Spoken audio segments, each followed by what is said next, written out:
wrong.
Alright, and I just realized something. My headset is not properly plugged in to the microphone, so I can't tell how loud I'm being.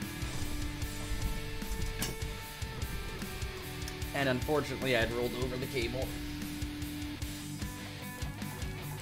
You think that is something I would check fairly early on, but you know, as before, I tend to forget things. So let's see how many things I forget in the first 8 minutes of the stream. Hey Adrian, how are you doing today? Welcome on in. Also, heard my comment about trying to render a vodka bottle yesterday. I figured this coffee mug was well suited for the stream.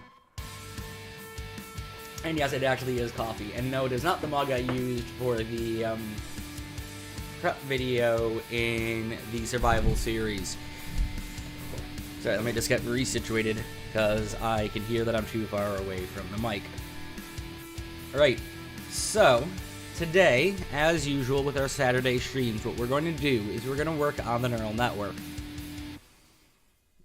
No, that was not one of the contact links. That was the, oh dear God, I have things to say about that in a minute link. And as well, we will do the game engine tutorial as well. And I just realized something I meant to do when I had was off camera was actually get the link for that up. I unfortunately will have to do that at some other point, but again, I will always post that link for the particular video and the timestamp I'm starting at when we get there. So I had to get that anyway. And already in the description for this video, if you're not aware, is the link for the series I'm following. And again, as a reminder, what we're doing is I want to make my own game engine, just to see if I can do it. But I have no idea where to start. So I'm looking at other tutorials. There are text ones we're going to be doing. There are video ones, like the one we're currently doing. I'm going to do, say, 3 or 4 of those. May not do all of them on camera. And then we're going to take a stab at making our own. Neural network stuff. I've done neural networks before. This is just for fun. Kind of not planning this fully, which is why I had that cringe face earlier.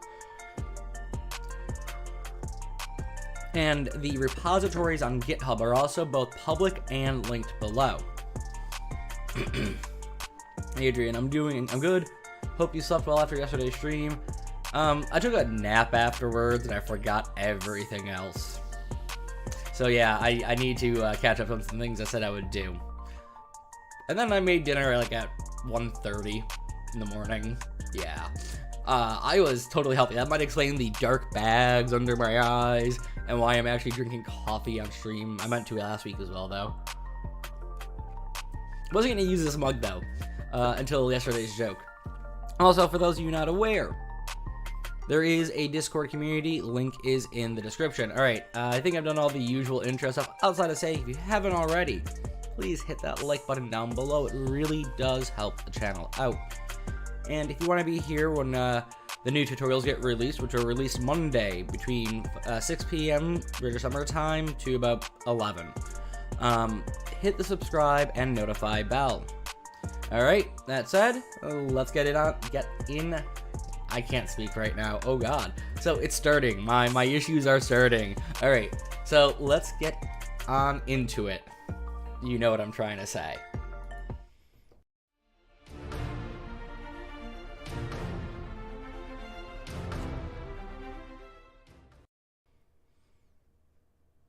Camera? Thank you. Camera's supposed to auto turn on at the end of that sequence, by the way, and it normally does, which drives me up the wall because it's the same sequence I use for the outro. I need to make a new sequence for the outro. All right, so sorry if that was loud. I could hear it in the microphone myself. I apologize. So where we left off on this, we had just finished doing the math for the 2D arrays, and yes, I know there's ways to simplify what I've done here, but I mean, I'm doing this without a clear plan. I really should have written out more. Actually, I did write out a plan, but as we saw, some of my pseudocode was set x to x, and it wasn't clear that I meant there's a function called setx. Yeah. So my notes, like, I have 2 sets of my notes open today because God knows the mistakes I'm going to make. As I usually do, for people who are new to this, and I don't mean the topic, but I mean new to the channel, who haven't seen these videos before, what we're doing with this neural network is we are just building a simple neural network using object orientation as our primary focus. So when I say that, I can code a multi-layer network that only uses 1 or 2 classes, and it doesn't use different instances of them. In fact, I have some of the code for my work that I'm doing for this is code I've already done before, pulling from that as one of the examples. And I can show that one off in a bit if people want to see it. But I want to try, and I've done this before, but I'm doing this in a different way. I want to do a... What did my OBS just do? Sorry, my OBS just started minimizing and maximizing itself a couple of times there, and I was very confused. I still am very confused. So what I want to do is do this as a multiple instances of, say, a neuron class. So for every neuron in a layer, there is 1 instance of it. Now I just want to see how this will run, see any differences between the network designs. Just play around with it. Explore it. What is a neural network? Is it AI? So that's a good question. And so AI, if you think about AI, let's think about Russian nesting dolls. You know, those dolls, you take them apart and there's multiple smaller versions of it or other little things similar to it inside, and you keep going down, down, down. AI is the overarching field. So AI is the topic of getting a specific output, and when we think about games, we might call this behavior, from a machine given a specific set of rules and inputs. The simplest of these is the finite state machine, and I will always use the vending machine as my example of this finite state machine. Its idle state is, let's think of a drink machine, run motor to keep fridge running and cold and stuff like that. Keep lights on. All the idle state stuff. Someone comes by, they start to put money in. It enters a state of scan money, see how much it is, see if person's put enough in to even select anything, wait for the person to make a selection, check, does this person have enough? Next state, vend the drink and return any change, and then return to idle. It's a closed loop finite state machine. Lock and key kind of systems. Now, there's a whole bunch of other stuff I can go into that, like hierarchical finite state machines, like behavior trees. Let's just skirt past that for a moment. Then you have machine learning. And machine learning is a way to implement that technique of setting rules and decision-making processes for an AI to work with, and where it can adapt, so to speak, and become better at making those decisions. So a great example of this is the genetic algorithm. You'll hear me talk a lot about the genetic algorithm throughout this, because I like working with that formula. And it's fairly robust. You can do a lot with it. So the genetic algorithm, what it does is, you'll hear me use the word generations or epochs throughout this, by the way. So this is why I'll say generations, because when you're doing things like machine learning with a genetic algorithm, you talk about it as generations instead of epochs, like with neural networks, but they're the same thing. So you get a set of random data trying to find the, say, shortest route, a traveling salesman can follow. If you don't know the traveling salesman equation, the Monte Carlo sort of stuff, that is, let's say you have 5 random cities and you need to have a traveling salesman go to each in the fastest way possible without crossing through the city. How do you figure that out? And with machine learning, you can approximate the answer. So the best way to, the way to get the best answer to that question is to try every possible permutation. Well, that becomes a really large number at a point that makes no sense to do. So we approximate the best fit. And this could be a minimization. So the traveling salesman is a minimization problem. Shortest possible time. Shortest possible time. I'll call it shortest. For him to make his route. We want to minimize the value there. Some of them might be maximizing problems. We want to find the best way to make X amount of money in this time. So we're maximizing profits. That's a horrible example. I'm sorry, I didn't have one ready to go for that. And what you do is you give it a random set of data to go, okay, where does this fit on my graph? And you have different ways of moving the data around the graph. The one I'm going to reference now is called the hill climb. You compare data above it and data below and go, okay, is this a better fit or a worse fit? If one of them is better, it moves towards it. And it moves towards it until either we've done enough generations, so every time it moves, it's one generation.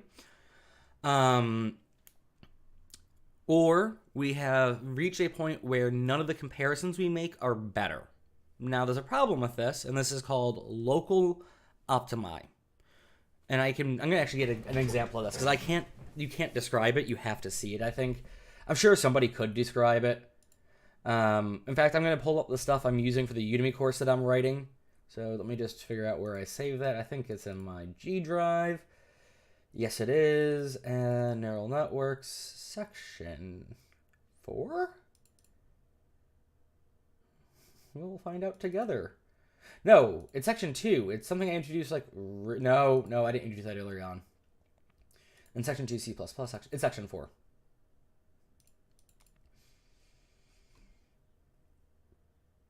Nope, it's not section 4.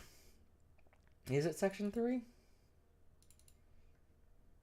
Hot field, feed forward, network use, cooperation versus competition. What am I looking for is the... It's going to be in training, I think. Nope. I can tell you it's not in that already. Supervised learning. Nope. Not noise, not memory. Maybe I put in feed forward. I might actually put in the hot field stuff.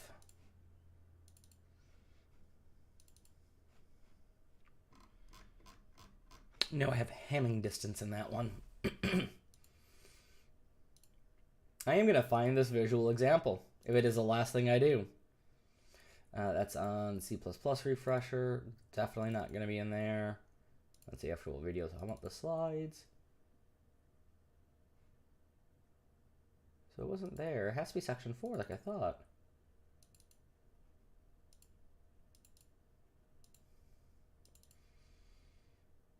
Create a math library, union, determinism versus stochasticism, which we've already talked about right now. So section 5.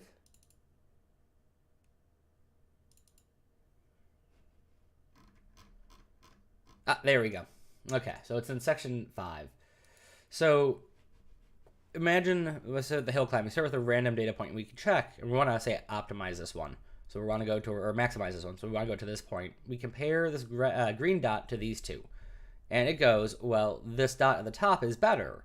So I'm going to move that way, and does a comparison until it reaches this point, and it goes, well, I'm already at the best. And this is the sort of best answer, most optimal answer. But we have a problem. Once they start here, it makes a comparison. Well, we know it should be moving this way, but hey, this is worse. This is better. It moves that way. And then we get here, And we're not at the optimal solution. We're at what's known as a local maximum, or a local maximi. Maxima. Or optimi, sorry. I was trying to think of which one had what gendering. If you don't know about gendering, they're gendered words in Latin. All right. So that you can do that stuff with the thing with machine learning. Neural networks are a way to implement that machine learning. And in fact, you can use the genetic algorithm with neural networks. So it is a method of implementing it. Now, then you have what people call deep learning. And deep learning is a method of neural network design. It is a way of having, it's literally having 3 or more layers. More than 3 layers, not 3 or more than 3 layers. And typically they don't count the input layer in that, even though my examples I tend to just to make it easier. The input layer typically is not counted, so it's usually, 3 hidden layers and 1 output layer. But the reason you might not count the input layer is the neural fuzzy network design. You're going to have multiple input layers to fuzzify your data. We're not doing any learning there. We're just transforming the data into fuzzy data so that we have more flexibility with what we can do with it. We're not using crisp boundary points that you get with Boolean logic or bipolar logic. And again, for those who don't know the difference between Boolean logic and bipolar logic, Boolean is 0 and 1, bipolar is -1, 1.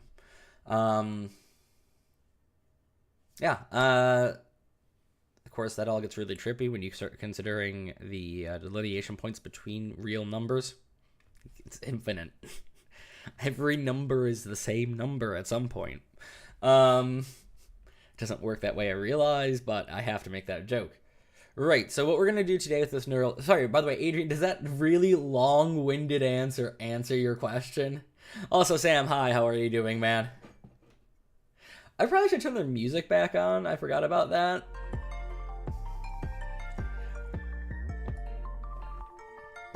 Also, man, that answer actually parched me. Sorry about the very, very long-winded answer there. Alright, so I know I wanted to make a structure. We haven't done that. I know I want to talk about making that thing into a class. We're going to talk about that way later. We're still working on the delta rule. I really, really don't like working on the delta rule. It is very not fun. Okay.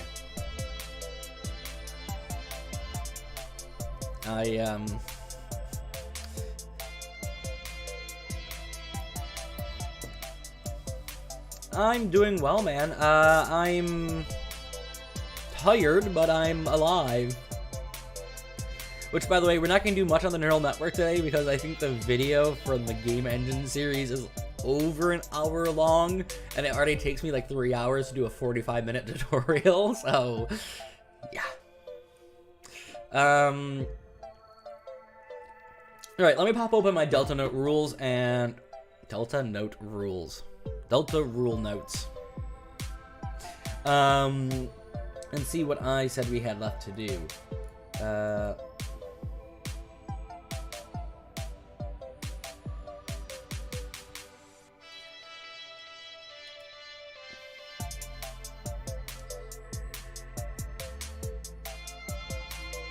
Sorry, I just got distracted by something completely unrelated, and it was bugging me. Give me 1 second. Just want to make sure that... Okay. That I had my actual background up. So I changed the background for these streams, by the way. I just want to make sure it was actually up. I was having a moment where I didn't think it was. Also, I was having a moment where I couldn't find this window again. Thanks. It was an amazing explanation. I needed to Google a couple of terms because English is not my first language, but it's still nice to have it. I mean, if there are any times I use a term that you don't know, please ask, because it's actually feedback to me as an educator and someone doing this sort of stuff that, hey, this is a spot where I need to slow down and be more clear on what something means. And I really do take that sort of feedback on board. That is, if you feel comfortable calling me out on that sort of stuff and saying, hey, tell me what this is.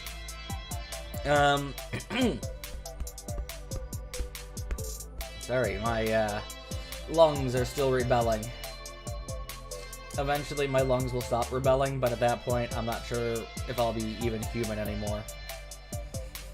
It's a questionable prospect at this point. Okay, so give me 1 second. I just need to change a setting on OBS because I'm having a problem seeing the chat. We're gonna lose the display for a second. And yeah, I just apologize for that really quickly.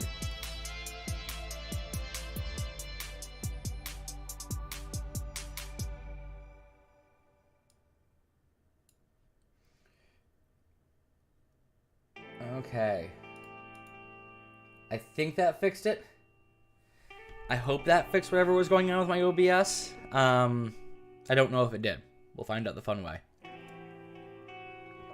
To be fair, if it isn't actually interfering with the stream, I'm going to let it be.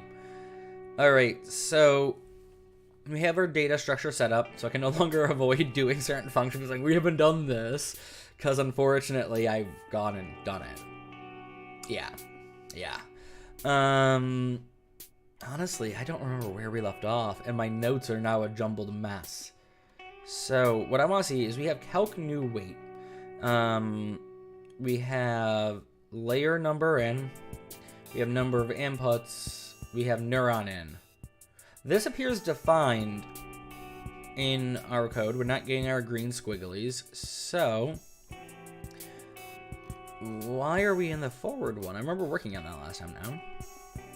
Okay, so I usually remove these when I've completed them. Ah, we haven't done batch yet. Okay. So, let's see if we can knock batch out, just so we can get this one done with. Right, so we're doing a derivative result. How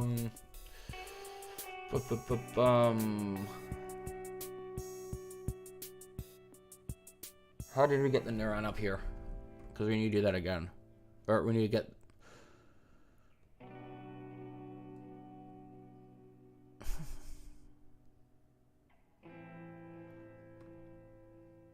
You know what? Give me just 1 second. Ow. That was my kneecap. I have an idea that I want to do a for range loop just looking at my code, and I just want to see if that makes sense. So we're declaring a neuron local here.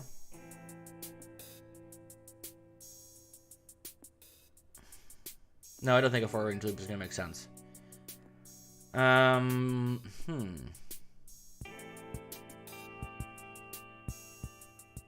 I think in batch it does for some reason. I don't know why I'm thinking that. So we're declaring a neuron from the output layer. I don't know what I mean if not helper now. That was not a useful note, and I really don't want to go back and watch my VODs to find that. Because to be fair, I don't know when I said it. Alright, we switch based on the learning mode. If we're on online mode, we set delta weight multiplied by itself for error at current neuron. So we're particularly taking one neuron here. What calls you up, I wonder? We'll come back to that in a minute. I wonder. I wrote the thing. Okay, if input is less than neural. So if the input in is less than the number of inputs, then we shift the delta weight, multiplying by itself, and the number of inputs. And, excuse me.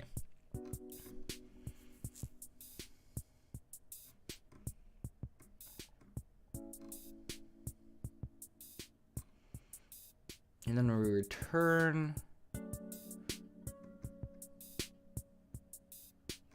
What? I need to see what's calling this. Honestly, I need to know what calls you.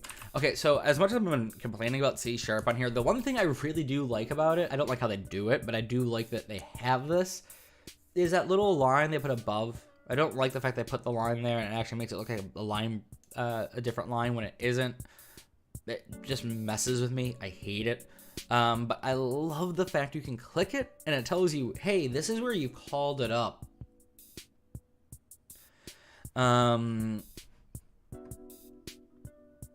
Okay, I am not storing it in the neuron. I'm creating a new array. Okay, that answers one of my sort of panicked questions I was having. All right. So that makes sense to me.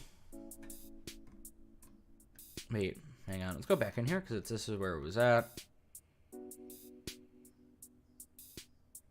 Yeah, no, that makes sense to do. We don't need a for range loop. I don't know why I was thinking that made sense. I just forgot how I called it up. Okay. Let's see.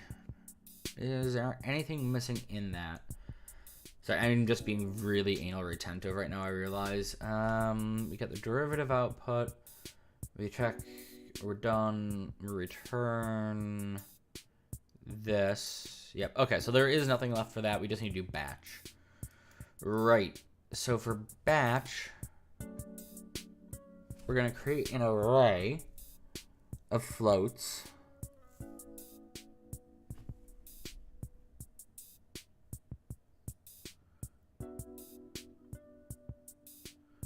Basically doing this, but we're creating an array. Okay, so this is asynchronous updating. This is synchronous updating. I think I had that in the right order. Yeah, I sometimes do put that backwards. It's why when I think.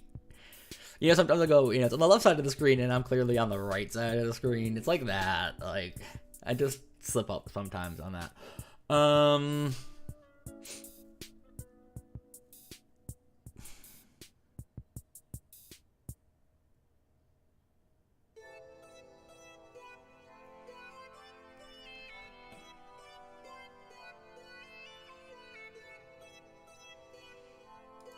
Sorry, I just need to see where I'm storing stuff.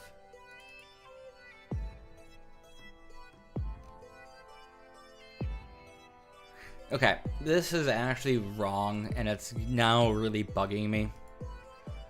Training is one particular thing. Testing is a different particular thing. You train, then you test. This is our training. Sorry, I know it might seem trivial, but it actually is significant, and it's messing with me a bit. It'd be like saying, what's a really kind of obvious and good example? Oh, I'm doing a master's degree, and then I'm doing my undergrad degree. Like, it's the other way around.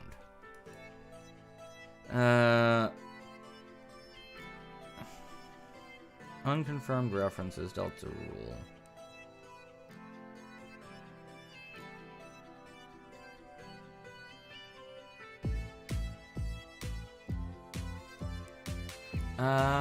Okay, I don't know about this one. So, I am pretty sure... Oh, that makes life so much easier. Forgot it does that.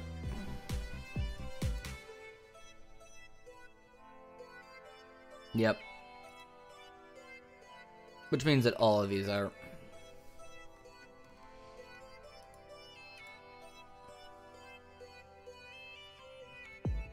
Yeah, it does actually... Okay.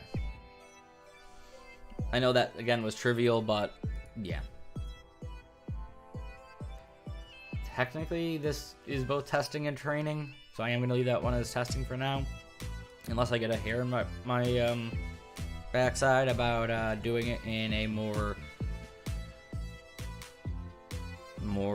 something way, in a different way. I don't know what I was going to say there. See, I'm already forgetting words. Alright, oh wait, no, shoot. I didn't want to be in here for a moment.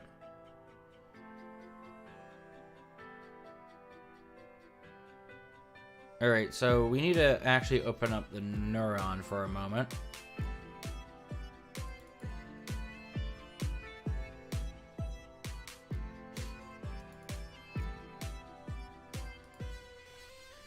Alright.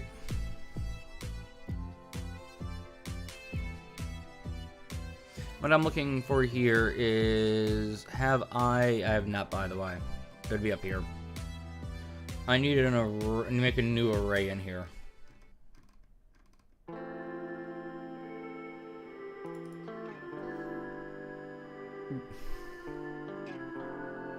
Okay, maybe I don't.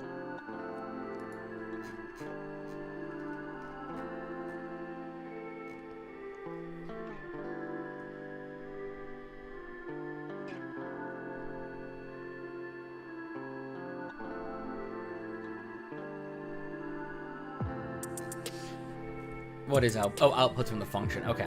So we resize the number of outputs based on the number of inputs we're bringing into this derivative function.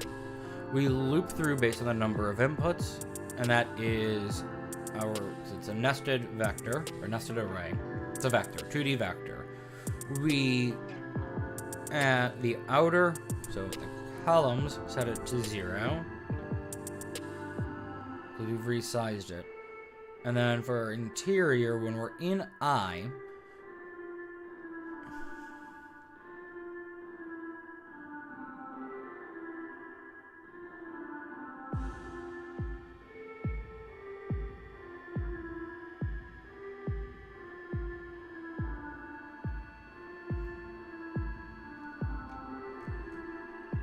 okay, output is a single vector. So we're looping through the double of this. So we're starting on the I of the input. So the features. Okay, sorry, that took me a moment. And, all right, so we're getting the activations before output, and we're summing them and transforming them based on bias or based on weight, setting that plus activation before output into itself, and storing that there. Activation before output is something that's already defined, it looks like. Let's make sure that is set to 0 by default. It is.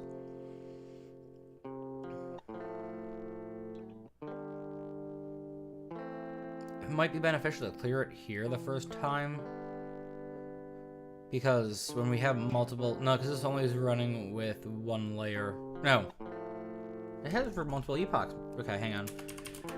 Might need to reset output before activation to 0 here for multiple epochs. Test to see if current version works. Needed. Is needed. By zombies. Sorry, if you don't know the by zombies reference, if you can end something with by zombies, you're in passive voice. Alright, and then we're going through the interior portion of this, because these two bits actually should line up. I already did that bit. Okay, and then we are taking...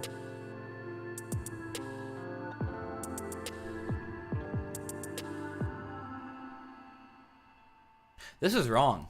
This is why I'm confused.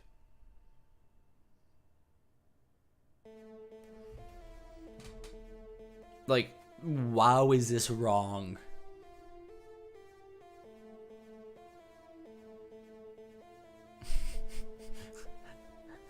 I'm just gonna leave this here for a second and ask chat if they can see what's massively wrong with this. Like, it is... And I'll give you a hint. It's classic me. It's something I do all the time. So if you watch any of my tutorials, you know I do this. And it's really kind of sad. If you need another hint, let me know. Yeah. This is honestly kind of embarrassing. I can't believe I made this mistake on a stream and didn't notice. Like, and this is why we double check things. Unfortunately, the part we're working on is too big to check by itself, or check incrementally, so we have to do all these things. But, yeah. This is, like, I'm gonna give you another hint.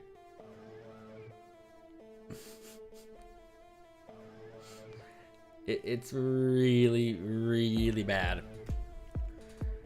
But, you know, it could be worse. Also, I'm using this moment of shame to indulge my bad habits. So, that sounds way worse than I meant for it to.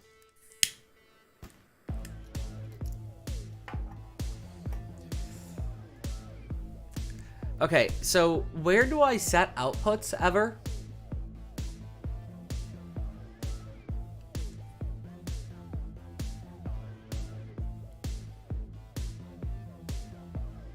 Oh, you know what? It's even more embarrassing. It's actually, I'm wrong. It's right.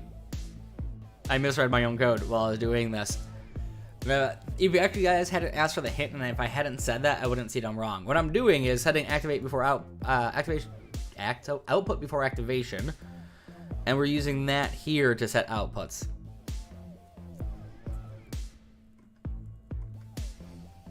You know, this is the code that we wrote on the Wednesday that I had COVID, and I could not think straight. And it's hilarious that now, when I'm allegedly feeling better, I'm looking at this code, and I still can't think straight about it. And the best part is, it's literally code we wrote earlier for a different thing. For people new, this one is the activation of the neuron. This one is the training of the neuron. So we're getting the derivative, but we have to use the raw output before the activation is done to get the derivative to work correctly for training.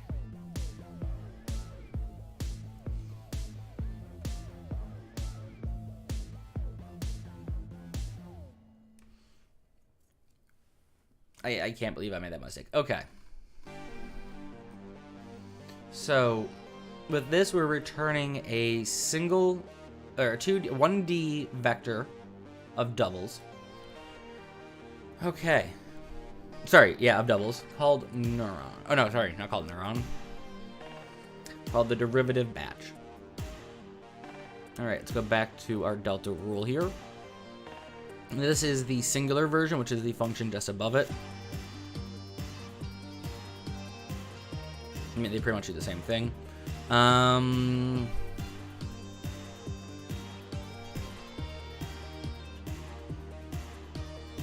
really should have planned this one out. I didn't have time to plan this week, so yeah, this is what you get for Seat by the Pants. You get a planning video instead. I am so sorry for everyone watching this on Monday. So sorry. But like and subscribe! Sorry, I had to make the joke. Also, I probably deafened like 5 people right then. I am also sorry for that.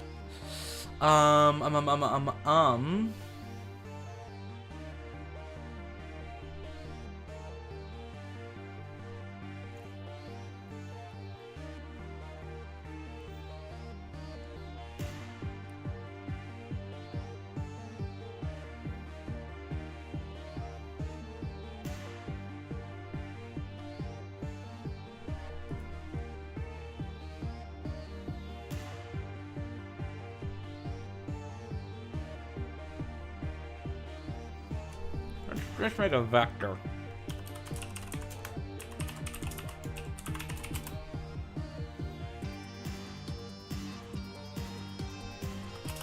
We'll call this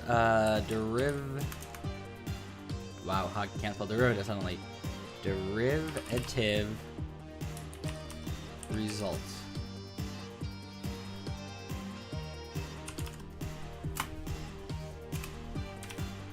Okay. What we'll do here is we're going to resize this. We're going to resize it based on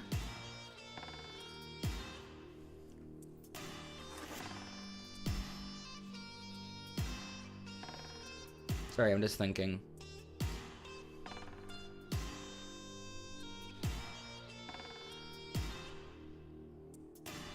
What do we have that we can resize it on?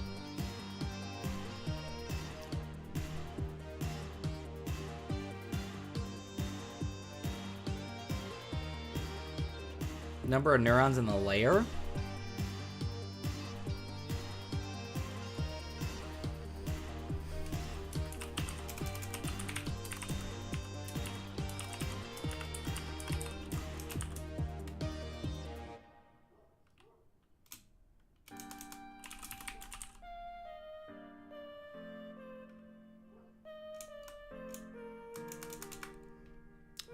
Which layer is it? Alright, we have layer number, so it has to be a hidden layer.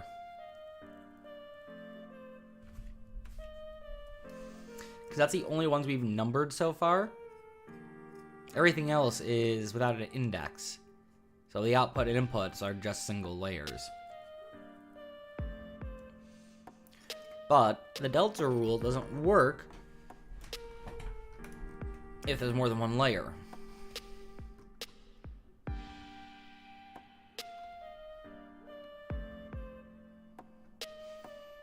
So I have a feeling, and this feeling is wrong, I'm pretty sure, that I want to do the input layer.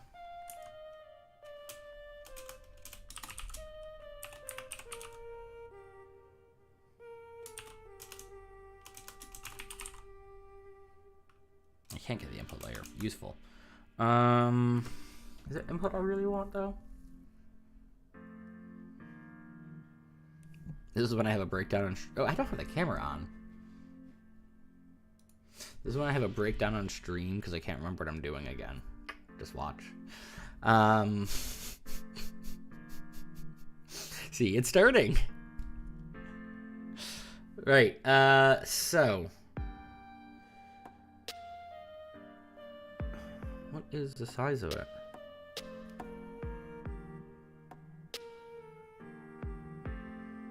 So number of inputs.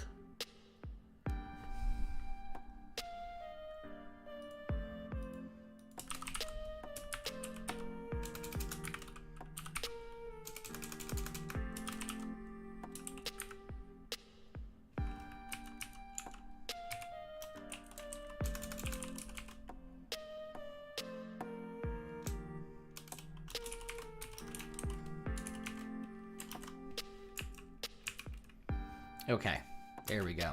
That took me way too long. Right. So I've resized it.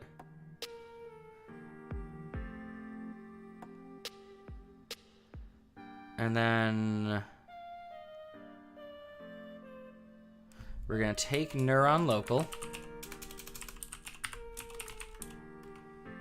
And we are going to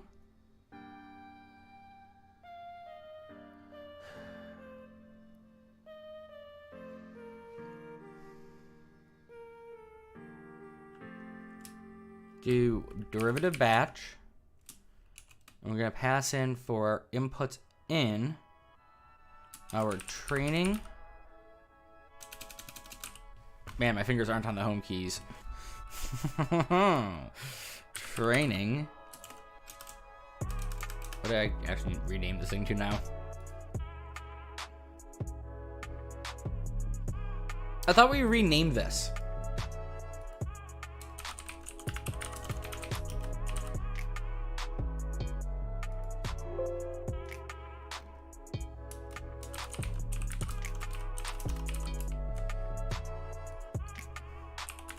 Ignore the typo.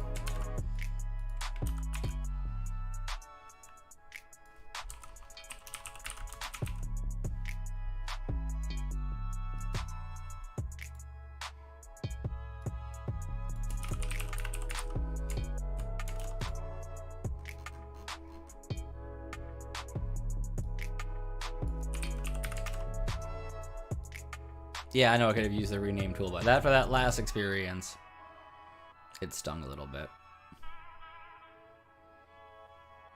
Hey, Rodriguez. I almost thought you were typing it. Yeah. No, if you see things like that, my fingers aren't on the home keys. Oh, that happens a lot more than I would like to admit. All right, we're passing that in. Why aren't you letting me pass it in?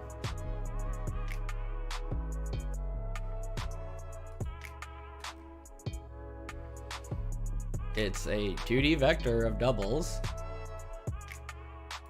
And, you're expecting a 2D vector of doubles. Why are you not letting me put that in?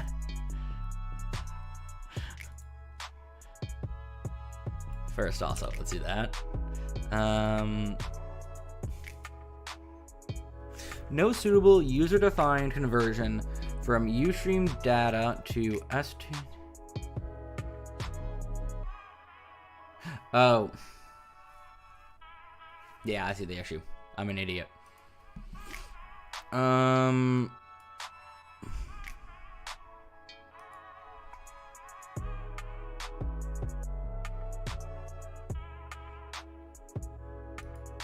what I want from the training data set. Where do I define that at? Data. UStream, so it'll be here. Data is a structure. And what do I want from this structure? I want our input, because we're working on the input to change the output.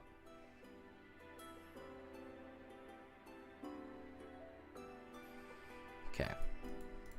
So this should be dot in. That is... I'm gonna have the same issue as last time, aren't I?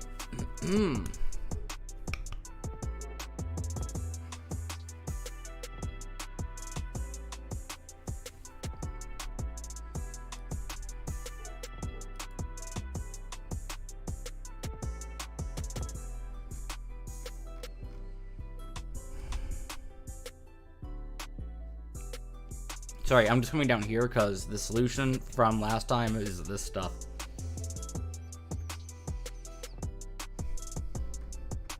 And I'm just trying to remember what I did.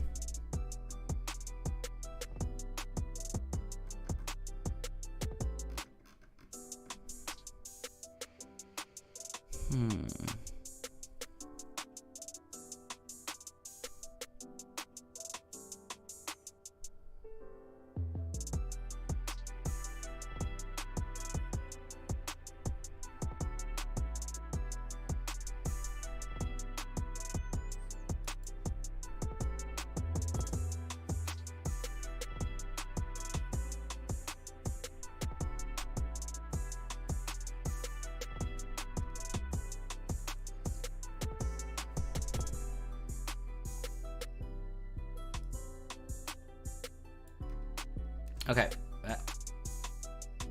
What? What? Okay. We'll come back to that in a moment. What did I do last stream? So this is the cheating method I came up with last time. So I'm just gonna copy this for now, just so I have an idea of what I'm thinking about. Okay. And I want to grab this as well, so I have a reference for this. You know what? We're just taking all of it. This way I have it there.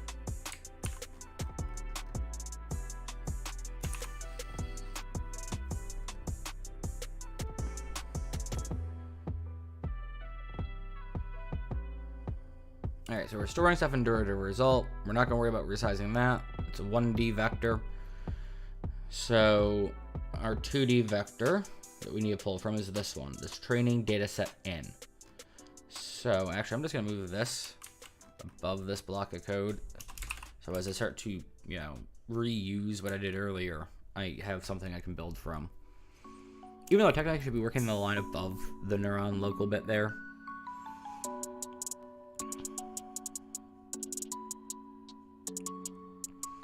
So what we want to do is get this bit, but done with this design. Okay. I think. Let's take a look at the neuron again.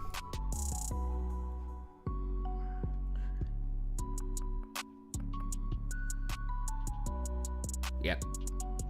All right, so let's pop back to delta rule. So what I said earlier was accurate. How I'm going to do it, good question. We'll answer that one together. And the answer is, I don't know. So let's just... Oh,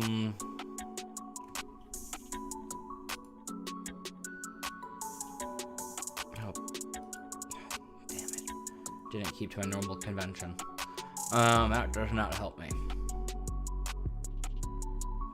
So we'll do for size t. Sorry, anyone new? I have a problem with my E key, and as a result, I will get double E's, and now I make jokes out of it. All right. What are we looping through? What are we iterating through in terms of size?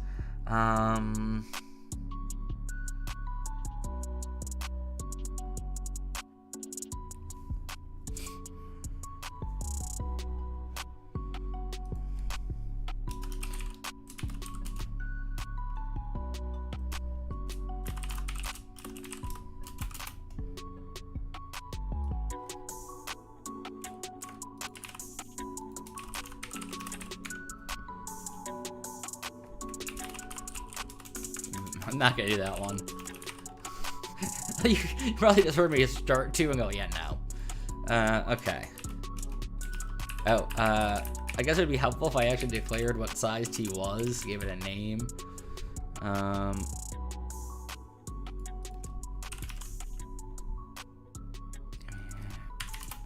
Okay. Ba-bum. Ba-bum.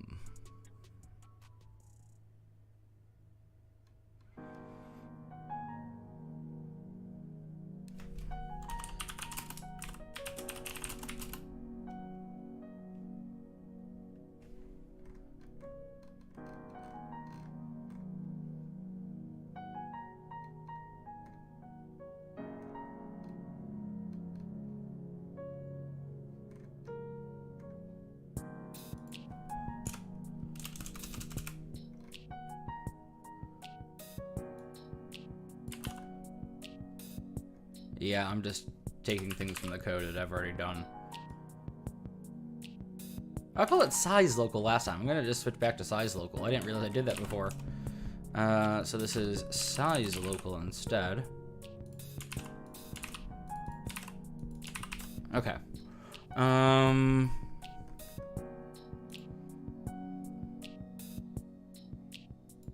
we're gonna need another for loop.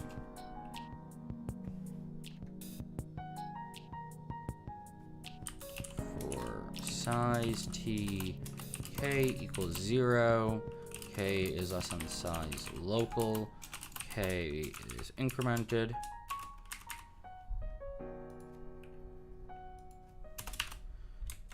Okay, and we're gonna do training data set inputs in index I and K.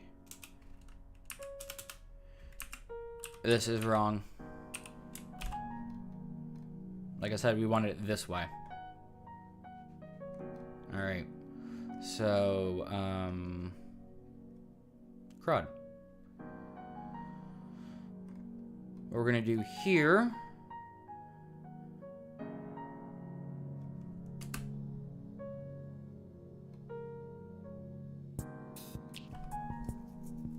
We have to resize it again.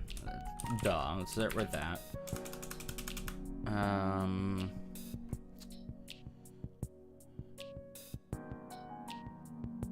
Okay. You were expecting a 2D.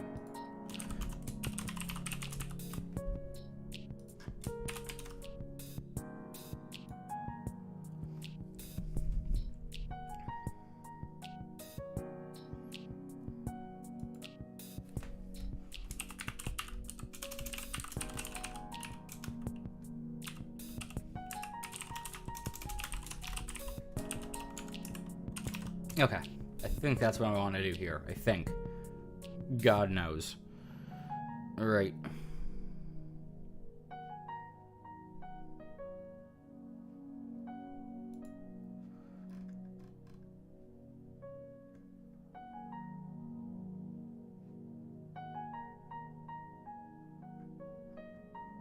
Let's get rid of this for now, just so I have this closer too.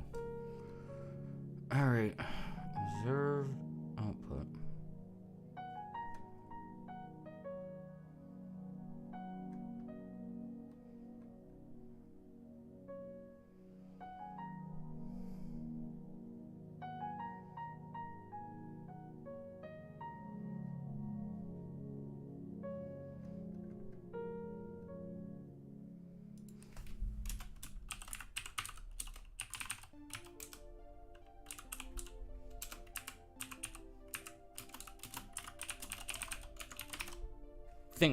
I think.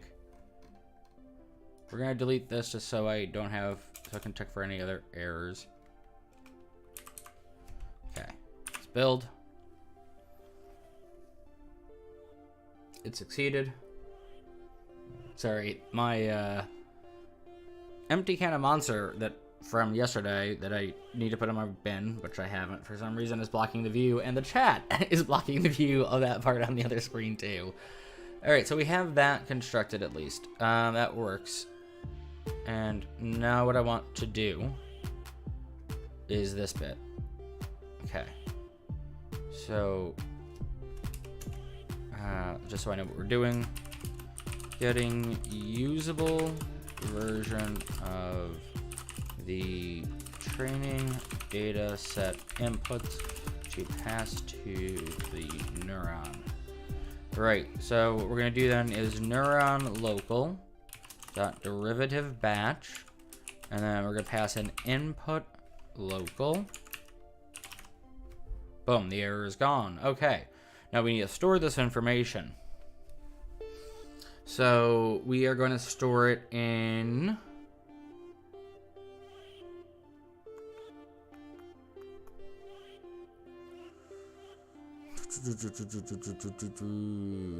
derivative results.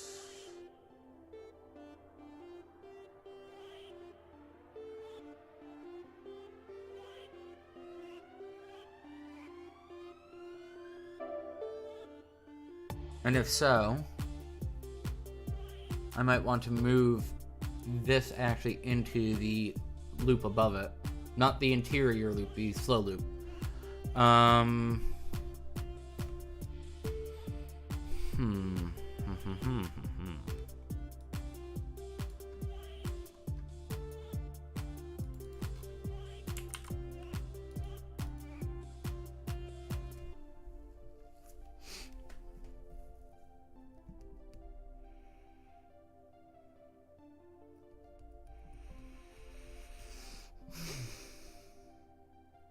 Sorry for the sigh.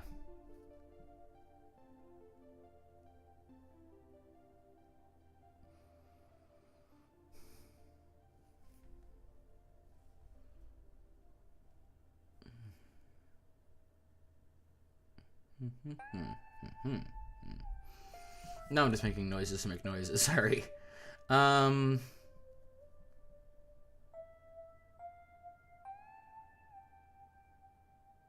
Wait, no I don't.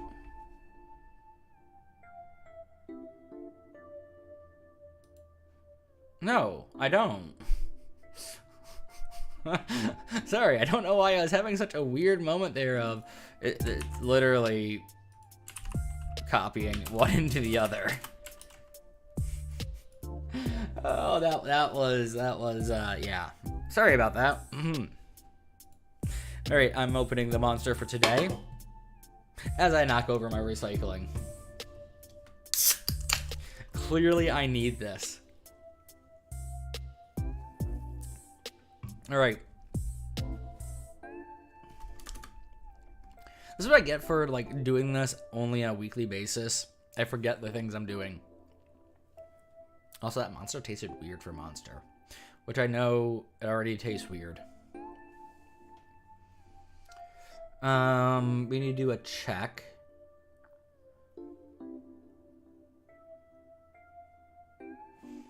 And I think the check we need to do is the same check here. So we're going to copy this. And I must say, I think, I mean, I know it is. Like, I was just doubting myself. All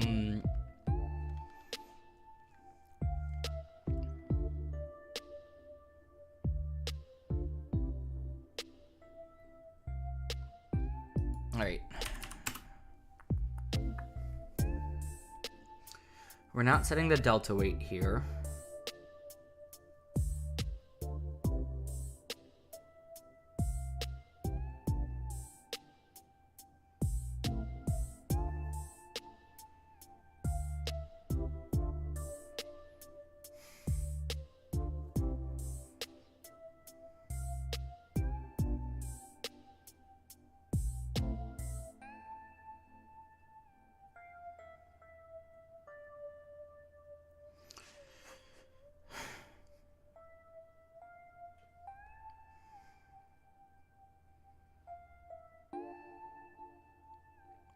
All right, I'm not sure what variable I need here.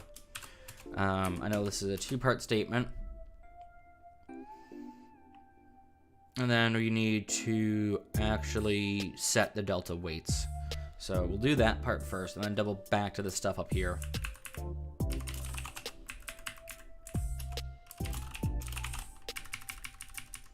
All right, so for this, we're gonna create a local variable called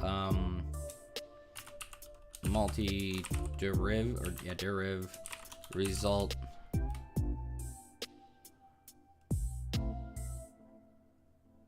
nth input. Okay, and we'll do for size t I equals 0. Hey, remember to do I is less than, we're gonna get the training data set, and we want to get the rows, and then we will increment I. That's a common typo for me, by the way. And then we'll do multi-deriv result and input is equal to, or added to itself, and then we'll do what did I name? I think I just named error. I think. Yep, it's this error. Okay.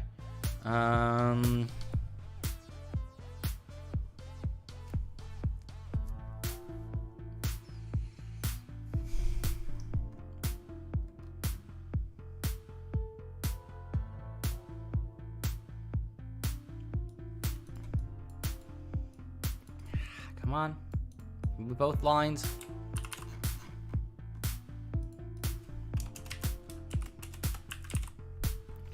Okay. Oh, I put that in the wrong spot, actually.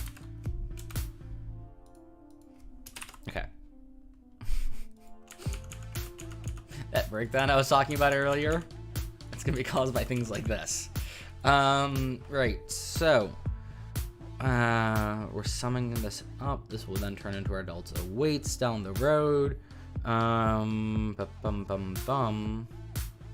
So it is error at index I. Oh, what is current record here?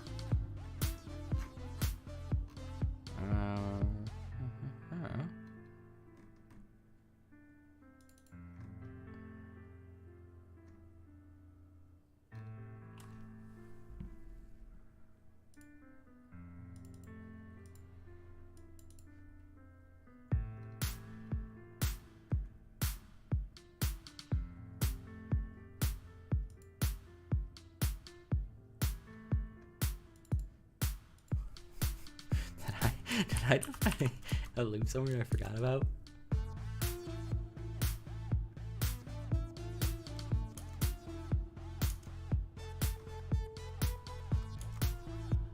Okay, so it's being defined above it.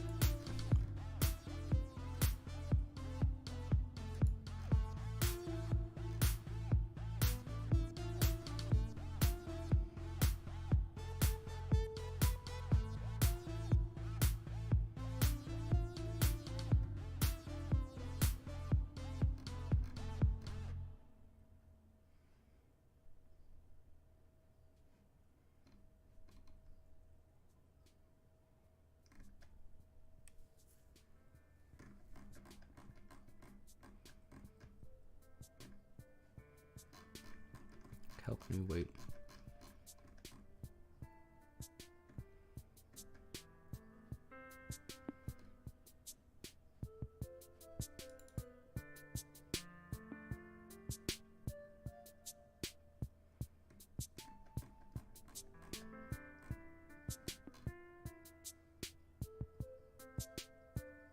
I think it is I in this case and not current record. Sorry, that's all I was doing, was trying to figure out where I'm pulling this from. And I'm pretty sure because the batch one is doing something in mass, the other one we're taking things one at a time from outside.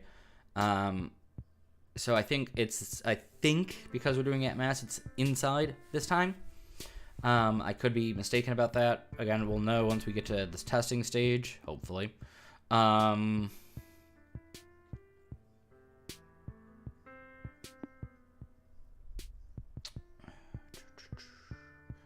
Now, as for the interior part of this 2D vector, we're doing it at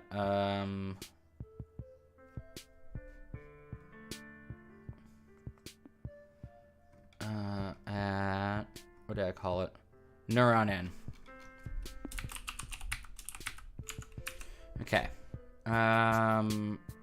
So from that, what we want to do is calculate the derivative again? No. Yes. Maybe. Yes. Yes, we do. Okay.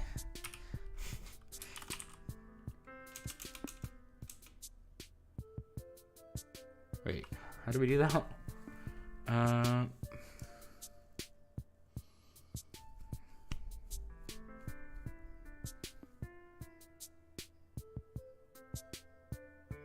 Multiply by neuron local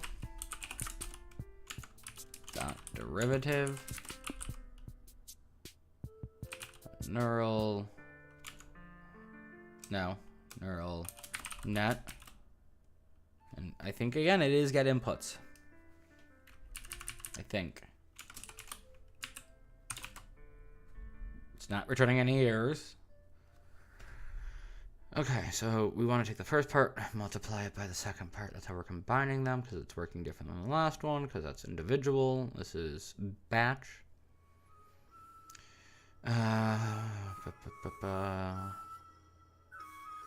Derivative batch. We're calculating the derivative of the nth input.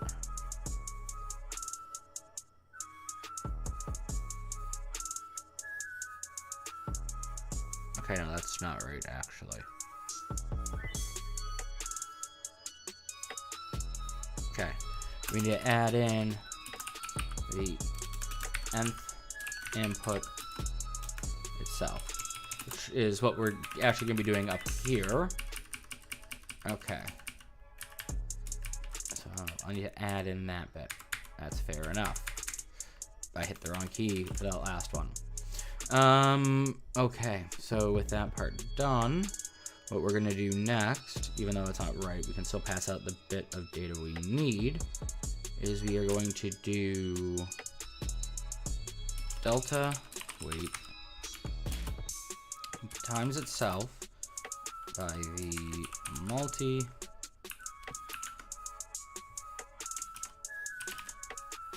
okay. And that actually takes us out of that condition. Right, so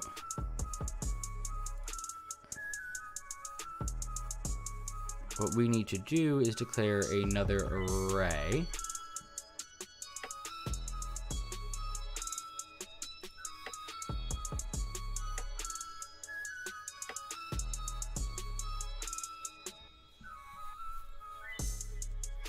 So yeah, we'll do std vector double, and this will be our nth input.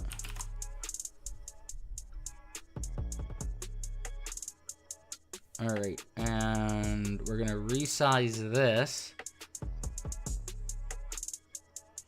based on the number of records, so the rows.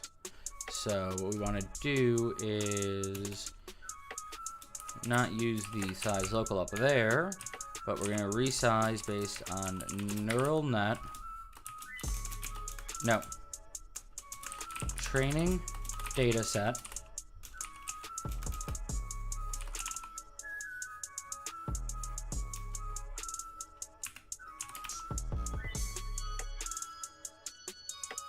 Sorry, I'm looking for where I used it earlier.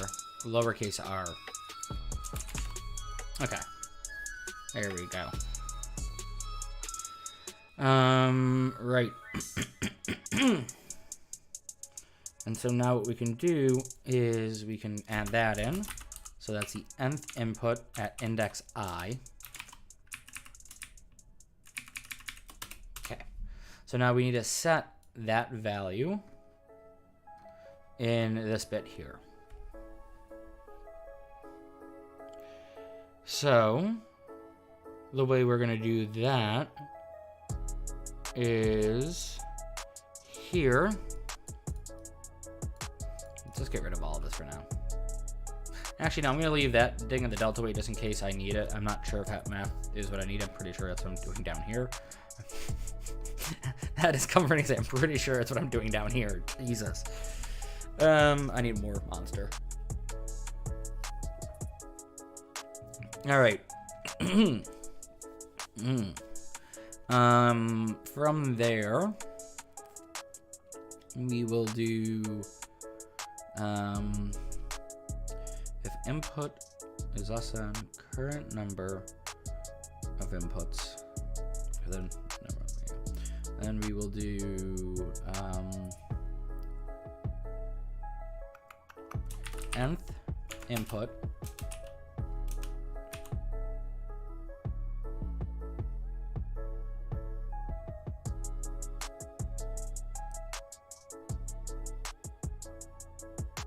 wait, hang on.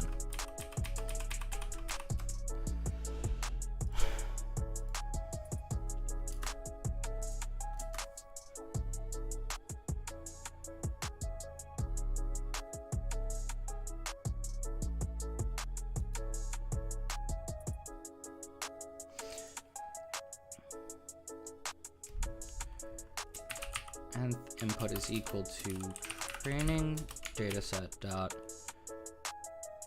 inputs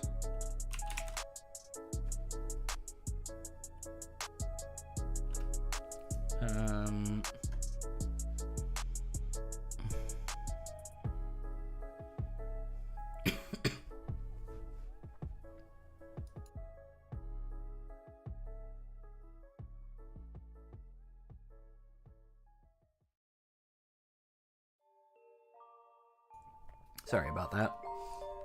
What am I trying to pull from this thing?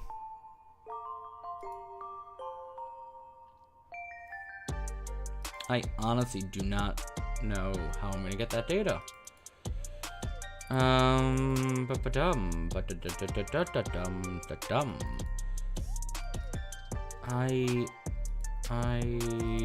just opening my prep notes up further.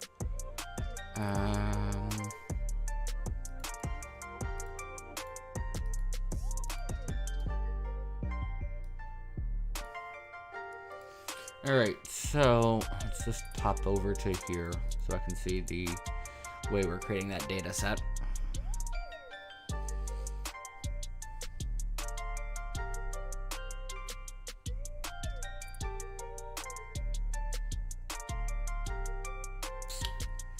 Alright, and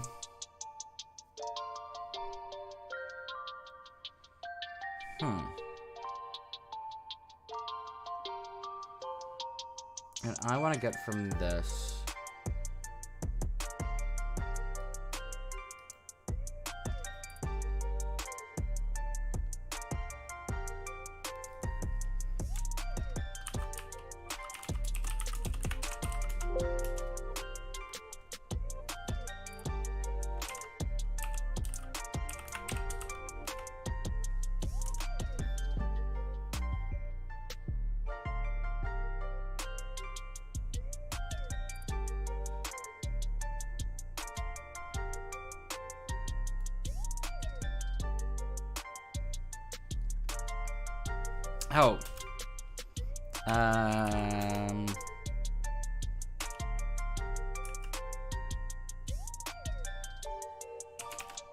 that's not gonna work, is it? Yeah.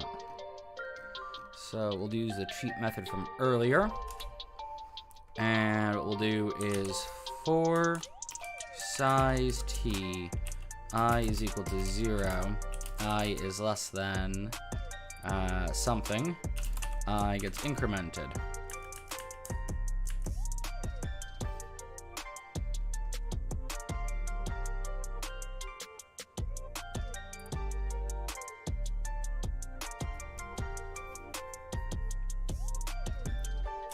I'm gonna be cheeky.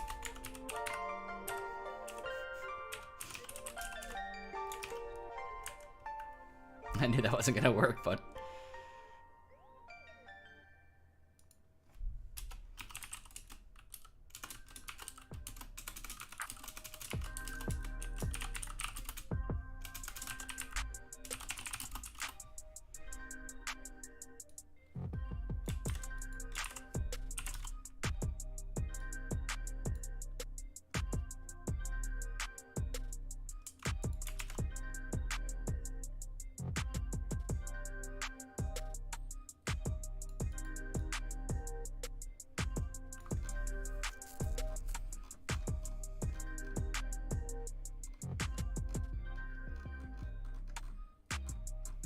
Oh, I know I did this math somewhere.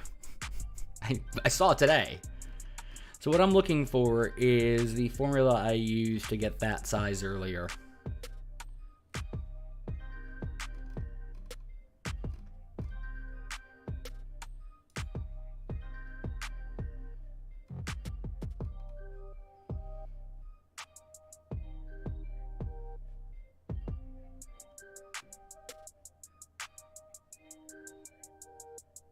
No.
Excuse me.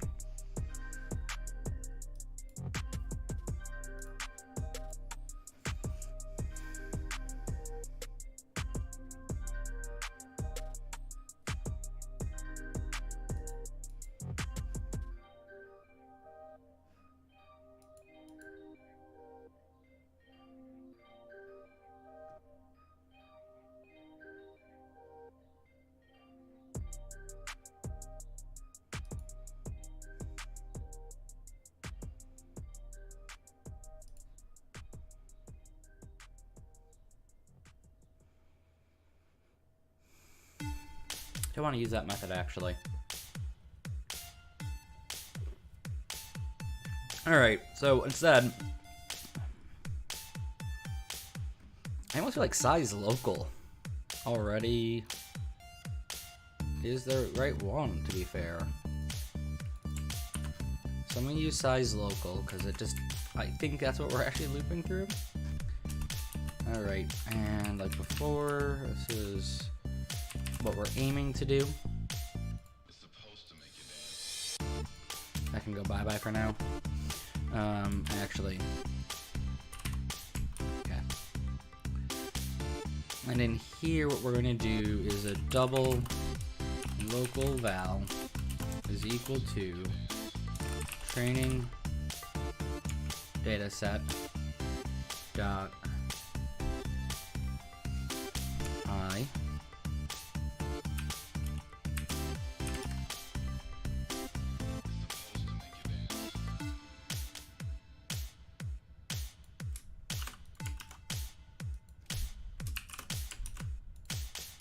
You know what? Just gonna humor myself here, and if I did all this for nothing. I didn't. Okay. Though.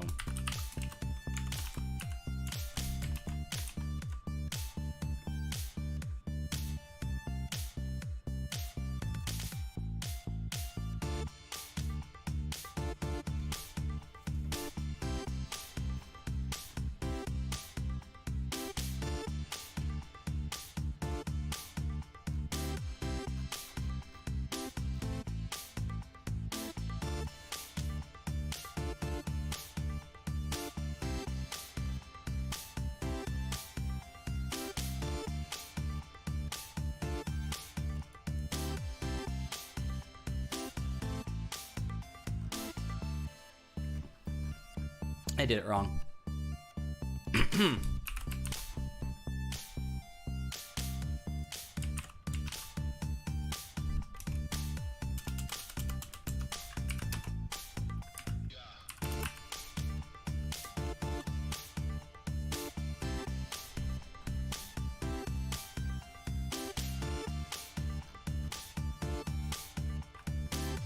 Yeah, it's number of rows. Right.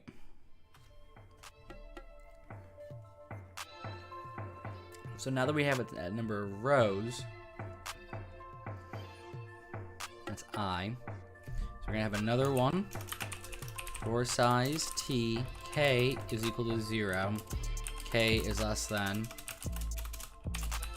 Seriously? K is less than something. Increment K. And this is the point where we're gonna start doing this stuff. So we're gonna declare this.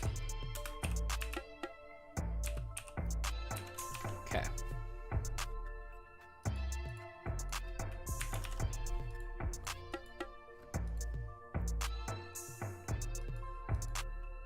We're then going to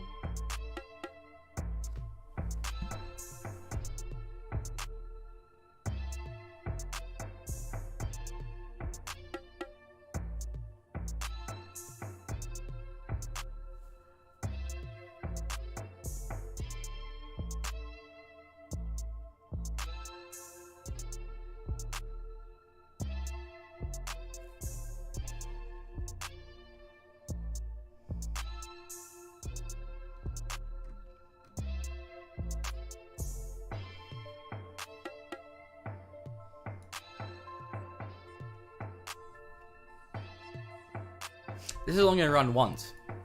That's why I can get away with doing this. Like, this isn't gonna work if we run it more than once. No, we're running it once.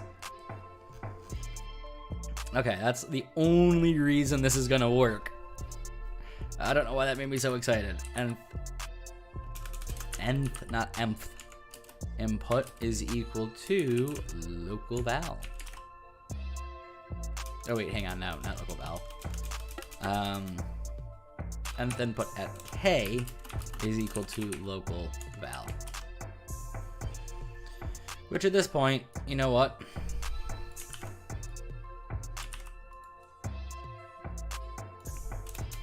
Okay.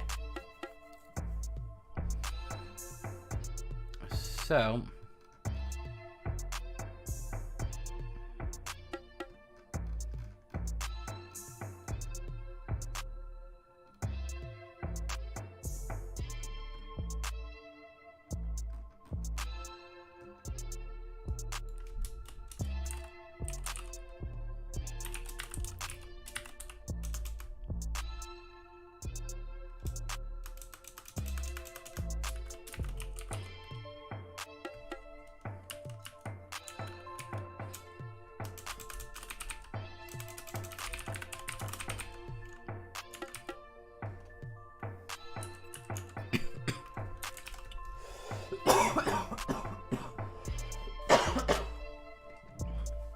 okay.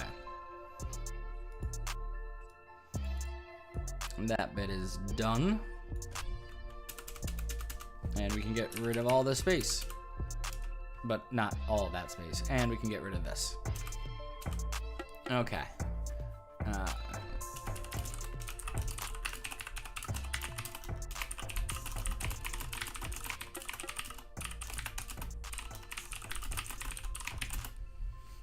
Okay, that's why I was saying it runs only once, that's why I can get away with it. If it ran more than once, this would need to be a 2D vector for it to work.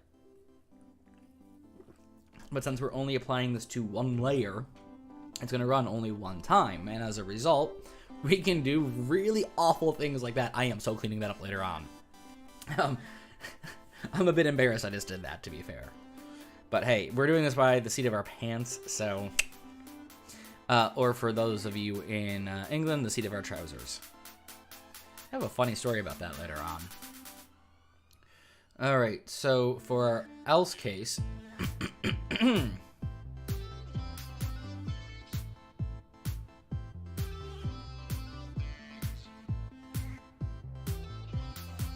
what we do is... another loop. So we do for size t, I is equal to 0, is less than rows.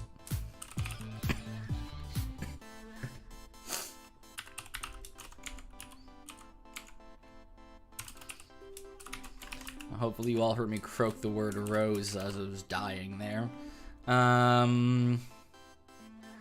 So from rows, what we're going to do is input I is equal to 0. 0 F. Okay. Oh my god, does that finally knock out this function? Yes, it knocks out our calc new weight. Okay. Awesome. I say that, and I laugh, because...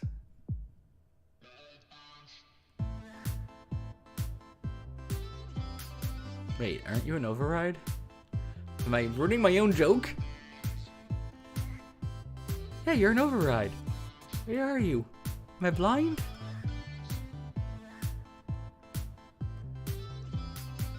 Oh, there you are. Yeah, we've done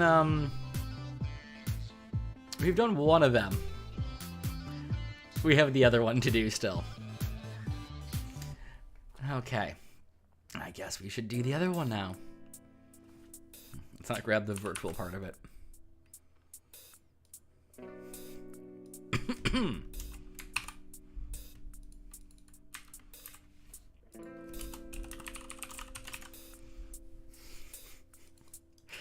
I hate my life with this function. This honestly is my least favorite part of any neural network, is writing the learning algorithms. It's... Oh, you're not being nice to me anymore. You're not putting them near each other like you used to. So what we're gonna do is that.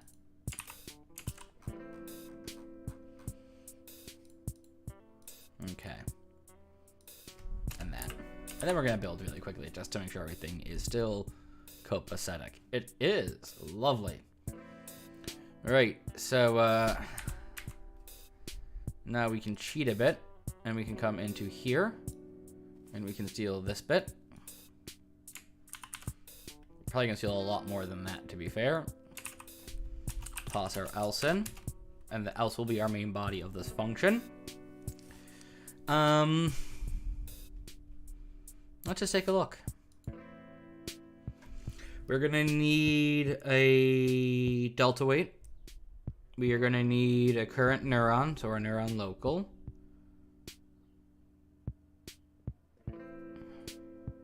You know what? I'm just gonna take all of this, and we'll remove as and where we need. I don't think I need that one actually.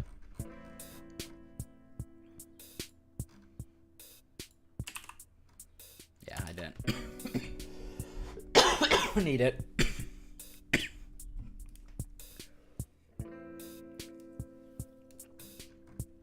All right, so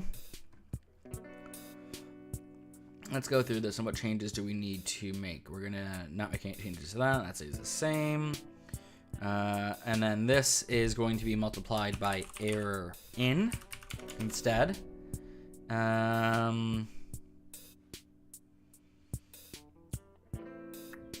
That stays the same. And then we switch on our enumerated learning mode here. And online, let's do that one first since it's up here. Oops, sorry, I'm scrolling into the wrong one. Delta weight is...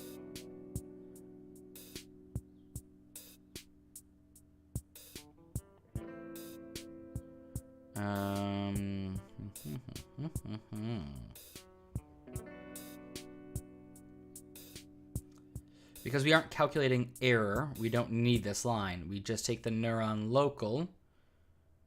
Yeah, we can drop that line. Did I delete too much? No, I did not. Okay.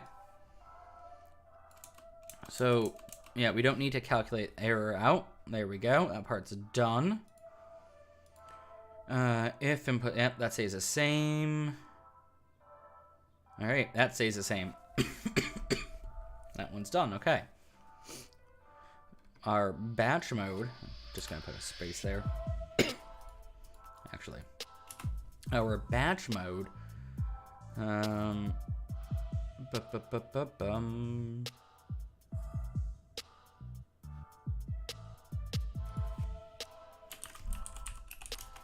Just double checking my notes, making sure I didn't miss anything.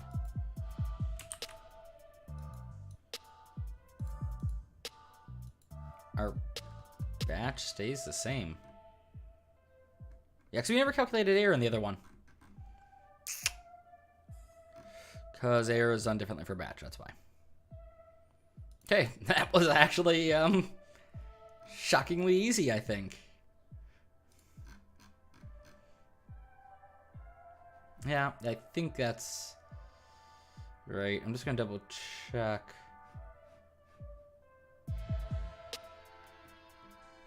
Yeah, no. We don't do anything with error, so we don't change it out. Okay, that one is done. Let's build again. Right now we're just looking for coding errors. I realize there might be other errors still.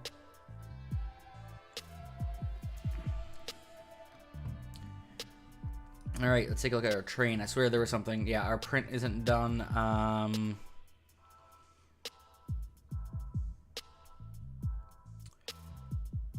We'll write that later. It's such a minor thing.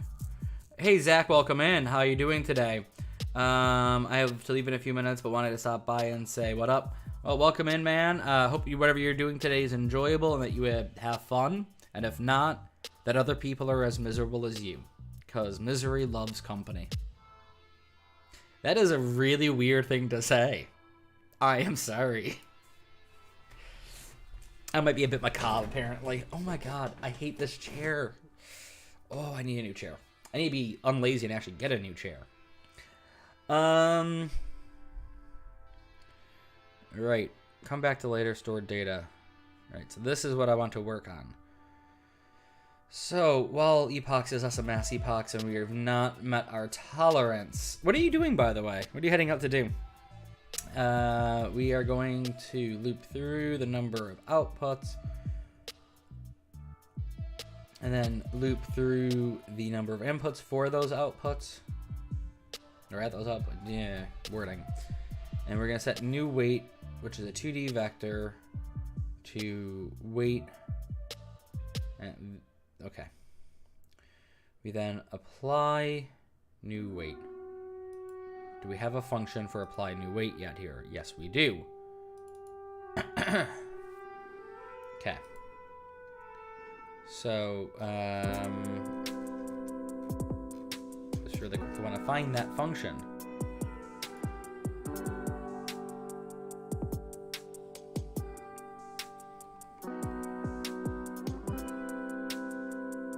Okay, so we're using the new weights we calculated in here.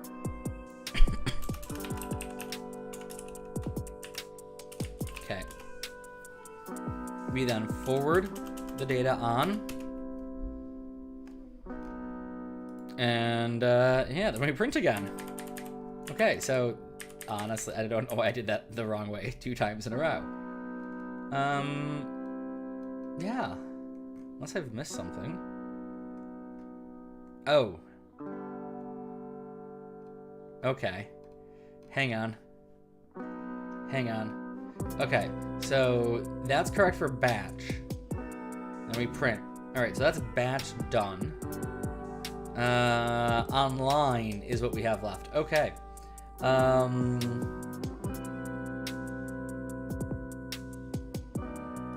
Sam, what are you talking about?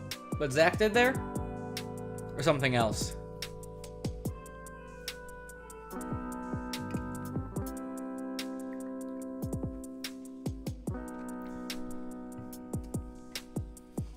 Right, so next what we do is this.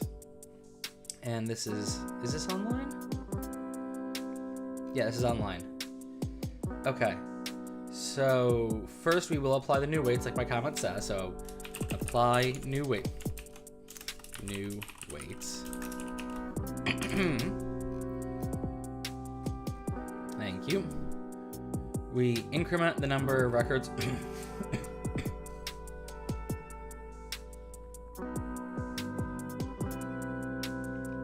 Sorry, I try not to cough again. I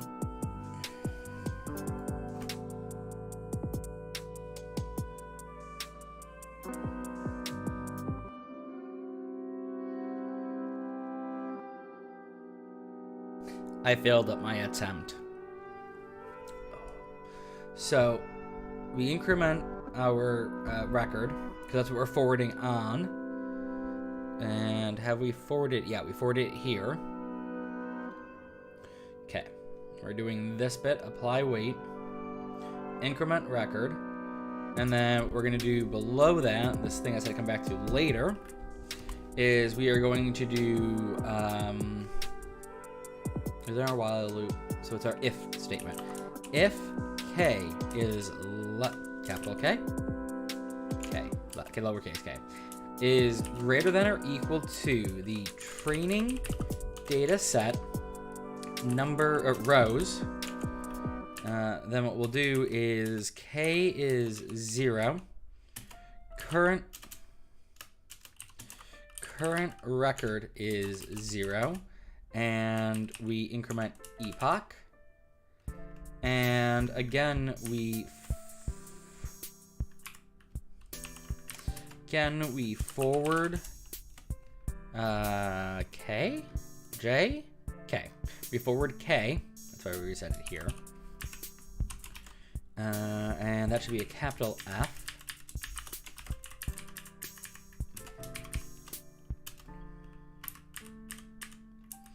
Okay, we forward k, and we're done.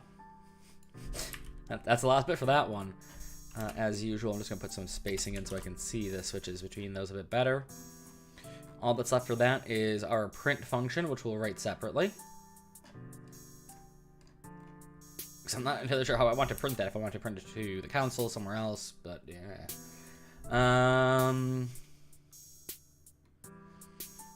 Apply new weights. Let's go through here. That's done, I think. Apply new weights. Let's look at my notes. I'm pretty sure, yeah. Yeah, that is done. Okay.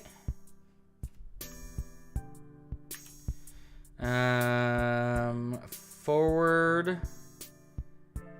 This one first. Oh, we haven't done it at all. Okay. Yeah. Have we done this one at least? Mostly. Okay. So, sorry for anyone who I just deafened, by the way. So for this, what have we done? We have done the "you have done messed up by not doing this correctly" function. Right. So. Oh. Ladies and gentlemen, this is what we call a stretch break, because take a stretch. We've been sitting here for just over 100 minutes. Get up, stretch your legs, get a coffee, do something that, gets you a little bit mobile, and we'll come back together in a moment. Also, I'm gonna go get a coffee.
And I'm back with coffee, which I'll show after I get the headset on to prove that I actually got coffee. Or at least have a coffee mug. Hot coffee. I love hot coffee. Okay, that actually sounds really bad when you know that there's a part of a GTA game called the hot coffee mod. I actually didn't play that. Like, not that I would admit to it if I did, but I actually found out about it long after I got, moved and have a copy of my PS2, 3, whatever it was on. Okay, so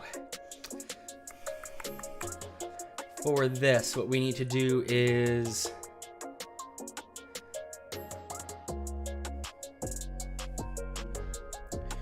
go to the neural network. Nope. That I hit down twice. And we're forwarding this onto the neural network. That's why it's called forward. Thank you much, Sam. So we're forwarding on the data we've just calculated.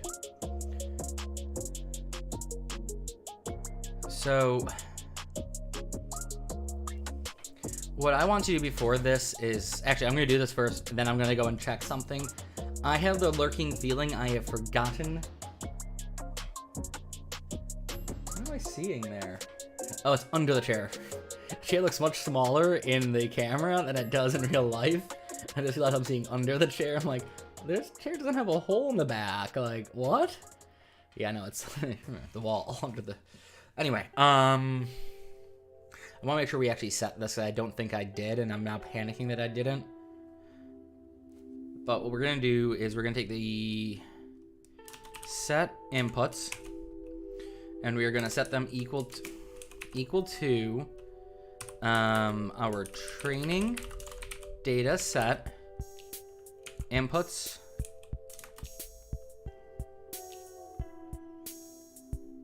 at I.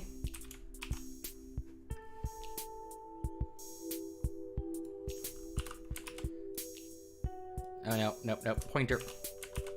Really? Okay, so what we're gonna do is just a quick loop, I guess. So we need a input local, which will be of a vector type.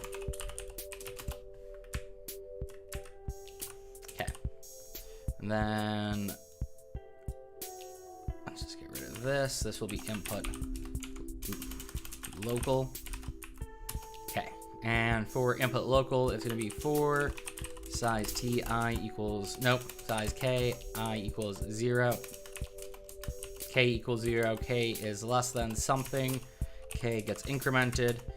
And in here, we'll do this training data set thing that I'm trying to do here, which is input local is equal to training data input local k. I am having issues figuring out where that key is. K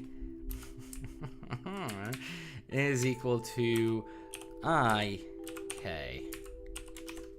There we go. Right. That way we can pass it out here. What are you not happy with?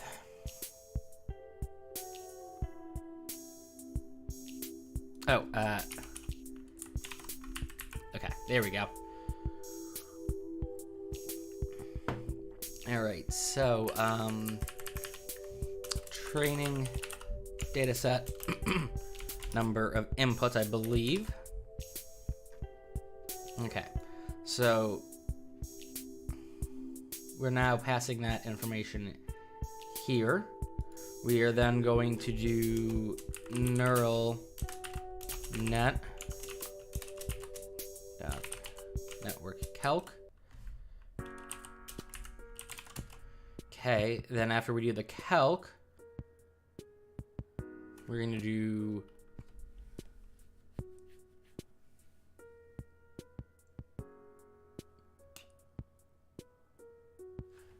You know, I think I actually might need a different structure for what I want to do. Give me 1 second. I'm just gonna check my notes for the structures. No. Okay. Apparently, according to my notes, I can do it the way I think I want to do it here. That doesn't seem right to me, but I'm going to trust the more competent version of me that wrote those notes. We'll find out if that's a mistake in a moment. Actually, we won't today, because we're only about halfway through this thing. This is probably one of the longest ones we have to write. I mean, the other ones are as long, but doing it here, we're figuring out all the little things that we're going to figure out for the other one. So I always started with this, because this really is the basis, even though we're inheriting from that. Right. So, what we're going to do is set the training data set TG, targets, outputs. Remember, we're using TG for both outputs and our targets. Now I know why I said I'm going to trust more competent me. God only knows that was still right, but we'll find out the fun way. And then see me cry on stream for 5 hours instead.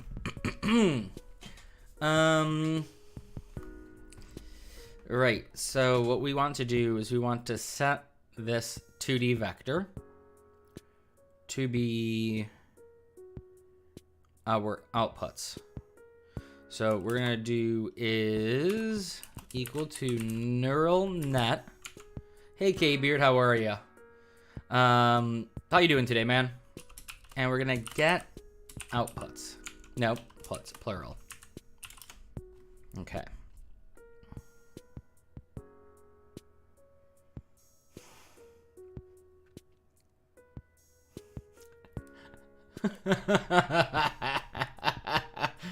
Oh. All right. Converting between C-style vectors and C++ style vectors. So much fun.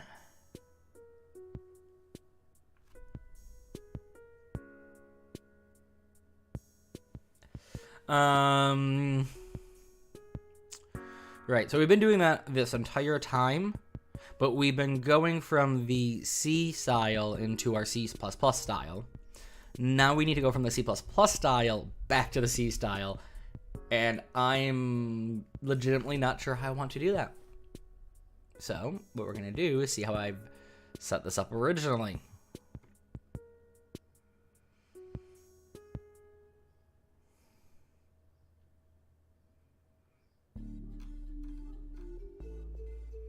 I can't cheat and reuse these functions. Crap.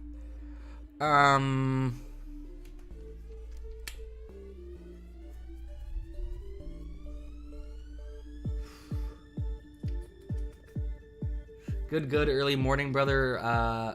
Brother, I didn't see the exclamation marks. I got really confused for a second. Good morning. Good early morning. Brother is graduated from high school. Congratulations to your brother. Vectors make the world go round. The problem is when I say vectors, I'm no longer sure if I actually mean vectors or if I mean C++ vectors. Like sometimes, like if you watch a few of these, you'll see me every so often go, wait, which one am I referring to? And then have to walk through the wording. Because technically they're all vectors, except for they're not all vectors.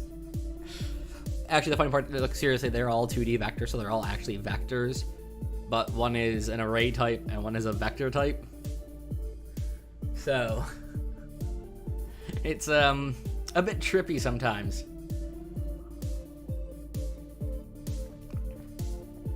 However, I am a moron. I know the answer. Alright, I don't have to do any of the resizing BS I've been having to do the other way around. These are already sized. And they're a little bit more easy to work that with dynamically. But hey, we'll talk about that. Never, because we've already done it. So what we're going to do is we need to loop through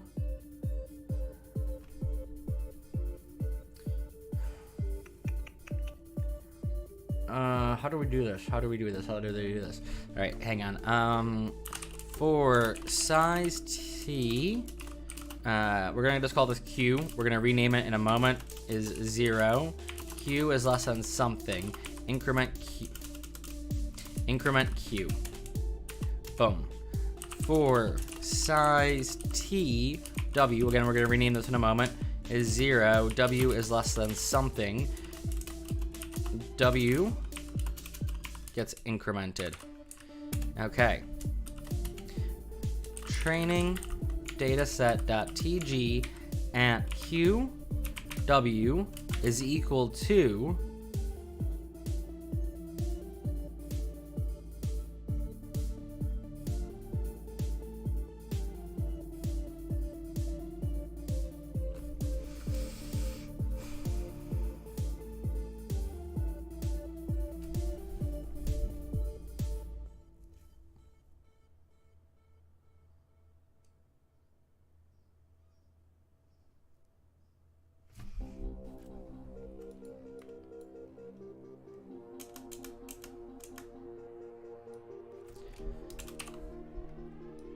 sorry, I already know what the answer is for that part.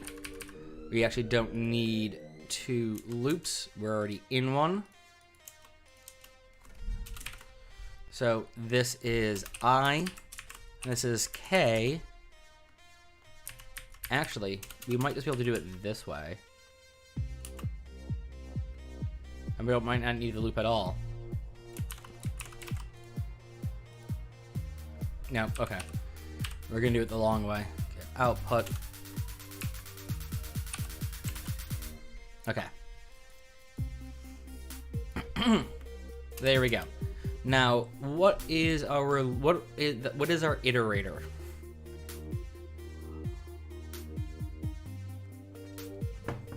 Okay, so for this, our iterator is going to be the number of outputs.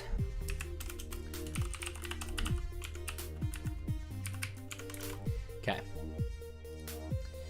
So now that we've set that, what we need to do is set our general error. So we have general error, and we want, and this is, hang on, I need to see what sort of vector I made general error. It's a 1D vector, okay. So this will be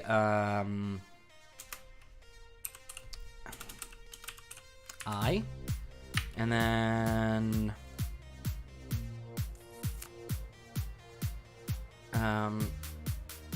sorry, my phone just had a random alert pop up that I don't care about, but still made me jerk my head. Actually, I didn't know I didn't care about it until I saw the alert, but still, saw my phone light up. What? Okay, so general error at the index we're passing through when we're doing the forward. It's one of the arguments. All right, so that general error we're gonna set to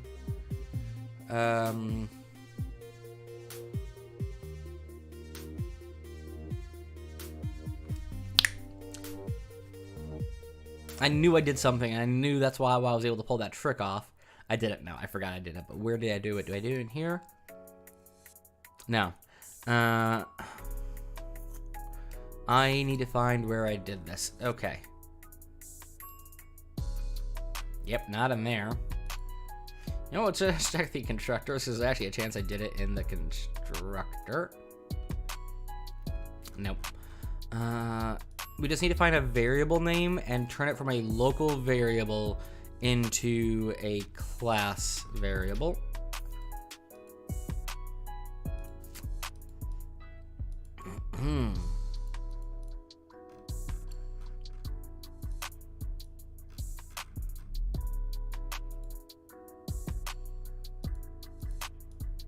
Sorry, the highlighting there is confusing me. I know I wrote a function that stored the information for a short bit.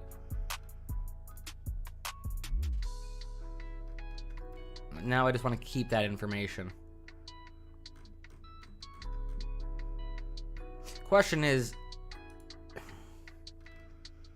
do I need to redefine it elsewhere? Can I just have defined it or have declared it, defined it, whatever, initialized it where I wanted?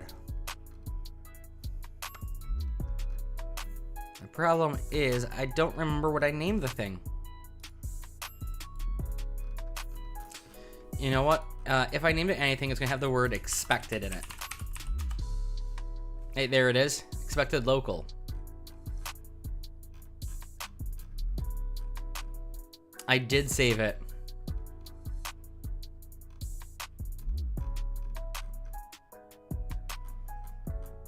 Oh, that's just hilarious that I did this here. Right, so maybe we finish this version of it first, and then we go back and do the other version, because I'm gonna confuse the living crap out of myself now.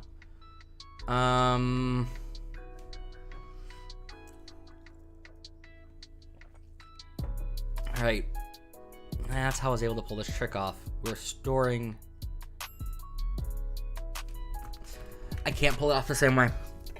We aren't passing an index here. This is everything. So we do the loop ourselves. Okay, so...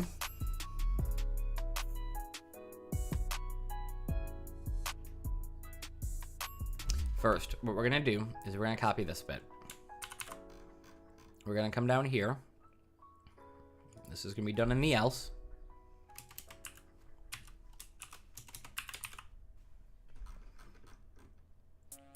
Just like I did there. Just was double checking I did it in the else. Like, why would I not do it in the else? But, given that I forgot I did it, and where I did it.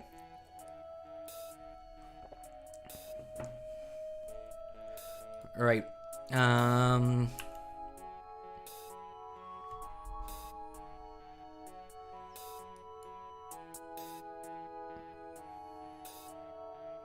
Okay. So, this bit remains the same.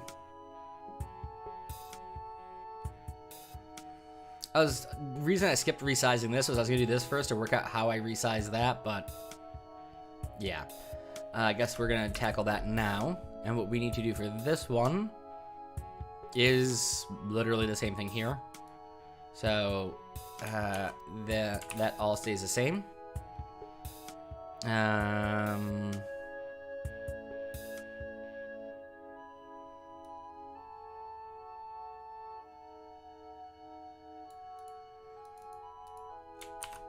Where are you defined? Oh, okay, cool. I'm guessing because this is a different forward function that's actually going to stay the same. Could have just copied the entire thing in, but hey, I did just copy the entire thing in, but hey, I didn't realize I was actually going to use the entire thing. Right. So, we have the expected output here. We need to save the expected output.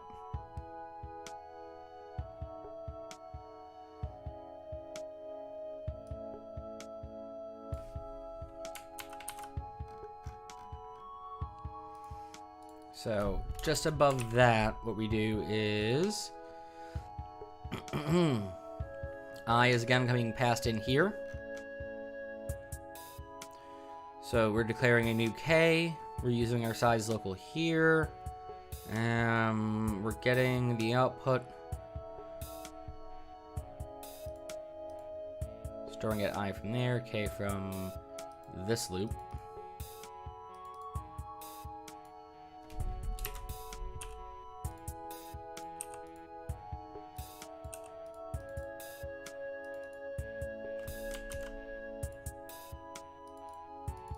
I'm not sure why it's highlighting the other K, which is...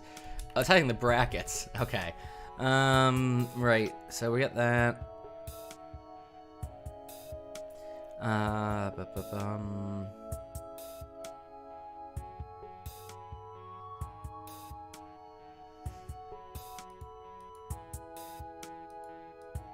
Then we're overriding the target here because we have our expected still. Okay, so we're on the right track again. So training data set. We get the output.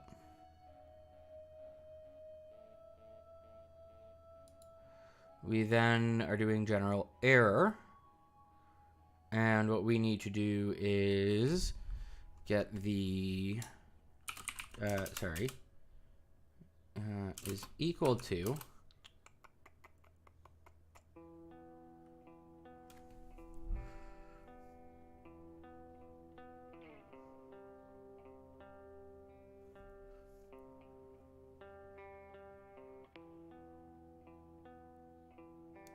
wait, no, hang on.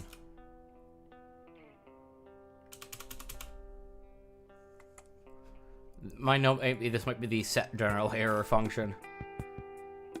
It is. It's a set general error function I'm looking for. Okay, so set general error. And we're going to pass in... Did I do it up here?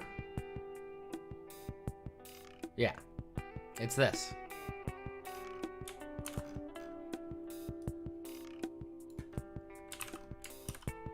Where I, again, is being passed in up there. Okay.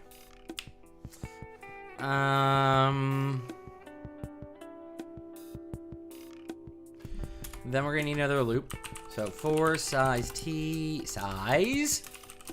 j equals 0, j is less than the number of outputs, I think. And nope.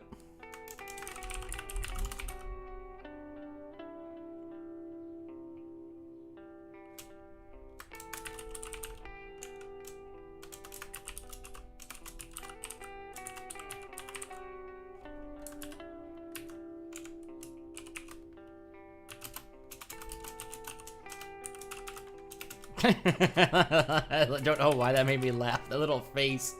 Oh, I am easily entertained and amused. Okay, so,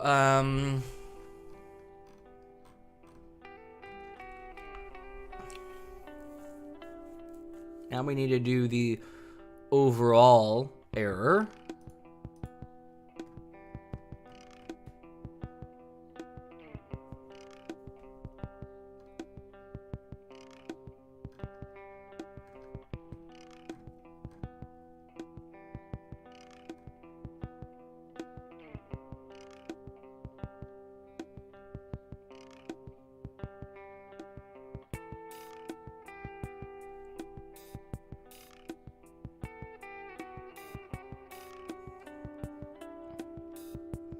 So that's that one we want to set. Sorry, I was just double checking I have it, what it was.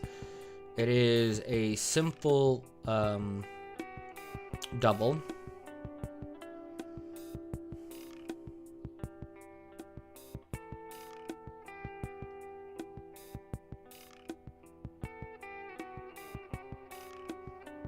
But we need a function for this to work.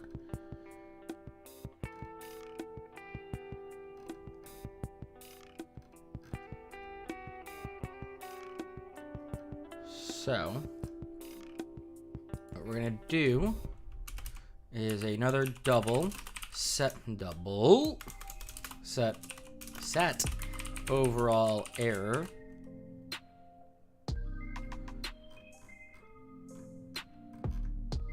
overall general error. Yeah. General error. It's gonna use the same arguments as here. Okay, let's go ahead and define this. Let's pop back over here and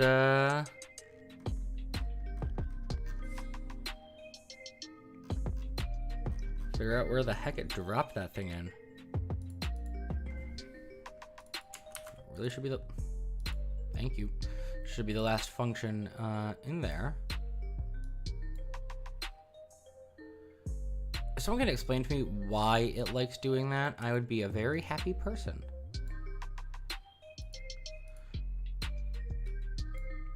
Okay, I will worry about the other ones later. Why are you all the way up here? Get down here where you belong. Okay, so, yeah, just gonna start taking things I know we're gonna need. All right, so we need a other one as well, don't we?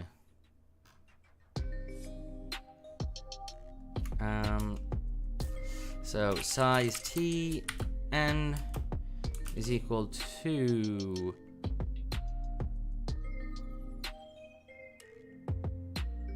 hang on, n is equal to yt dot size, and y in this case is yt. Did I not do this up here? Cool. Apparently I didn't need to. And y is yt at its first index.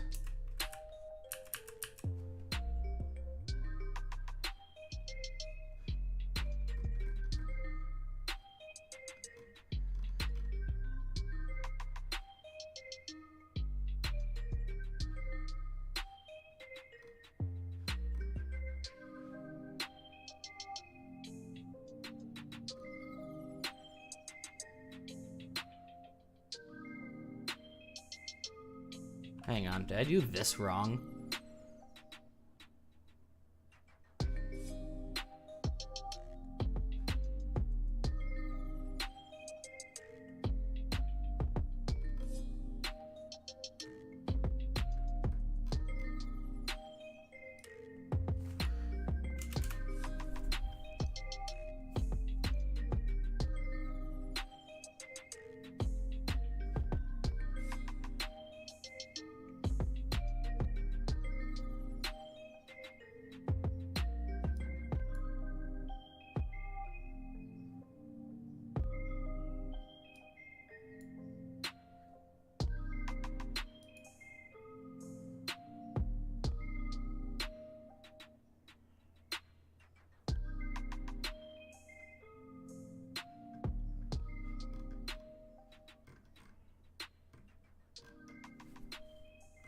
Huh. That's what I get for doing these things weeks apart. In some areas, I'm forcing myself to work with 2D vectors. In other areas, I'm parsing those vectors out and working with them each on the individual rows. Right. So I'm using two different styles of addressing the data here. And that is why I keep getting confused. Good, I found a really annoying code smell that I'm not going to look forward to iterating through.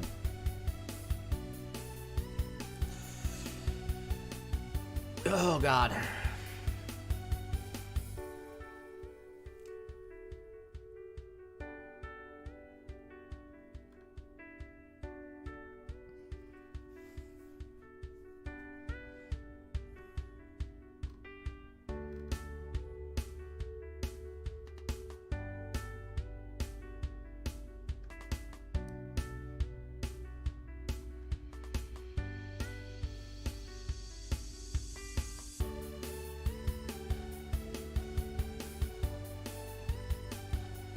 Alright, for size t, I is 0, I is less than, actually, it's going to be ny again.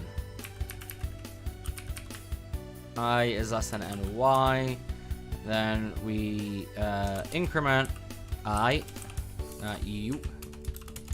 Okay. And then what we'll do is result local plus equals power of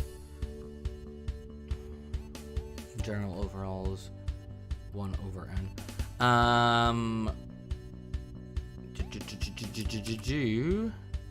1.0f over my multiplied by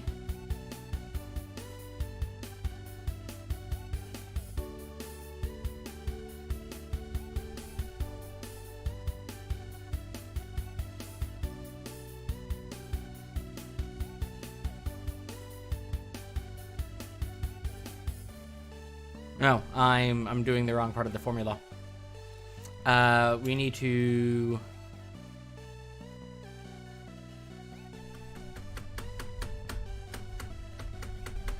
We need another variable that we calculate above this one.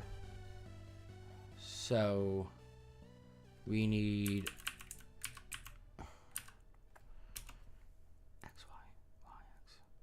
x, y. So this way. So we need result y. Result is the x and y coordinate together. Okay, sorry, I was just trying to figure out what the heck to name this thing. It's gonna be a double. It's gonna be called the result y local.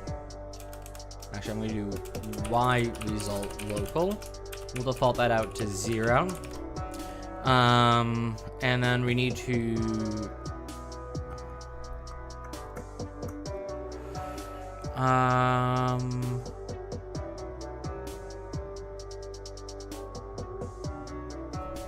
Alright, did I make a note on which one was which? Actually, they should be the same size. So...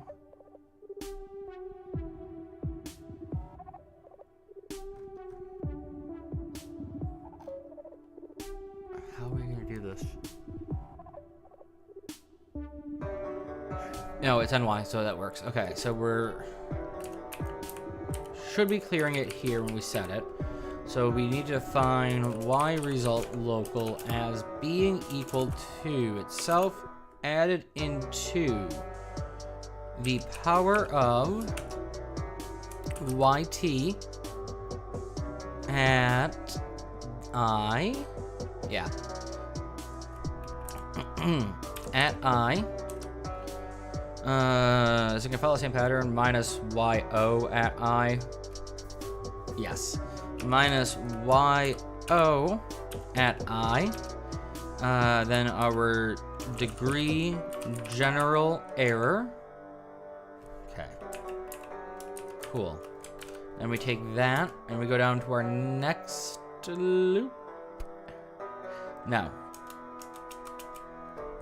we then go here and do if general error measurement is equal to e loss measurement mean standard error. And then we do one thing, which will be result plus equal power of 1 over ny multiplied by result y result local to the power of the degree overall error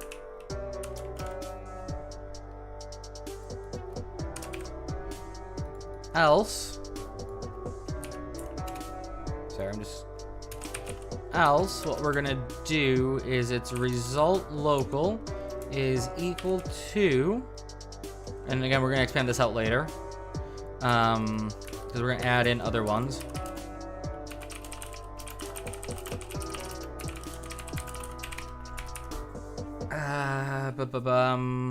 We'll do math.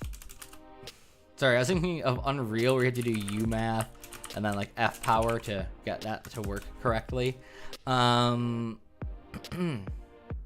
overall area here, so we're going to use result Y though, because yeah, we're doing with this one. So it's going to be plus equal power 1.0 F over degree general error. Okay, multiplied by result y result local, and we're raising it to the degree overall error because we've changed it based on if it's MSE or something else. That's what the bit up here is, these two functions. Okay. And then that's the end of that one, and we're ready to return the result. And the result is that formula for that I showed last time, which is 1 over n. Sorry, not n. We didn't use n in this case. What do we use in place of n? Oh, it's still ny. It's ny. Multiplied by result. Sorry, we return, and that should be result local. All right, I'm just gonna bracket all of this off so I know that we're returning all of that. Okay, so that's done. And that's what we needed for our forward. We were doing, which one? We were doing the forward with all the things we need in it, or with the index being passed in. Okay, so we are, where are we in this? We have just done general error. So general error, where is that in my notes? General error I, yeah, okay. So now we're doing this. So we need to do set overall error, whatever the heck I just named it. Set overall general error. Okay, so set overall general error. Hang on.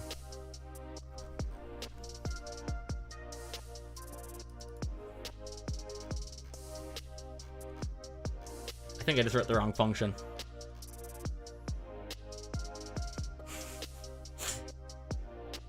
Yeah, we wrote a function we're gonna need later on, but hey, at least we have that done.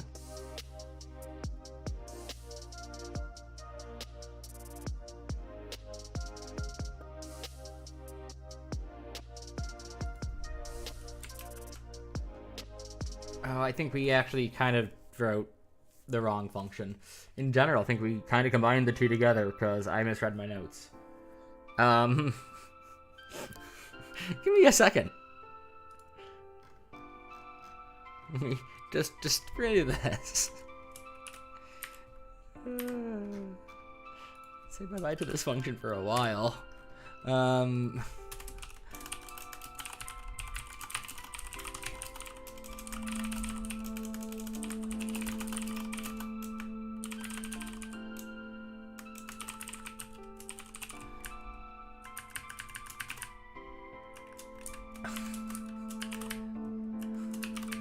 Yeah, I combined two functions into one by accident. We will need, yeah, we'll deal with that later. So we need to set overall error. We're calculating this one. So it is double set overall error. And what we need to pass in is single vectors of these. Wondering why I got really confused by the 2D versus 1D. It wasn't yeah. We are literally going to copy, oh wait, hang on. We are going to first get rid of this. Did I, you set general error, you're still there, buddy.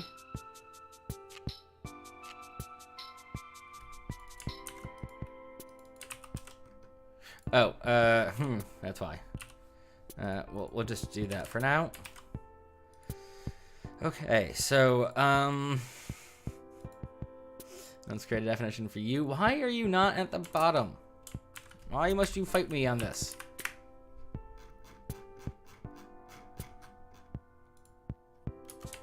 Okay.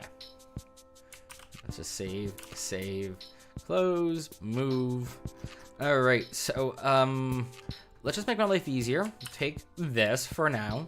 Pass that there. Because most of this is going to stay the same.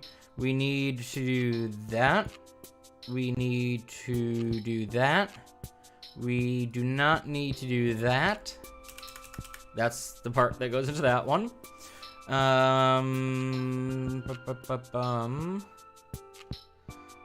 What we do need to do is the stuff down here. So hang on. So, for I,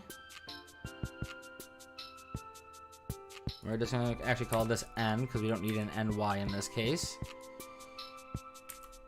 Okay, so for I less than less than n, then what we're going to do is This is overall error. What we're going to do is we're going to do overall error. This is going to become result plus equal, because it's overall error. Sorry, I'm going to keep saying that to try to help me keep the formula in my head. Which is power of yt at I minus yo at I. So that's one bit. I'm just gonna bracket off this first bit. To the power of degree overall error. What don't you like about this? Oh, result local. Okay. This goes bye-bye. Right. Then we're gonna have an if check. And it is result local is multiplied by itself, or multiplies itself by 1 over n.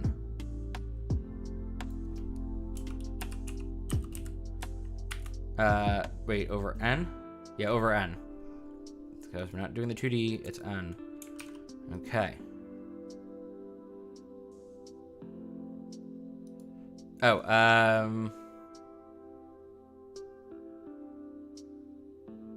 don't know why I said the power. Did I?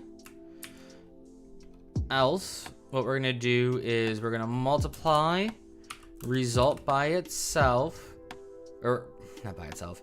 Okay, let's just delete this. Of 1 over degree overall. Yeah, it's the same thing I had a second ago. This is the child formula. That's the parent formula. That's why I can combine them. It's you do this, then you do this, and then we return result. We don't do any changes here. It is just return result local, and NYT size result local loop through. Calculate out result, modify result based on our transform rules, return result. Yep, okay. Whew, okay, I am glad I caught that. All right, back up to where we were at a moment ago, which was here in our set general error, and we're looping through. So we're gonna do set general error, and we need to pass in 2 vectors. So the 2 vectors we need to pass in are going to be our what order to do this in? Target and observed. Okay. So we need to pass in okay, it's gonna be expected out local, by the way. I'm just trying to figure out which one we're passing in. Is it IJ? Or JI? I think it's JI.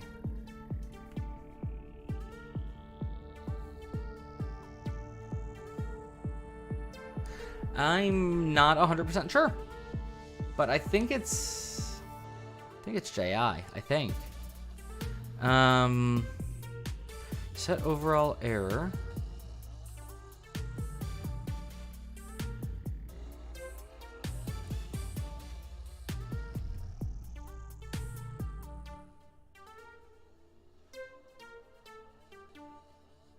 No, I think that I actually need to do a different way.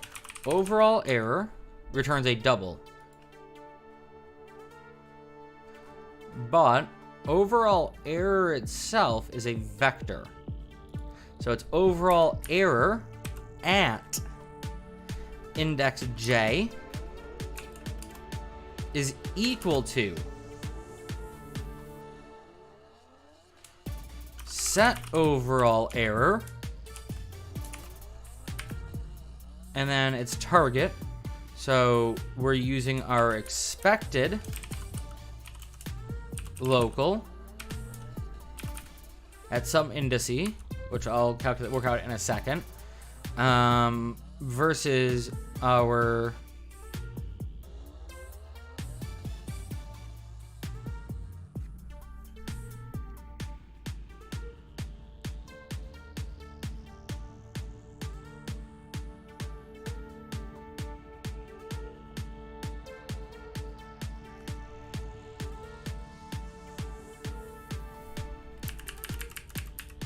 think this is still JI, sorry.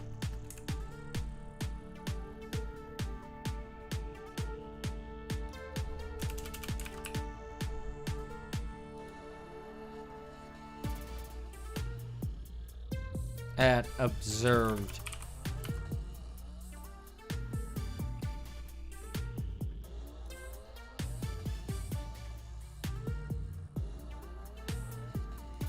Yeah, I think it's observed J here as well.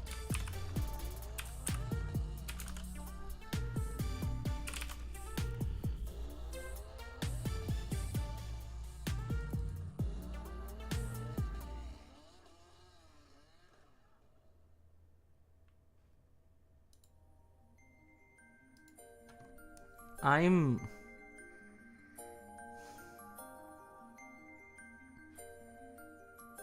not sure.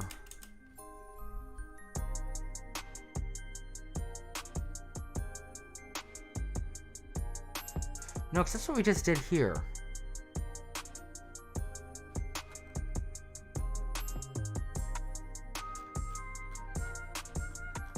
Where the heck is the nth thing I said earlier?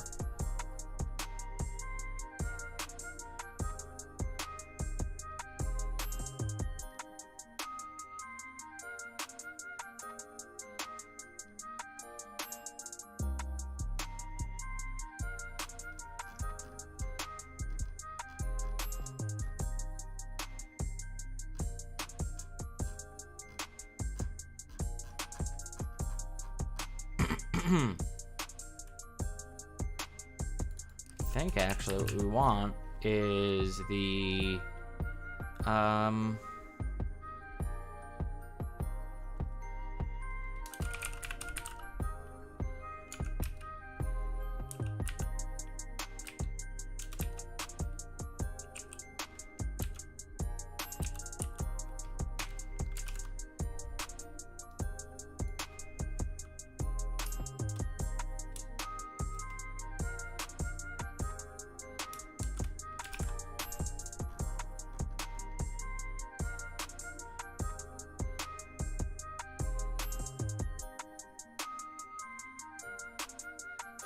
did I create an input local down here?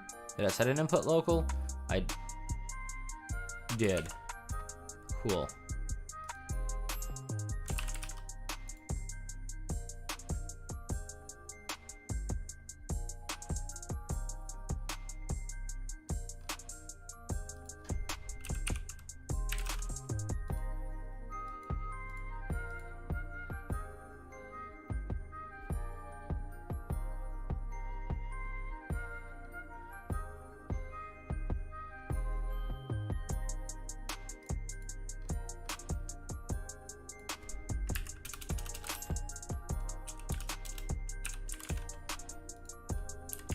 What seems to be the issue here again? No suitable constructor exists to convert double to...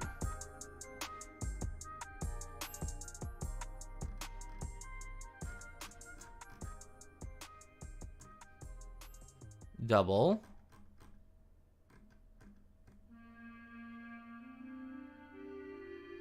Double.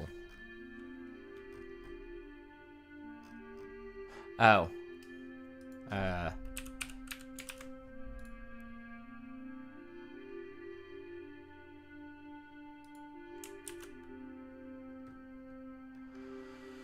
Okay. First.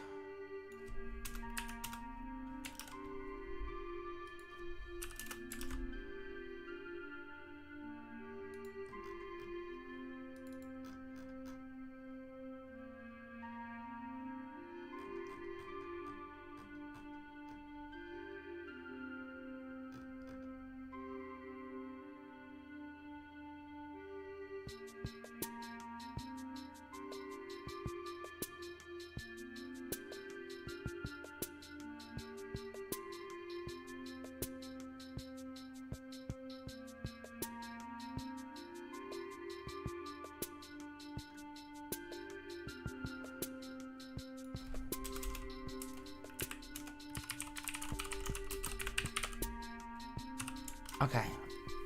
Why are you not accepting those?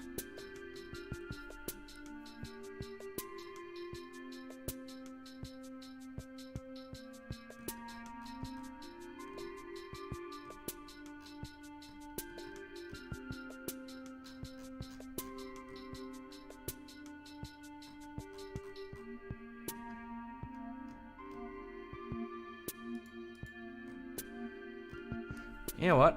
I think I realized I just made a stupid mistake, that's all. That was probably what I did. We'll go with J for now. And it's expected local. And instead of what we did a second ago, we'll do input local. No. Input local. Yeah. That was all. I was trying to pass in an indice. I don't know why. The error message didn't make me realize that's what I was doing. So, right.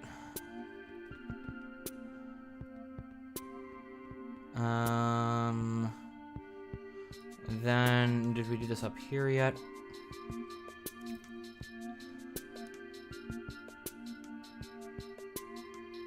Okay, we have not done that yet. Right. So what we want to do is error at index J. No, index I, index J. Wait, is this one of my 2Ds? Error, error, error. Error is one of my 2Ds. Yep. Okay. Dot. Nope. Is equal to. And then let's see if we've written this yet. I feel like we did. Might be in here. Which is fine if it is. I can still call it without having to actually. Nope. Okay. So we need to write a error function. We're gonna write a simple error function.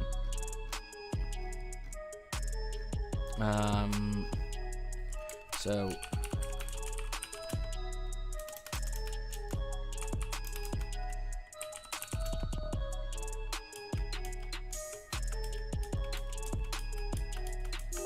I swear, didn't we write a simple error? No, okay.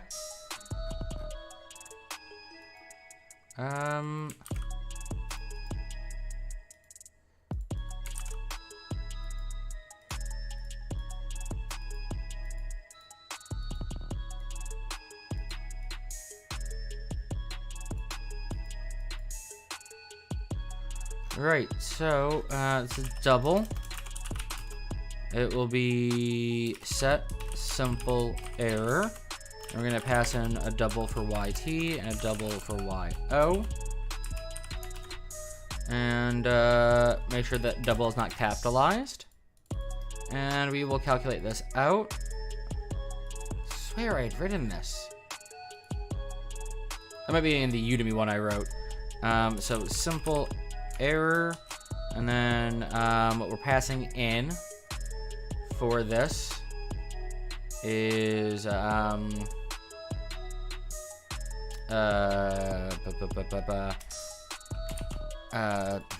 me a second.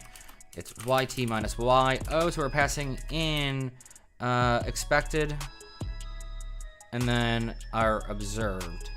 So it's expected, then observed.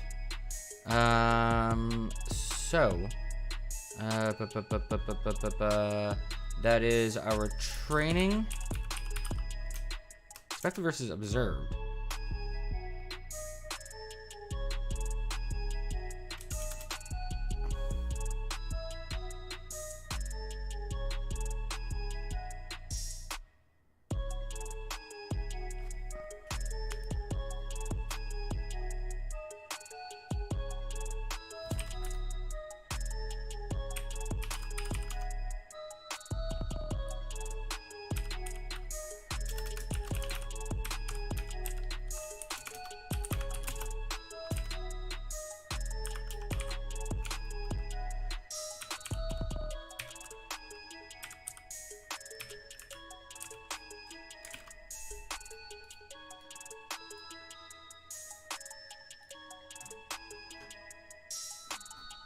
Threw it somewhere really random up here, didn't you?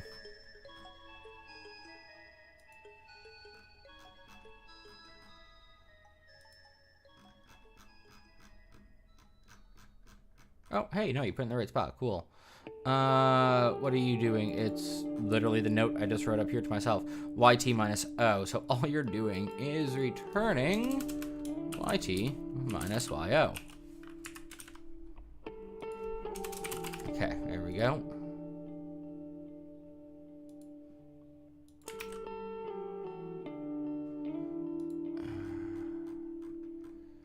Right. Which one of you is erroring out? Set general error. So it's forward that is causing that problem.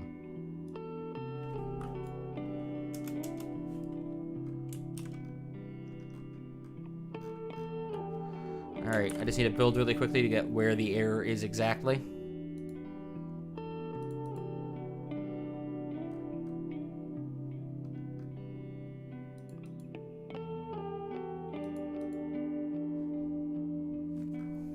What the shit?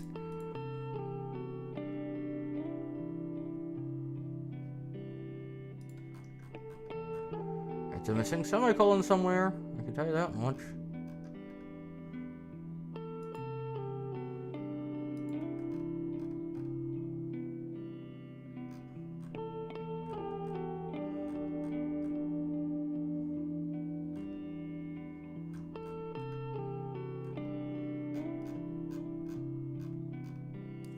Right, I'm not sure where it's at, but it's somewhere missing.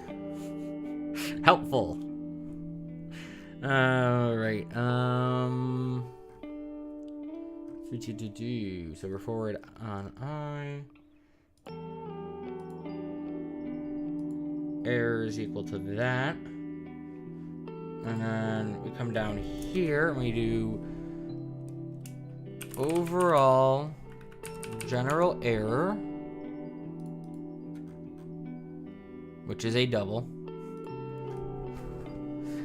is equal to, we're just going to do that for a moment. Just want to see if that resolves the error I'm getting. No.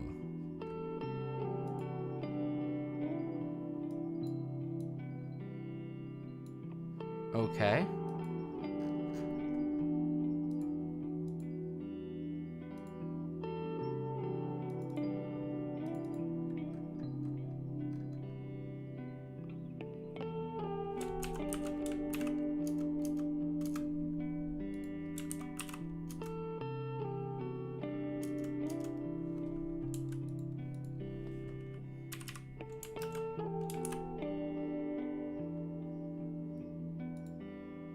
So I started getting that error once I wrote this line, which is why I wanted to see if it was something weird going on. What is the error?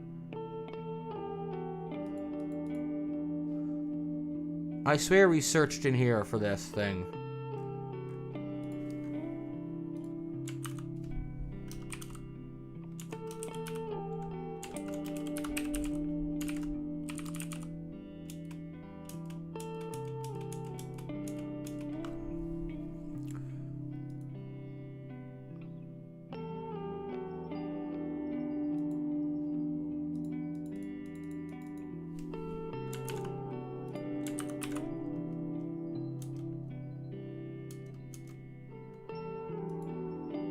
Oh.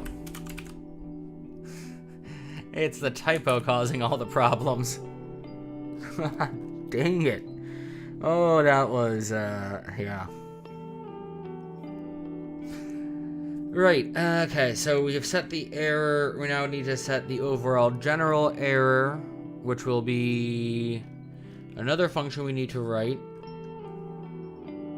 And that is going to be our overall general error list, array vector.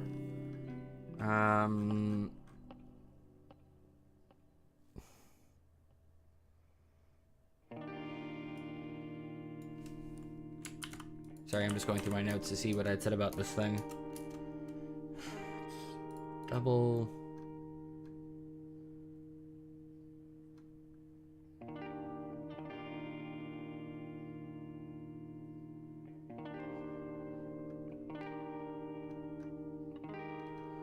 Okay, so I was taking in these two 2D vectors.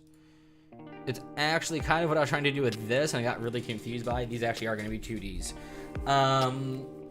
Okay, so what we're doing here is we're creating a list of the overall... Oh my god. The naming conventions on this are going to drive me crazy. Okay, we're doing what I was trying to do here correctly, but we're doing it for everything. All of the vectors we're passing in instead of the segmented parts of the vector. I'm just gonna kill my camera while we set this up. Everyone knows what that means by now, I hope. Also, my leg is in a lot of pain, guys. Really sore. So,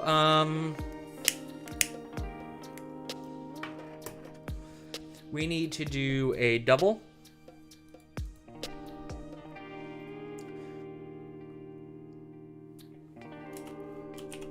And this double will be set overall general error.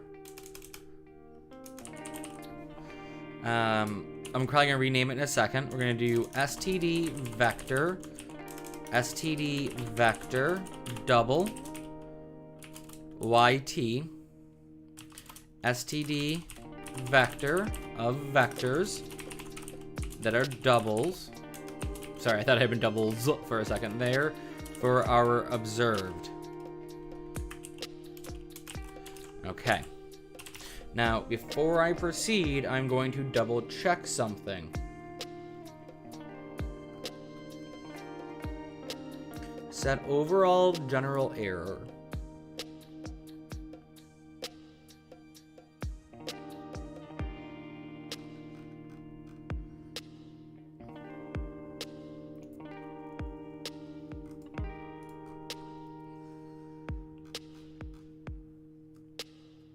I am going to name this something else, actually. It's going to be set overall general error vector.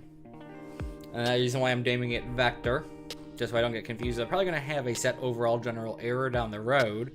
And it isn't a vector. It isn't... Oh, wait, no, I'm not returning a vector here.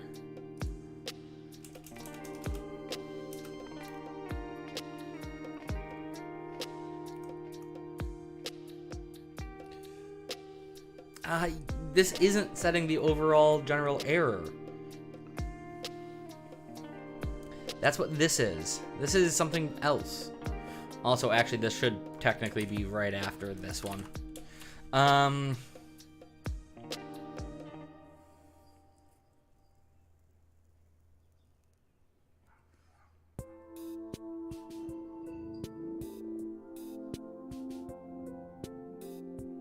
It'd also be helpful to spell that right. Yeah,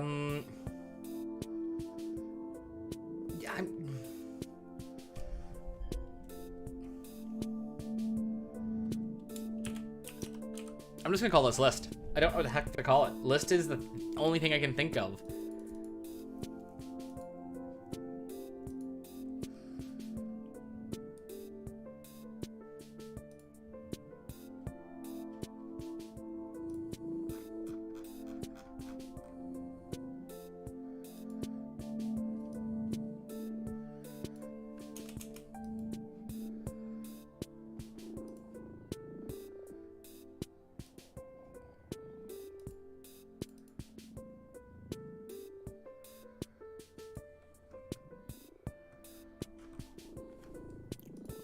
I hate IntelliSense right now.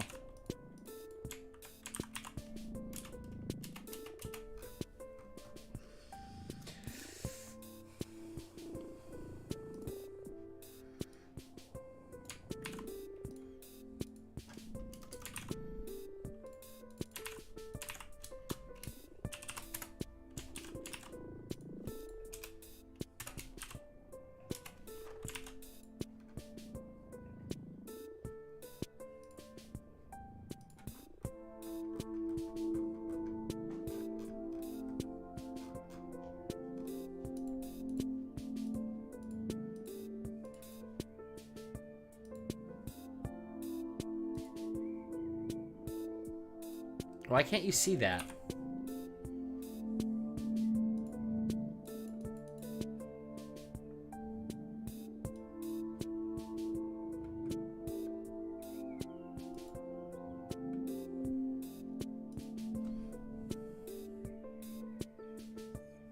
Okay, what silly, simple mistake did I make?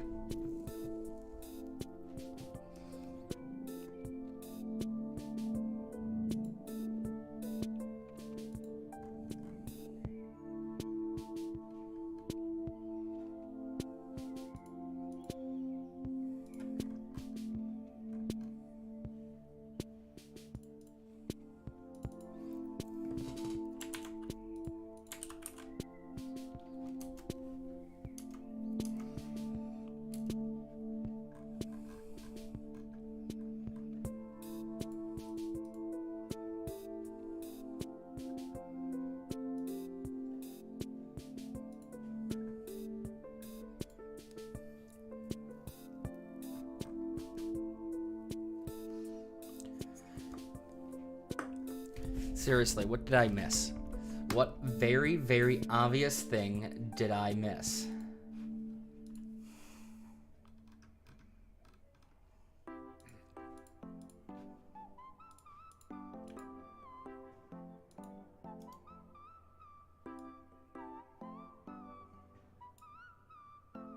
Okay, you think you're declared there, but you're declared here.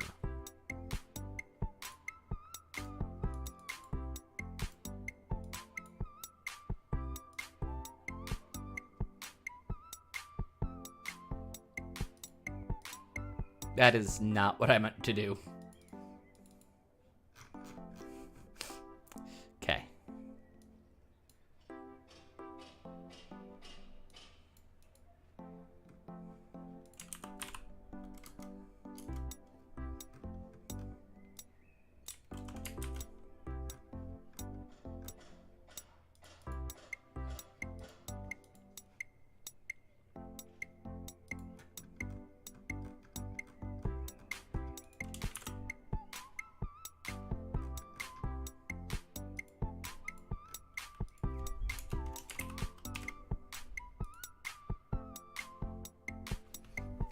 Like, yeah, I know. Why are you doing this?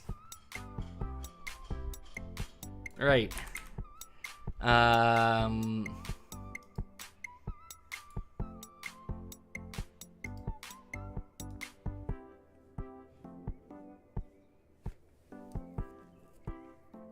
Okay.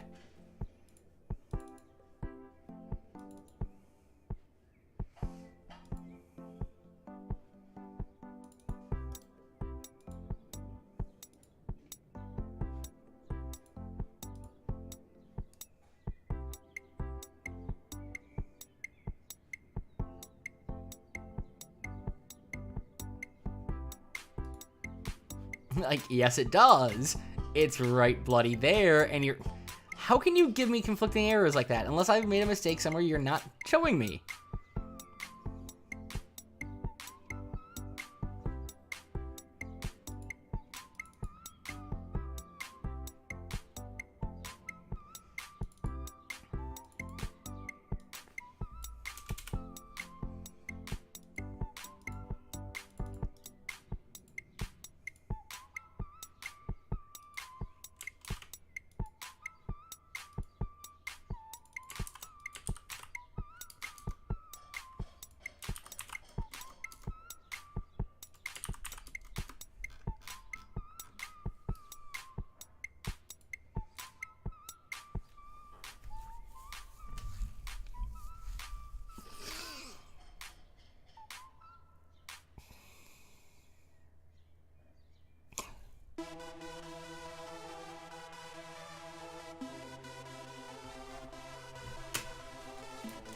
You guys can keep the music. I'm not gonna listen to the music.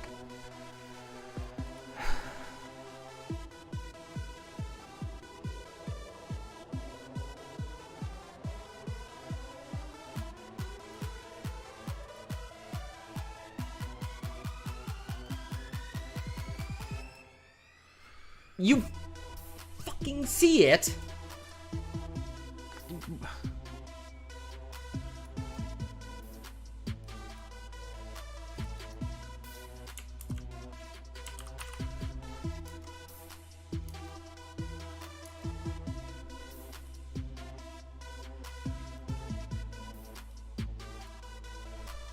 What the actual crap is going on here?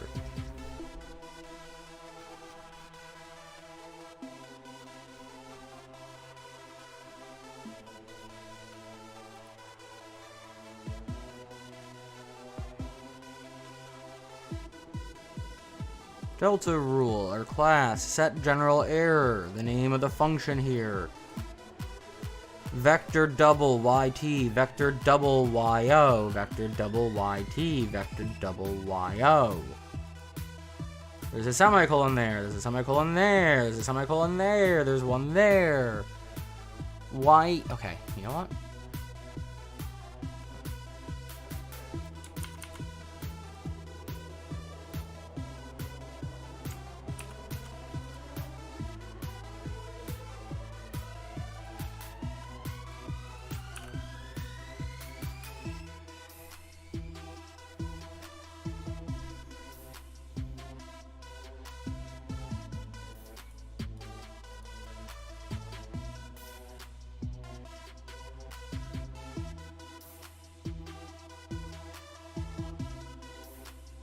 I'll worry about that later.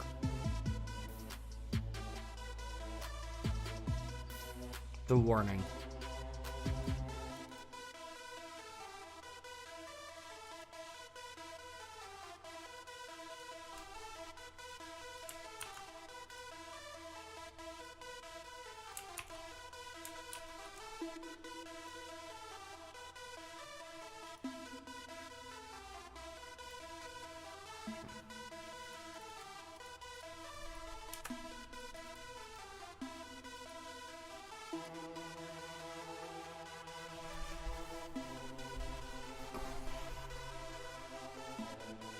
Alright, does anyone actually know what this is?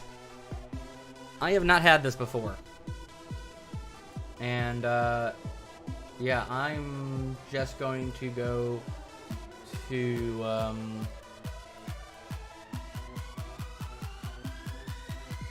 Oh, hey, a channel that got stolen from ages ago is back. Yay, I'm happy for that. So, Visual Studio says function is not member of. Okay.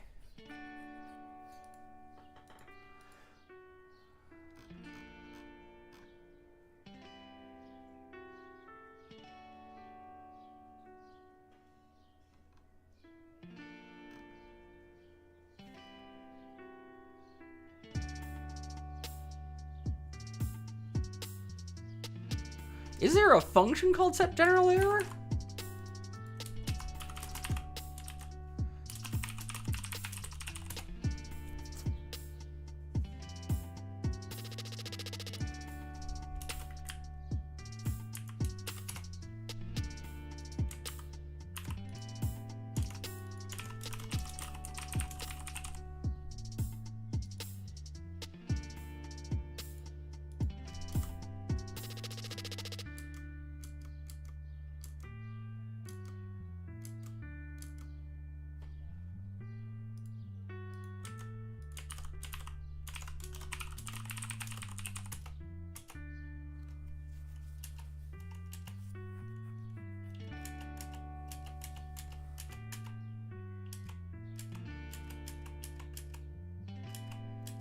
Okay, yeah, no, that wouldn't be the problem. Let's just do entire solution, just to be on the safe side.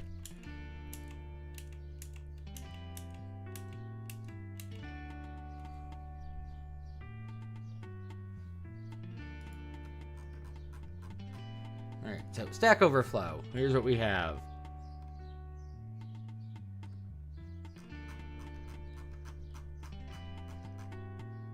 It has its right header.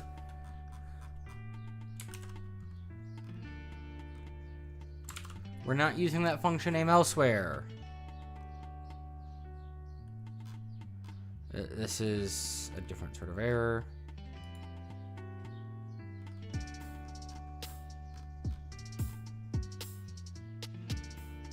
So I missed a parenthesis somewhere, probably, maybe. Let's take a look.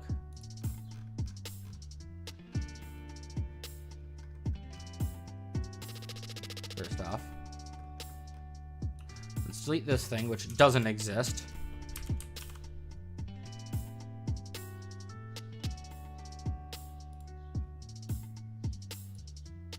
Okay.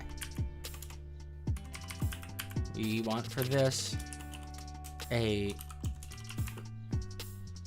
vector of doubles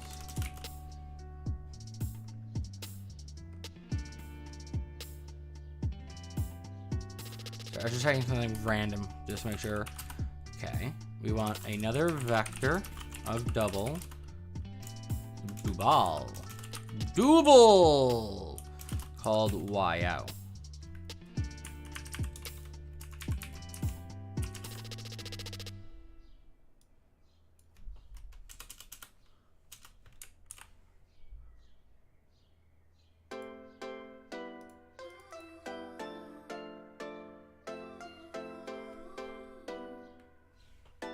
So overall general error is now giving us a problem.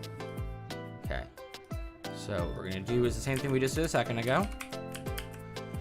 We will do std vector of std vector of type double called yt,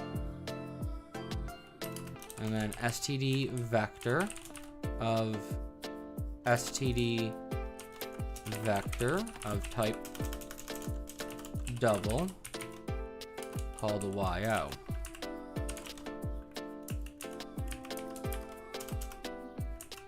Okay, you're still not seeing it, so let's go over here. And let's just make sure we haven't done this twice somewhere. Oh, hang on.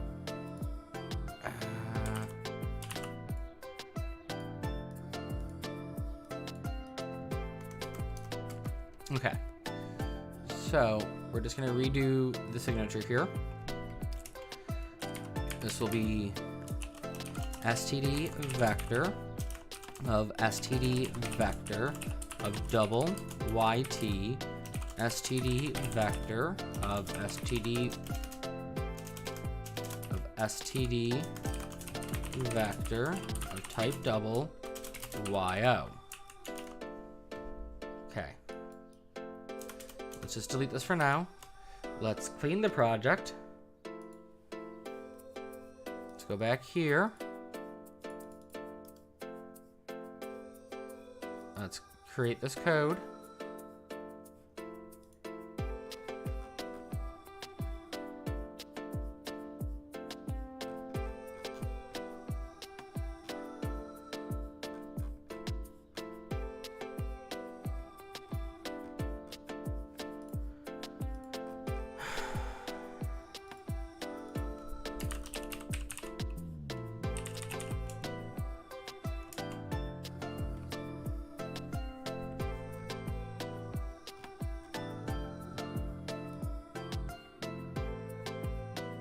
Why is it... Okay, I know what the error is. It's seeing something that doesn't exist anymore. Literally, that's all it's doing. It's seeing something that no longer is there. However, I think that also might cause a problem.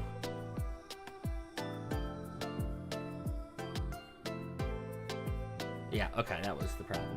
I did have a return in there. Right.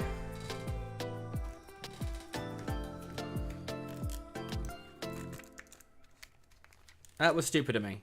Alright, I'm an idiot.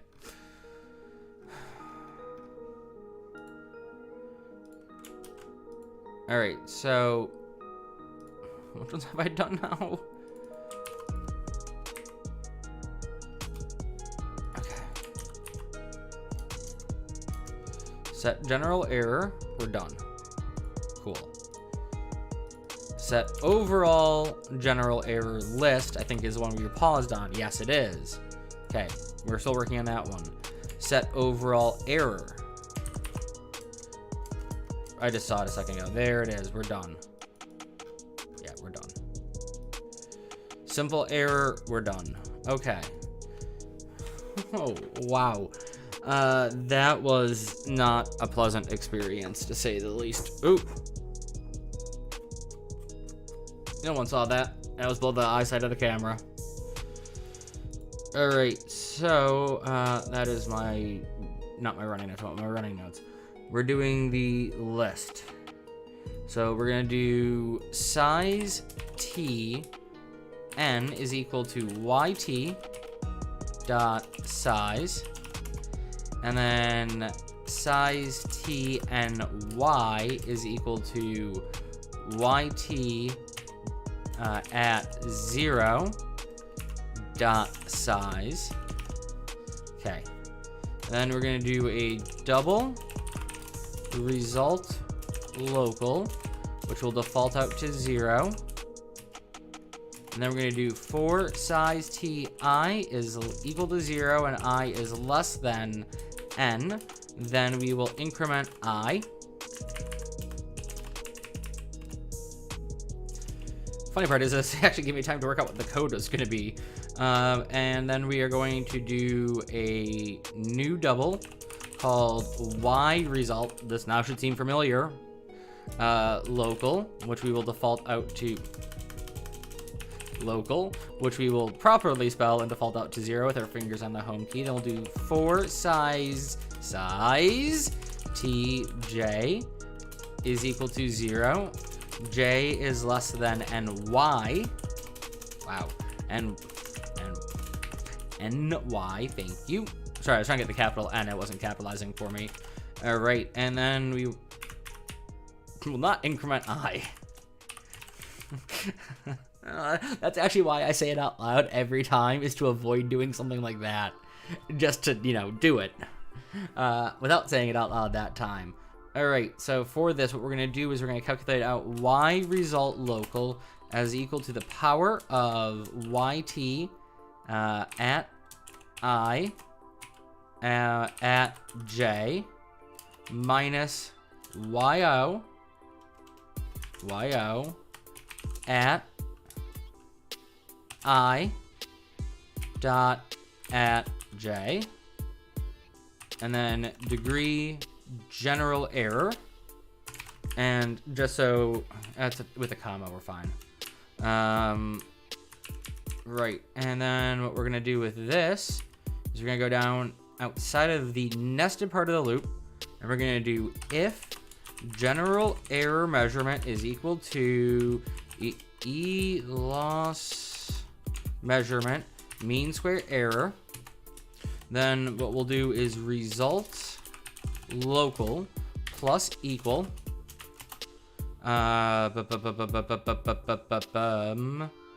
the power of 1 over ny multiplied by result y,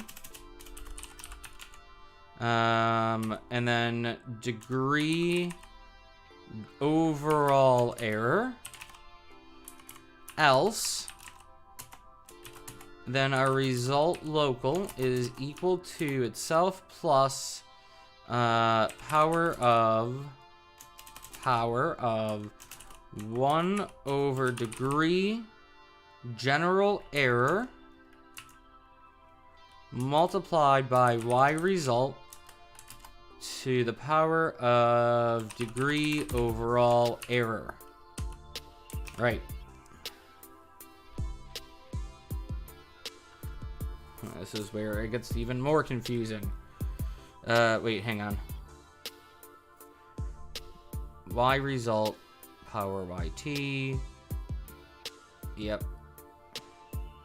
And then we step outside of the for loop and do another if check for overall general error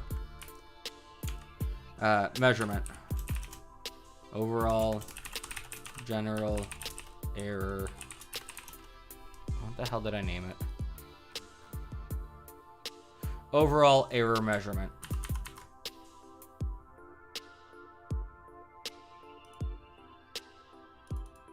So overall error measurement is equal to E loss measurement mean squared error,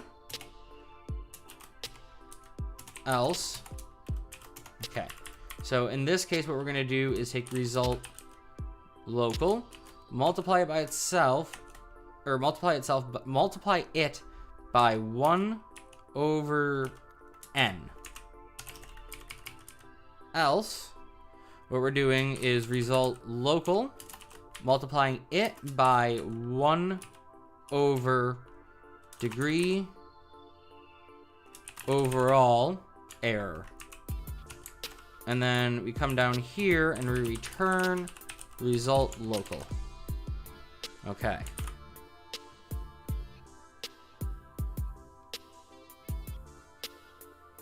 All right, that is that function finally done.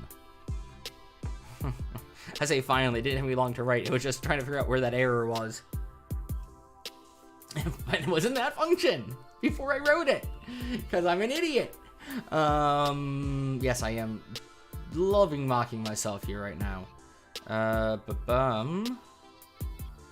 Right, so we're back in not set general error, but forward I. So we just did error here.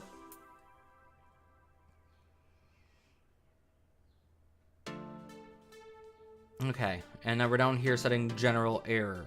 So what we need to do is use that function we just created. So, you know what? We're not scrolling down to find it. We're going into here to find it. So it is set overall general error list. There we go. And it takes into arguments. As I mentioned earlier, we're going to pass in our observed and our expected. I'm pretty sure. So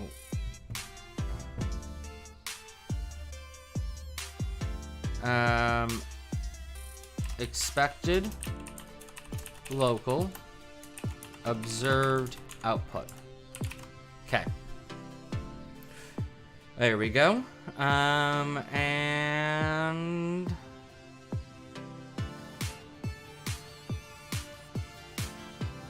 I think that takes us through what we want for this one. Yeah, it does. So we can return to the other forward function now. I'm actually gonna leave that open. So let's see what we've done here. All right, we got up to the point where we're looping through here, and we need to set the overall error. So overall error is a 1D vector.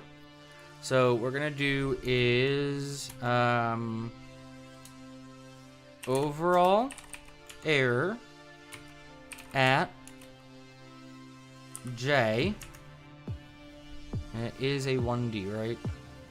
Overall error is a 1D. Why do I have it as a 2D down here? Overall error. Is that right? Okay, whatever. God only knows what I was trying to do down there. All right. And we're gonna set this equal to. Now let's just go over here and make sure I wrote the function. Set overall error. And we're gonna pass in the target. So that would be expected local at index j, comma, observed output at index j, I think. Yes. Okay. Okay.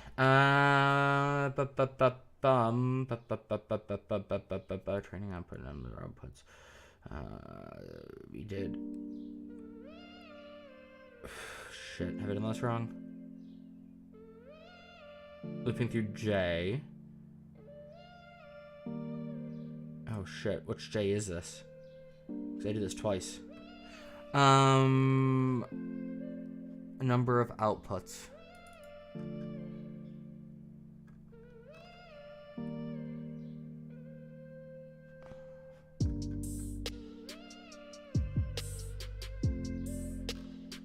Okay.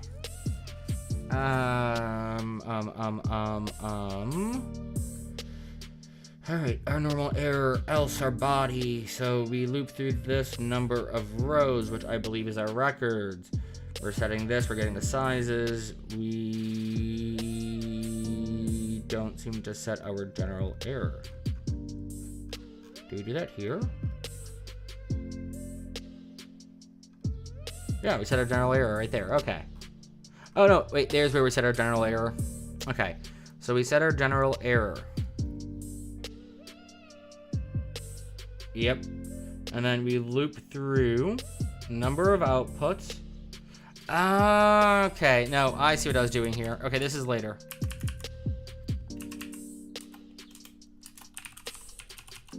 I'm going to want that bit of code. Okay, so I was getting ahead of myself. So hang on. Let me just get back to where I knew I was at in my notes. So setting general error.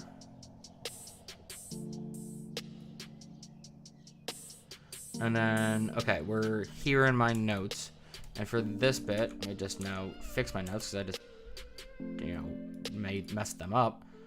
We are going to set error. an error is 2D. Yeah, error is 2D. So we're gonna do error at I dot at j, which is why I had that below. And what we're gonna do here is simple error, and we're gonna pass in observed output at I j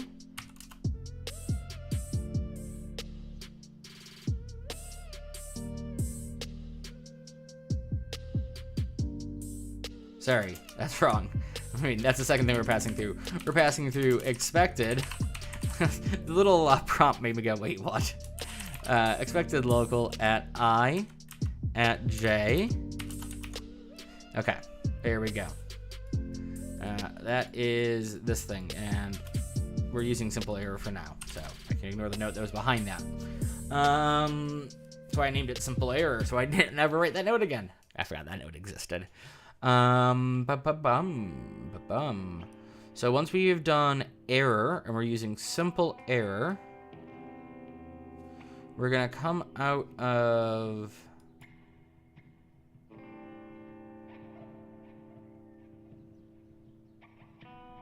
alright, we're gonna take this away from here so I don't get confused because it's driving me up the wall.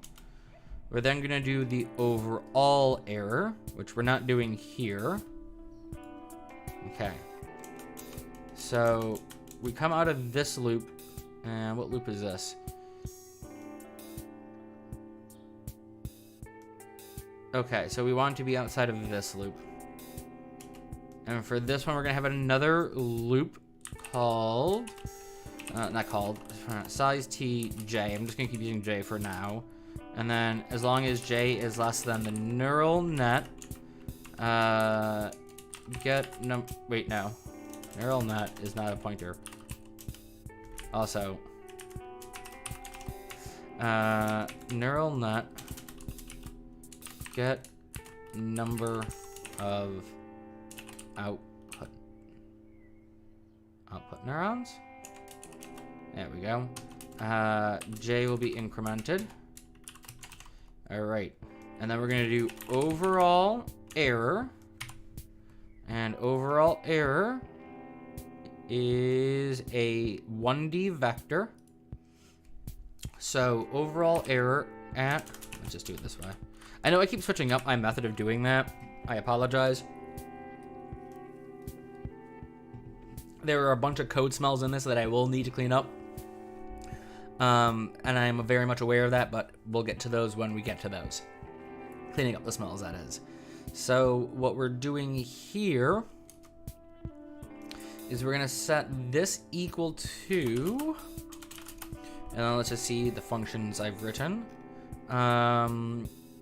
Overall error, there we go. Yep, I do have overall error. So set overall error, which is returning a double. So we're storing it at that indice. And what we're gonna pass in is the input, and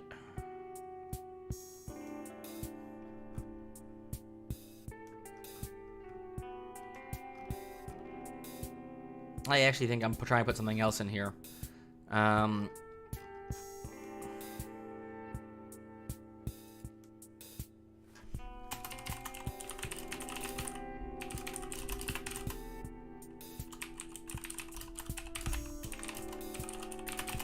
have a feeling it's derivatives I actually want to pass in. But we're going to do expected local and input local like we did down there. So expected local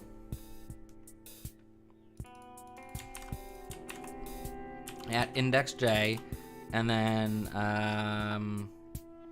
input local. Do we have it? Yeah, we have an input local. Okay.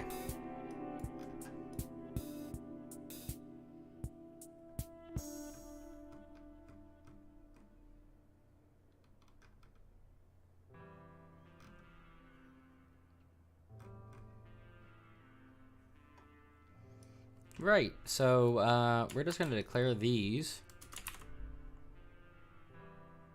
up here. And we'll resize them down there.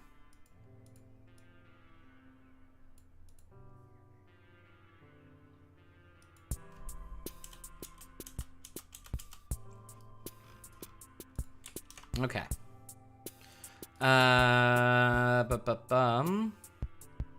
So that is our overall error. Then we're gonna come down here, and oh my god, I deleted the thing I wanted probably from earlier. We're gonna do overall or overall general error, and overall general error.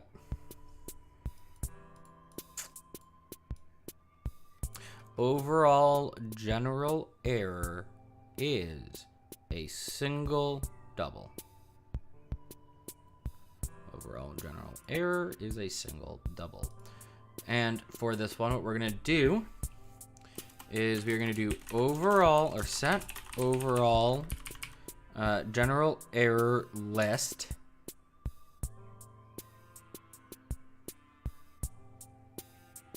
How did I do that down here? I'm actually going to just copy these lines so I have them for reference. Okay. Do I still want to expect a J? No, because we're not in a loop.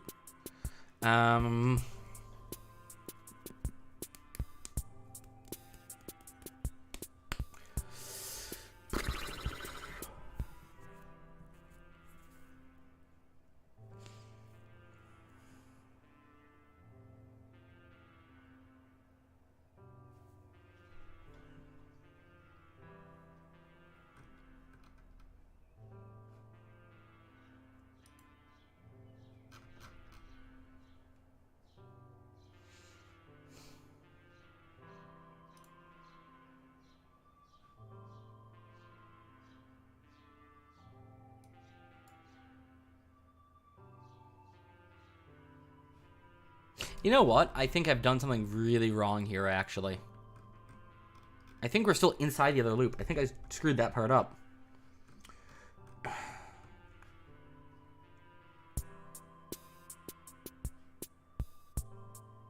Give me a second. I'm gonna just do it this way really quickly. So if error output error log, cool. Else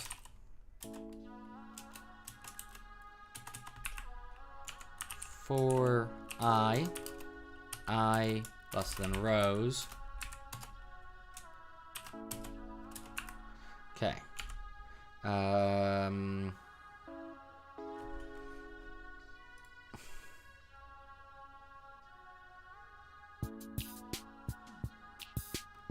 I went the wrong direction.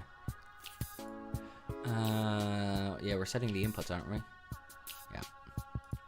So set expected output, set input.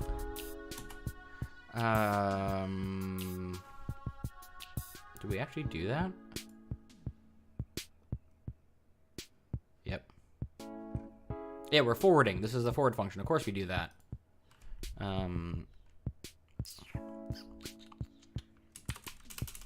We're on network calc. So what's happening here is this is fine.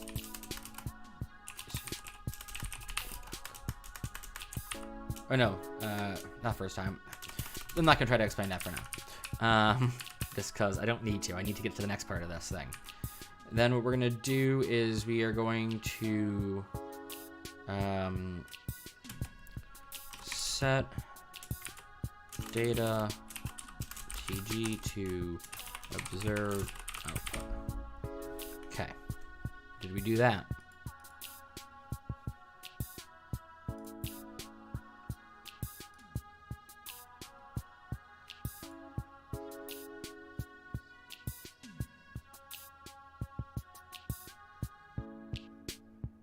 No, we created a local thing for that. Okay. So, store observed output. As long as we've done that, we're good. I don't care how we've done that.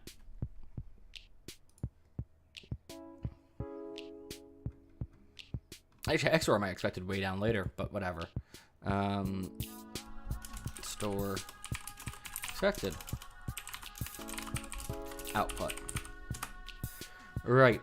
So once we've done that,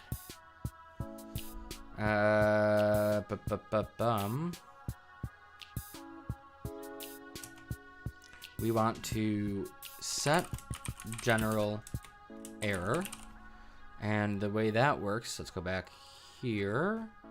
Set general error. It's a 1D vector, so we're gonna have to loop. So that's this bit. Oh no, we're already in a loop. It's this one here. So set general at I to be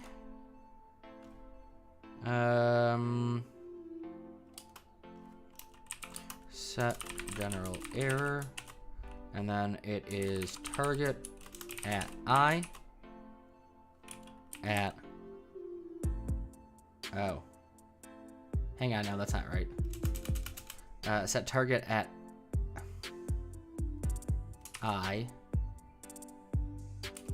comma,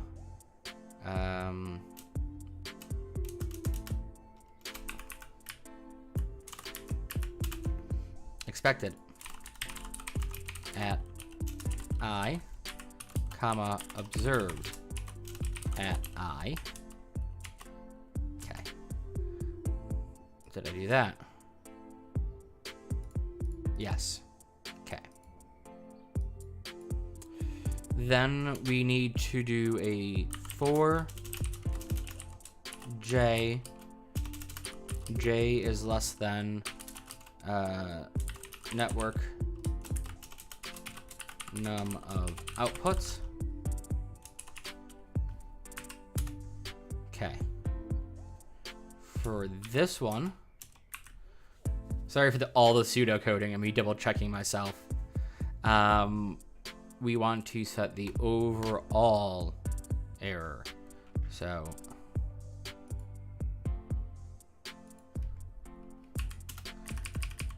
set overall error, and overall error is also a 1D vector. Okay. So set overall error at j, because we're now in that nested loop, at j is equal to, so overall error is equal to set overall error, and that will be expected at j,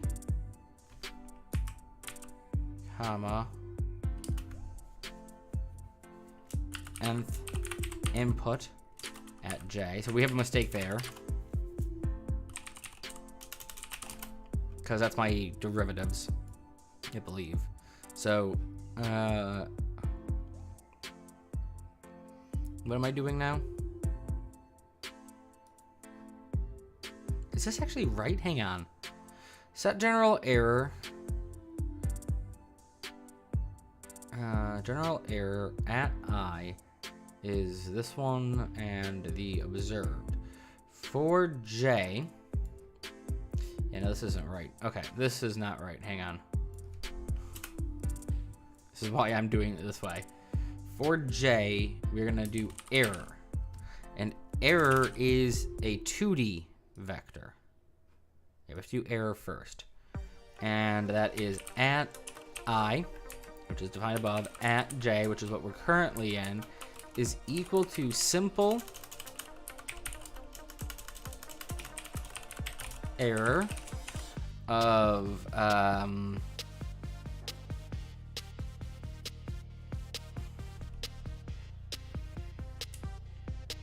output. Or sorry, no. Target expected is what we've been calling it. So we've been calling the target at I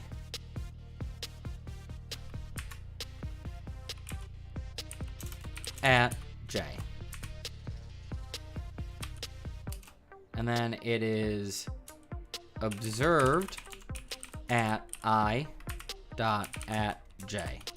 Okay. Is that what we did here? At I at j. Yes. Okay. Good.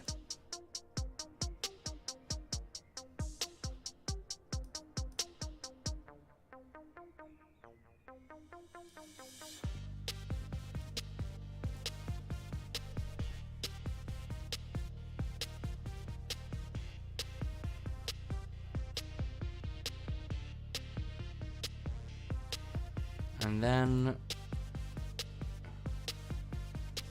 we want to line up with that for, and it's going to be j. J is less than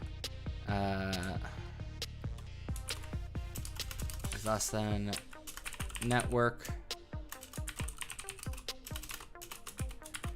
num of outputs. Right, okay, so then we're setting the, we've done the error, so we're gonna set the overall error, and that is a 1D vector. Yeah, 1D vector. At j is equal to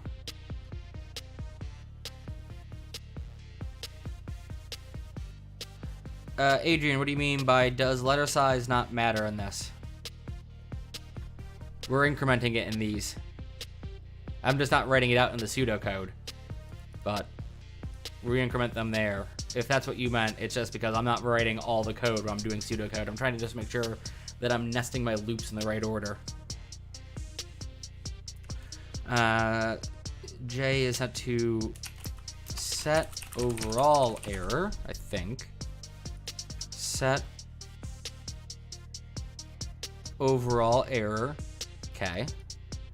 And we're going to pass in 1D vectors. Set overall error. Yeah, 1D vectors. Okay. So what we then want for this one is our nth target at j, which we don't have. Okay, so that's another error. Oh, that is the error I was looking at earlier. And we want the... Oh yeah, it does, but again, pseudocode, so I don't really give a crap if I'm getting it wrong here. I'm more paying attention to if I'm nesting them correctly and what I've done wrong on this particular line that I'm looking at right now, because that's the line that's maybe go back to here to double check stuff. And then we want the nth input at j. So wrong in both functions, but use what we have for now until we can set these values. So we're going to use the wrong values. We'll come back to it later. So let's go back to delta rule, and we're currently looking at overall error. Yep, okay, so update later to nth values. Okay, so that is wrong, but at least we know it's wrong. Next, what we want to do is set the overall general error, which is where I paused. Overall general error, which is of type, I'm going to sneeze in a moment.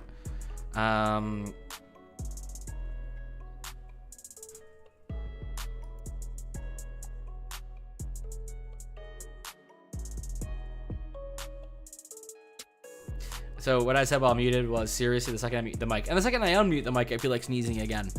I'm allergic to the microphone. That does not bode well for me on YouTube. So, right. What we need to do is we need to set the overall error. Overall general error. Yeah, overall general. So it's overall, yeah, I got it right there.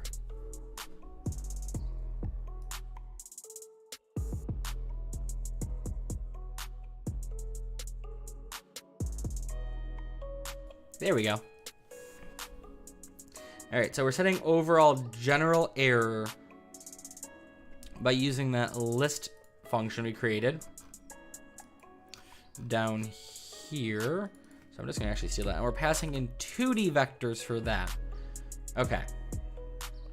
So, equals, and then for that,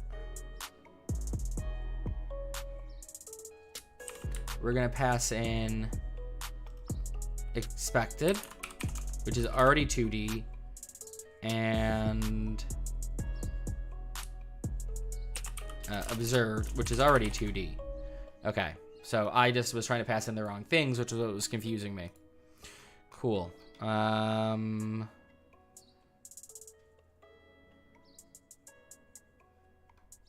Wait. What? Oh, also, that's not true anymore. Oh, we're on this one. That's why I'm confused. Was I reading the notes for the wrong one? No, I was reading the notes for the right one. Okay. So, yeah, all we're doing is passing in expected. Wait, hang on. Set overall general list is 2D. I was like, that, okay, yeah, no, I was just being an idiot. It's expected local versus observed output. Okay. I had my things looped nested correctly. There we go. All right. Wow. 30-minute detour for me to realize that was nested correctly. I just was thinking about the wrong function. Now, do not save that pseudocode. It was a single sneeze actually that time, but I am going to sneeze again in a moment. Right. That actually takes us through most everything. Now we just have our test functions to write.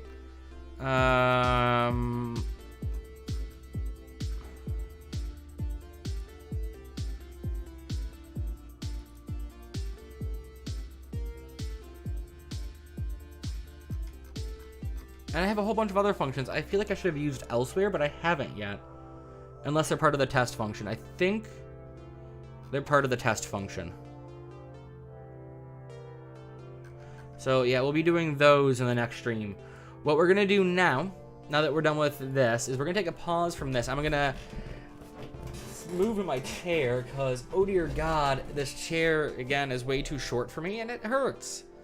And I forgot to get GitHub Desktop open, because I'm lazy and like using GitHub Desktop. And because we have finished out this bit, I'm going to commit it. And this is livestream what? Number 7. Okay. Livestream 7. Nearly finished Delta rule. And a lot of code smells.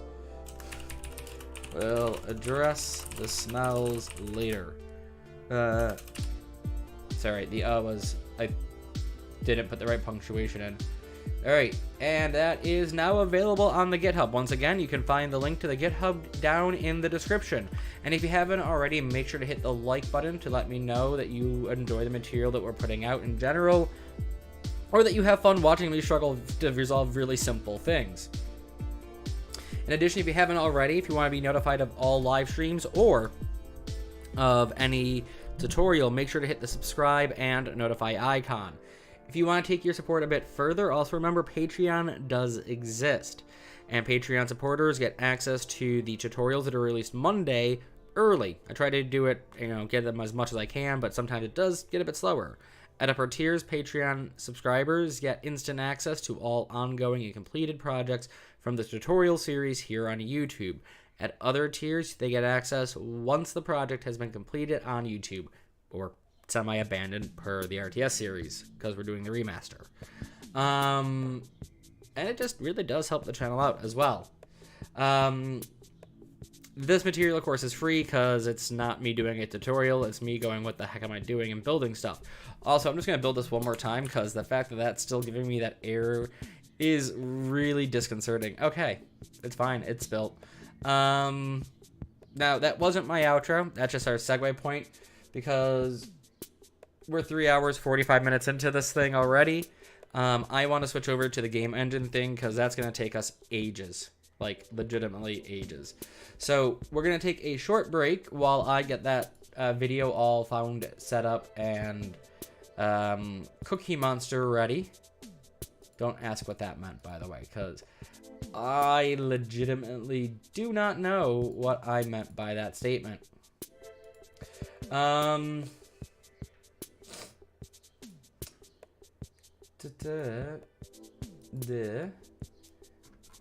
Oh, funny part was I had the video from last week still open, so I can just do this. Hit the mute button really quickly before the sound starts playing and double check it's the right one. Oh, by the way, that error I found, because I did watch the beginning, let's make sure I'm looking at the right video earlier. He actually found the same error, but in a different way.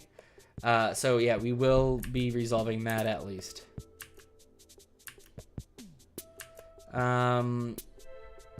Right, so I'm just scrubbing to the correct spot in his video. So I'm just gonna use his timestamp. And okay. And I'm not gonna use a timestamp for that part apparently. I'm just gonna grab this, copy the timestamp, and come back to, no, don't do that. Bad computer. Come back here. Adrian, I am posting the link for the part we're following, so you guys can get ahead of me even on this if you feel like it. So I'm posting that link. That is the tutorial we're following. If you haven't been to his page, make sure to go to his page, drop a subscription, drop a like. You know, you're here supporting me. I'm using this guy's material to learn. Go support him a bit. Give him a like. Give him a subscription. Share the love with him. Hit the subscribe notify. Give him a subscription. You know what I meant to say, okay? You know what I meant. As we learned when I used the word irksome, that irksome isn't an English word, so clearly I don't know English. If you don't know what that means, ooh, sorry about that noise. If you don't know what that means, I'm sorry. I knew I had an extra Chrome window open somewhere. Trying to hunt that thing down. But as I said, I'm going to take a quick break to, you know, again, stretch your legs, get ready. The thing I was trying to do was close this. And pop open this thing. And we're just going to leave this open so you can see my lovely artwork while I go to take care of stuff. Look at my lovely artwork. Look at my lovely artwork. All right, we'll be back in just a moment.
And we're back. Okay, so just as a reminder where we left off, we can now, remove entities, add them back in using our undo and redo hot buttons. We can save, we can see this transform thing. Now, there's an error where that happens.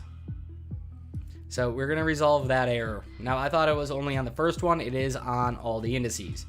Now, he catches this error fairly quickly. Now, for those who are not familiar with this, I have to mute my audio during this, so we do lose the music. All right, I am starting at 3:10. The link is in the chat with the correct timestamp appended to it for where I'm starting at. Also, I would helpful if I didn't have that muted on my side. Literally right after he has done this, by the way. So the error that I just mentioned, he's literally just jumping into that. He's just found it earlier.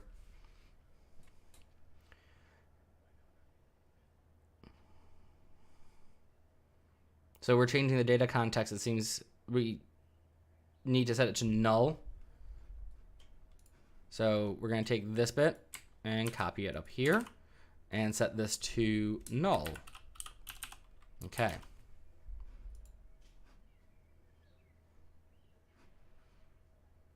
And he's gone silent. Okay. And then we're checking if add items has been added. And that's going to be count. And if it's greater than 0. Oh, okay. Sorry. I was like with the error. So if we have multiple selected items and new selected items.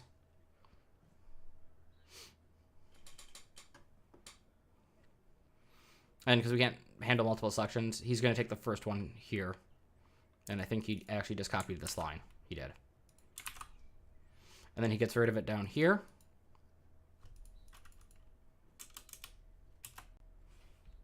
And, okay, he's changed this to something completely different. Of taking this and doing that. And then getting rid of this bit. Okay. Also, give me 1 second. I just realized I forgot to pop the chat out so I can properly read it during this part. So it's going to just take me 1 second to get that done. Okay. Boom. Boom. Resize things. So that I can read the chat, kind of, and also watch this video at the same time. Okay. There we go.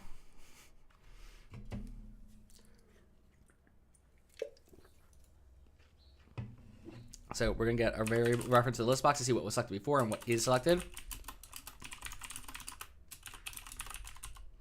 Okay, so new selection is equal to whatever is selected now. So list box dot selected items dot cast game entity and then to list. Okay, and then he made a change up here. So what we're gonna do is get rid of this as sender bit. And we're just going to do this. Okay. What's the error we're getting here? Oh, sorry. There should be list box dot selected item. Okay. Capital C on the cast.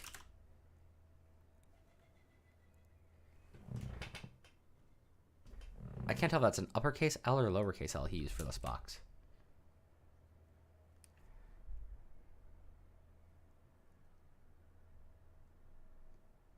Okay, so he's got rid of this bit. No, he's moved this bit. He's moved that there. Okay. Now what he's doing is new selection, which we'll spell correctly. And then we're actually going to undo this for a moment. We're going to do cast. Okay, hang on first. Let's just undo everything I just did. Okay. This is going to be list box dot selected items dot cast game entity to list. Okay, there we go. And now we're going to have a previous selection. So previous selection. And then it's new selection dot accept dot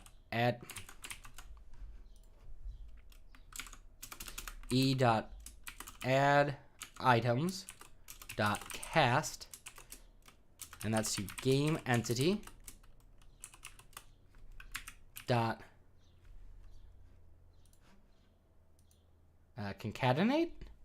Yeah, concatenate dot e remove items cast game entity.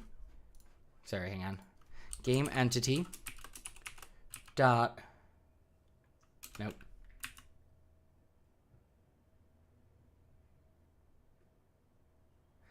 So, good question. Sorry, I didn't explain it at the start for this section. What I'm doing is, I've never done a game engine, so I'm following this other person, trying to understand their logic. I'm going to go to a couple of other ones, just to understand how they've done it. And then, after I've done a couple of these, I am going to do my own version of it. So this is just prepping me out for later ones. Because, ow, there was something on my arm. Because, again, not having done this, this one is out of my wheelhouse. Ask me to do a neural net, and I can do one randomly. Ask me to do a game engine, I'm going to stare at you blankly. So I'm learning how to do the logic behind this. So yeah, I am also thinking missing a bracket here, but I'll check that in a minute. So yeah, I'm currently following what he's doing as he's doing it. I'm doing it for training to learn it, and then I'm going to make my own. I will probably try to make a game in his engine just to see what it's like. Just to see, if I enjoy working with the style he's done as well. But we'll see with that. What did I do wrong here?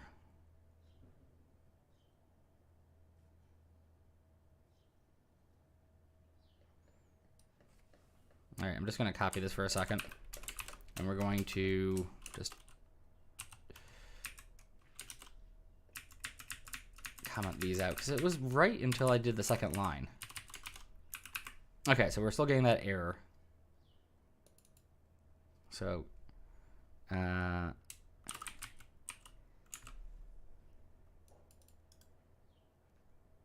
what is the error?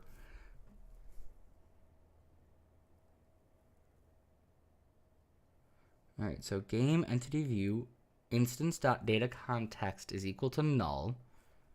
Variable list box is equal to sender list box.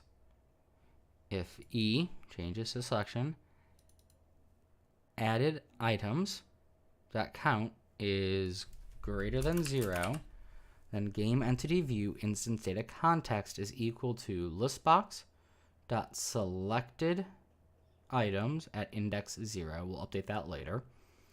And then it's variable new selection listbox equals, or listbox dot selected items dot cast. Okay.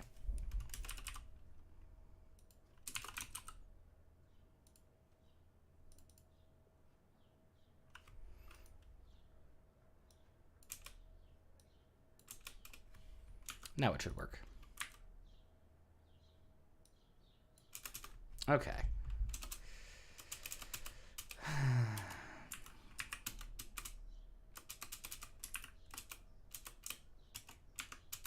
That's not what I meant to do. I meant to go down the line. All right, there we go. But by the way, welcome in. Sorry, the chat is really small. If I say this wrong, I am so sorry. Bombekluck. Welcome in. How are you doing today, man? And if I got that wrong, I apologize, man. Just let me know how to say it. So we'll include our undo and redo action. So we're going to do project. And then undo, add, new, undo, redo. Whoa, hang on. What the heck? Undo. Okay. What's concerning me is that his is named something different.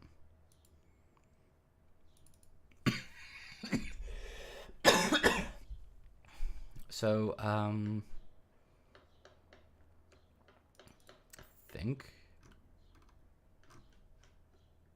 Hang on. We're just gonna do it this way.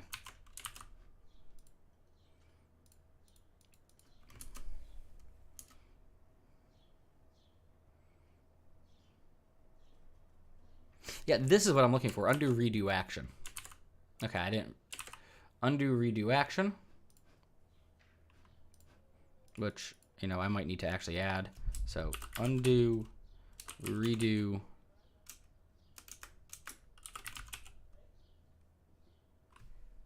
Okay, hang on. Let's go to project.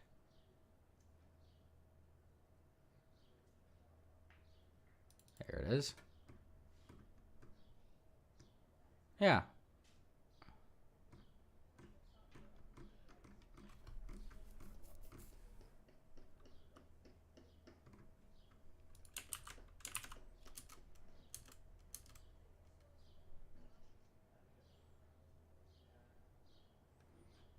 Okay.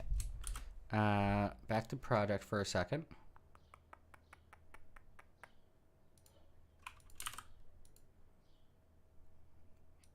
Current project or current document. Undo, redo.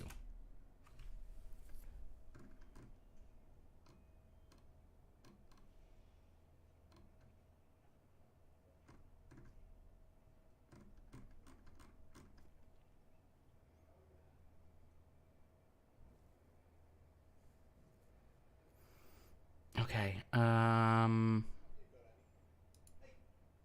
Not useful when I can't see his part of that code.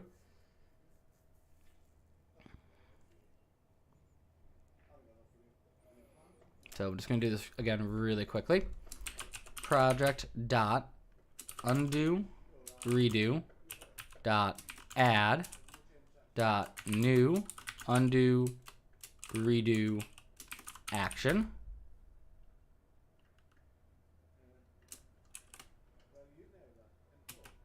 And then we have blah and okay.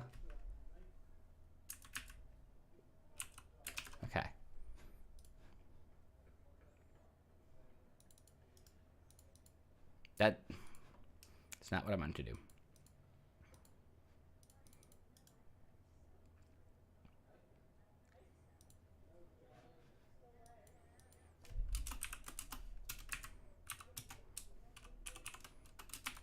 So we're just adding our commands in a moment. I'm still trying to work out what I've done wrong here.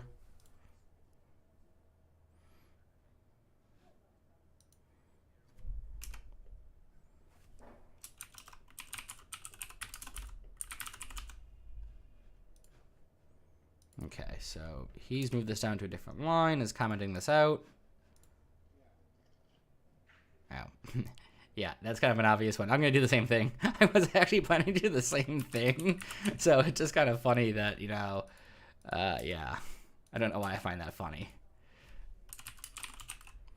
It tickles me. Okay, so we're going back to the previous selection with this one. To do that, we do list box unselect all. And then we go through the previously selected items.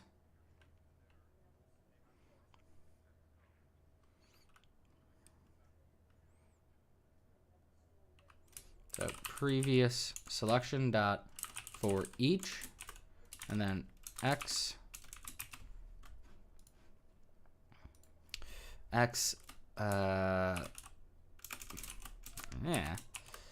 list box dot item container generator dot container from item x as okay, as list box. Oh, sorry, list box item. Comma is selected true.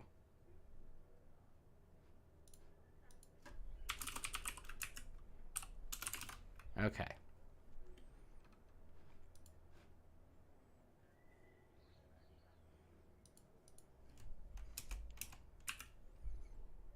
So we're going to just do this with the new selection instead. And then this will be new selection.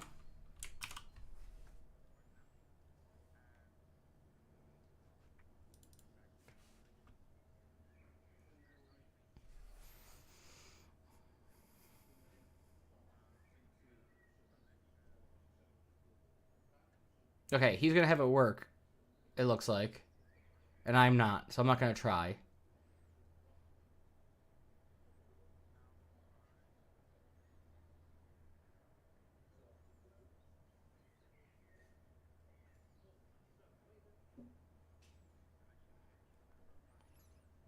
Okay, so yeah, he doesn't have the error I have.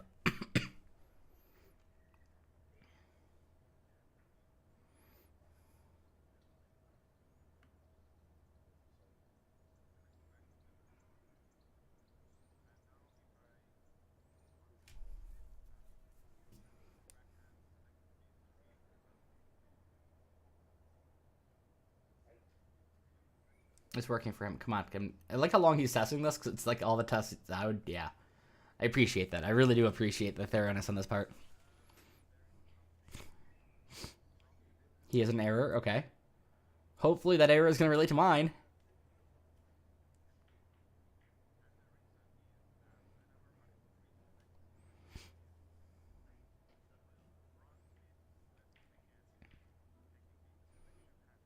Oh, okay. It's not related. So what he's talking about is when we run the on redo, that it actually runs this bit again, which causes problems.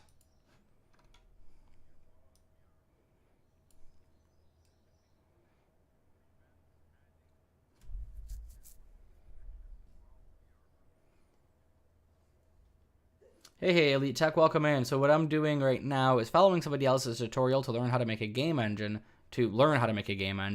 so that on the road I can make my own game engine. If I say game engine again, I'm going crazy.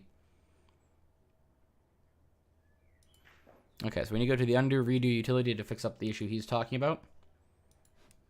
So line 45. Which is 41 for me because I don't have his copyright notice for the MIT license in here. And yes, this is under the MIT license. So we have a new private field we're adding in called bool. And it is enable add. And it is called true. And really quick while we're doing this. Private read only observable collection I undo redo list new observable collection I undo redo. Private read only, observable collection, I undo redo list, new observable collection, I do undo. Okay. I undo redo. Public. Elite Tech, I still remember I need to send you that link, by the way. Public read only observable collection, I undo redo list get. Public read only observable collection, I undo list get. Reset. Redo list clear, undo list clear, add I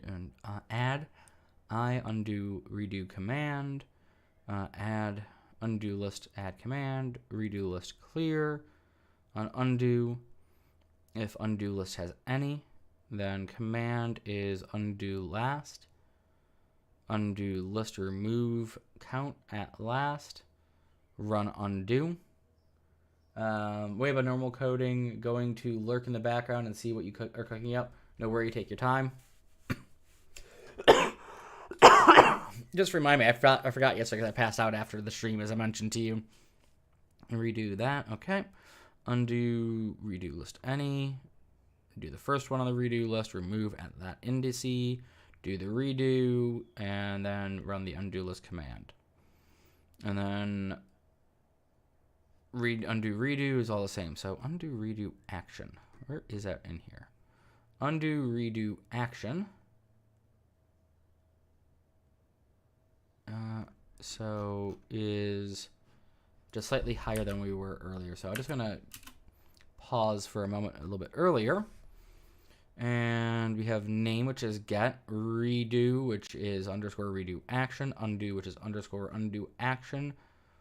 Undo redo action is just name, so that matches. Undo redo action, undo redo string name, which is the one we're trying to call up. This is the one we're trying to call, by the way, and that we're failing to call.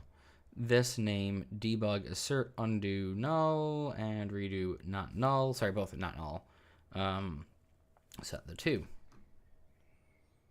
Okay, so there's definitely something wrong then in project. The error I'm having is in here.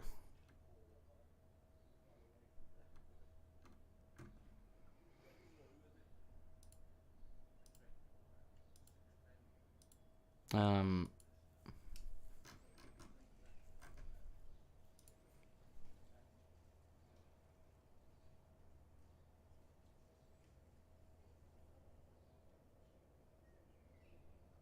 okay, so we need to go to project, undo, redo.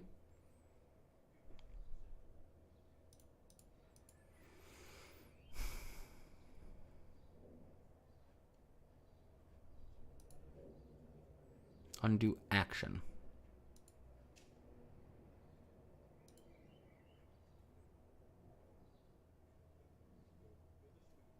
I wonder if this is supposed to be undo, redo action.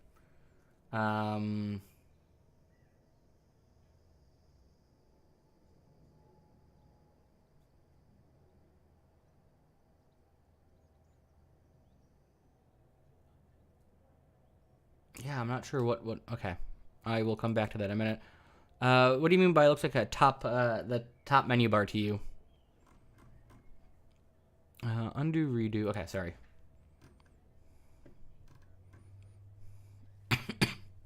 Oh, sorry for the cough, by the way.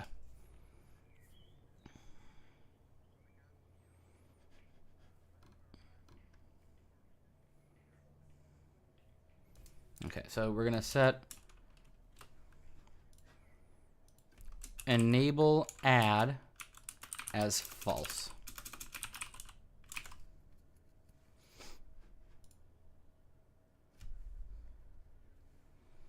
And then after we've done that, we set it to true.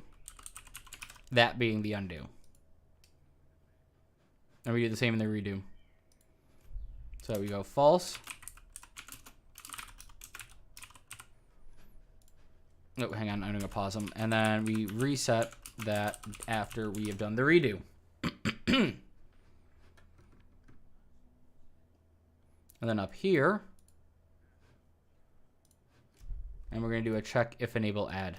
So if enable add, and then we'll do the other things.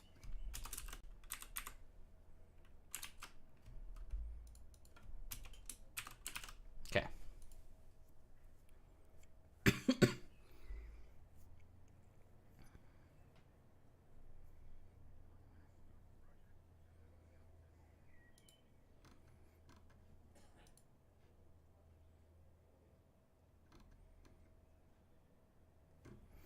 Just give me 1 second. I'm going to one of his earlier videos just to see if I can find where I made the mistake. Funnily enough, that video literally starts with him in project.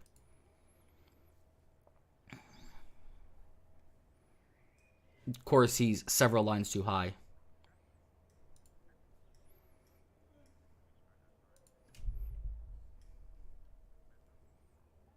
Oh, hang on. Okay. Excuse me.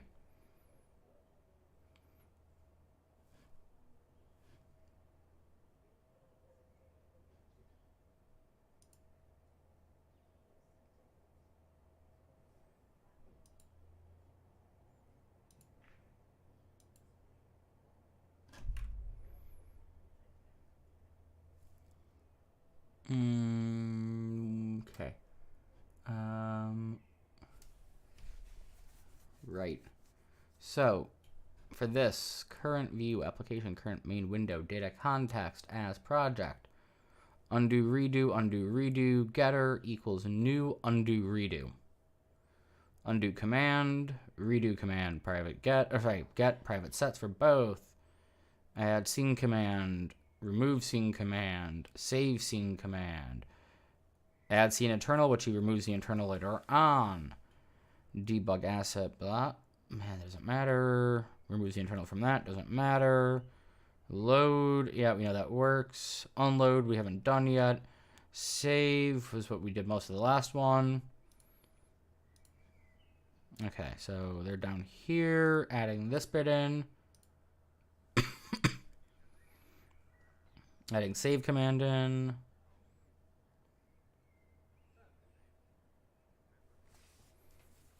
Okay.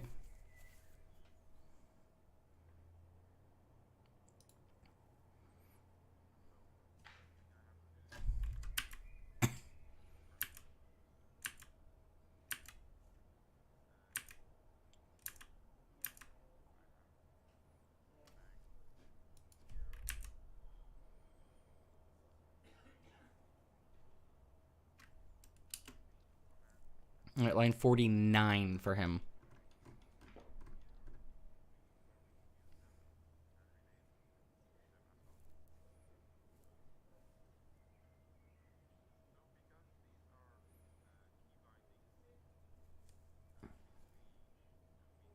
Just watching him rename things just to make sure I didn't miss something in the last one.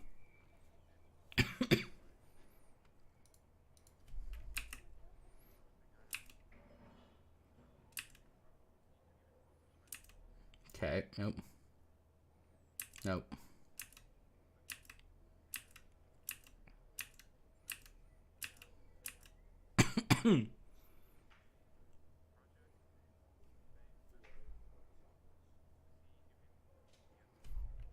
Alright, he's debugging the save file thing that we talked about last time.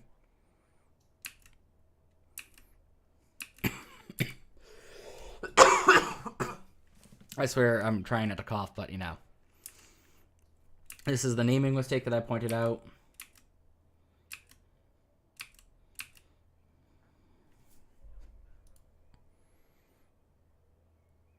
Okay, so at this point, it still has the same name as before.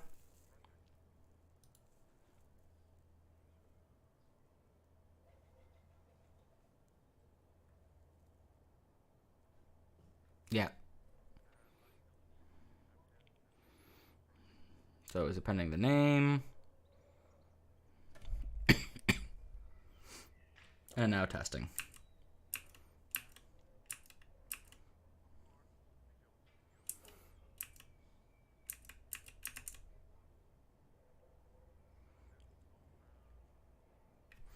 Boo. Okay, no, it's different area code.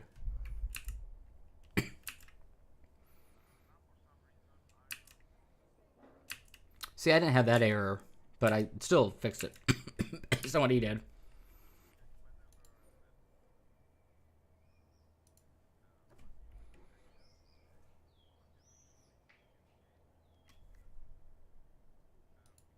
Okay, so let's go just to here for a second.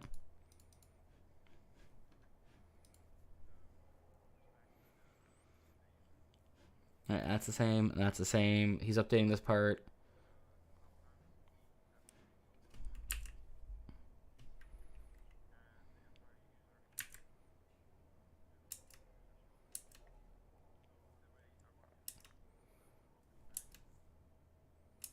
Okay, just want to see the code. Make sure I have that right. So, project, undo, redo, undo, list, collection, changed, plus SE, focus. Yeah, it's the same, okay. Mostly because I didn't have that error that he had.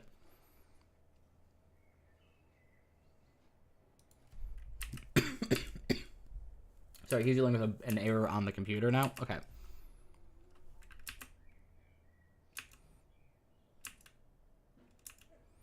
Now we're adding components in.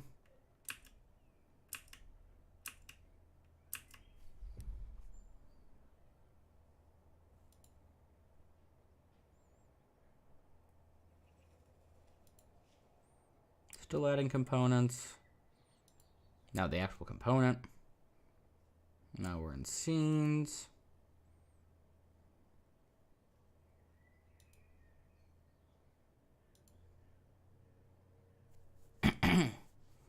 Now the transform component.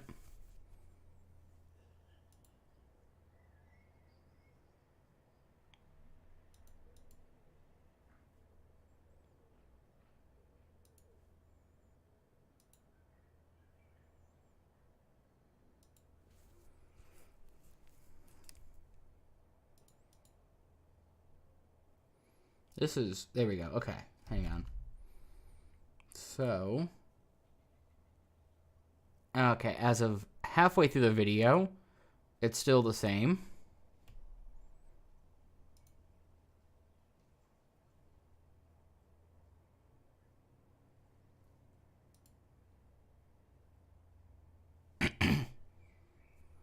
Is he just crashing out of Path of Exile so often? I'm not even entirely sure who that is.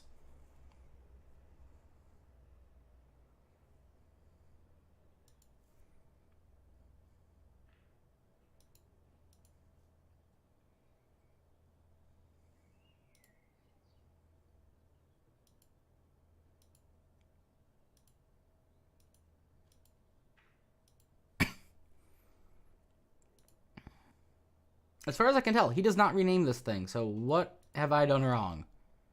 Because I have definitely done something wrong then.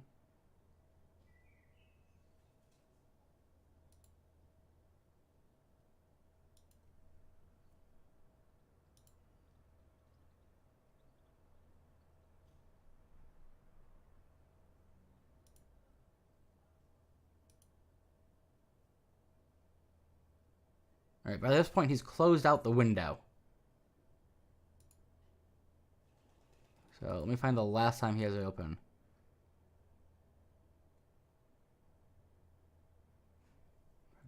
Project, world, main, open, new, undo, project.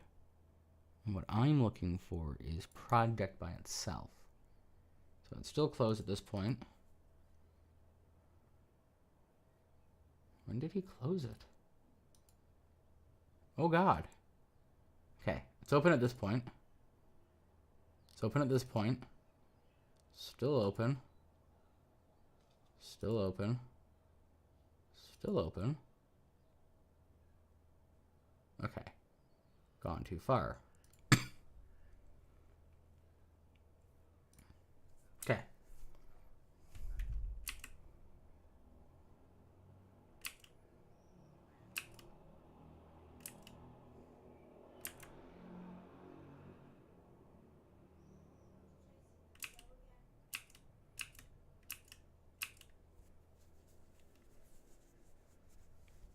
He just randomly closes it. There's a cut. It literally...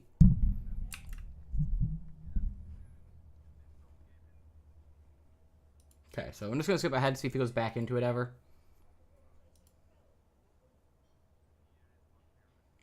This is when we do the update to the template files. This is where he does the thing I do, where you show Googling stuff to show how this actually works.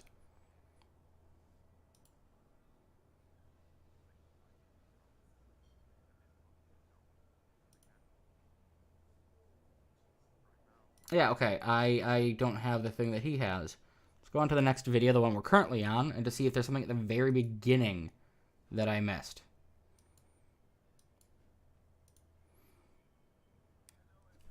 Alright, he's in transform. Still in transform. Testing. Showing the error that I mentioned. I legitimately don't know what I've done differently.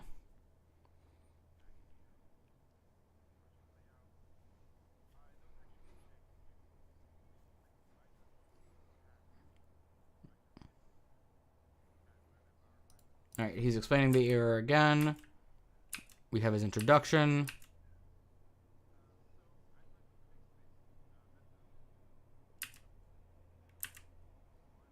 Okay.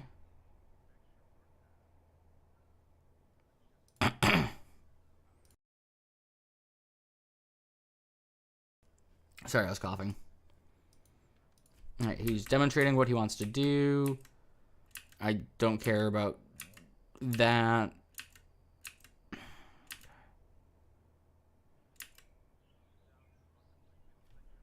Yeah, I don't know why he has access to that, but I don't. So that is in our project here.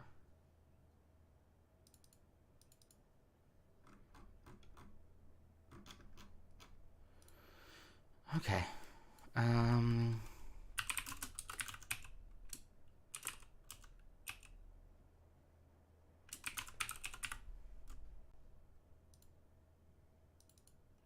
I mean, it wasn't giving me that option before. That literally was all that it was to it. I am going to be, shall we say, not the happiest camper. Also, I just lost the screen. There we go. Okay. So, let's just remove that. Oh, hey, we can do that now. Cool. We also have this selection changed. Let's add a bunch of scenes in. Oh, that's not what I meant to do. Let's remove a bunch of scenes. Let's add a bunch of game entities in.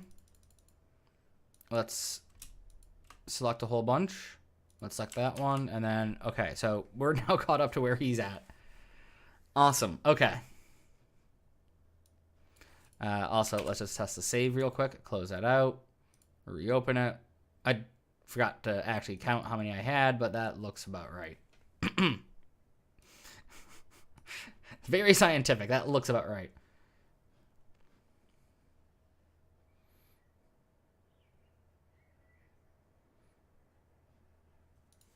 Oh, also, hang on. I need to check that thing still. Okay.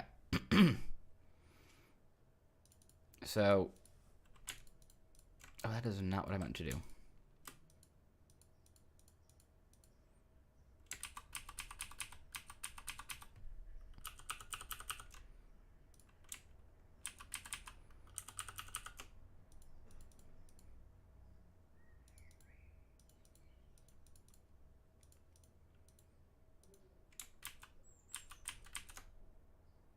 Oh, there is something definitely wrong.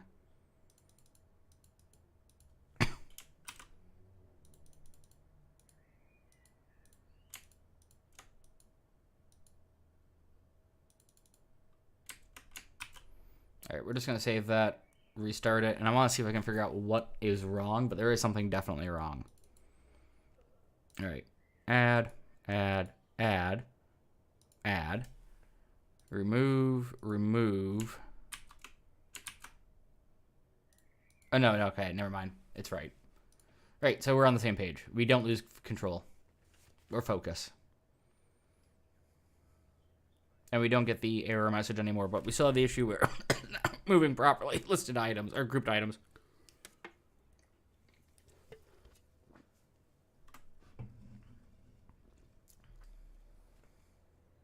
Oh, hang on, wait. He just found another error that I didn't see. Okay. I didn't save it last time, by the way. Okay.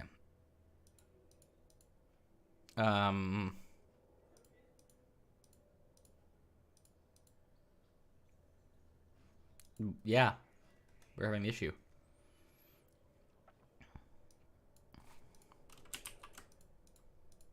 It's only showing up in some of them.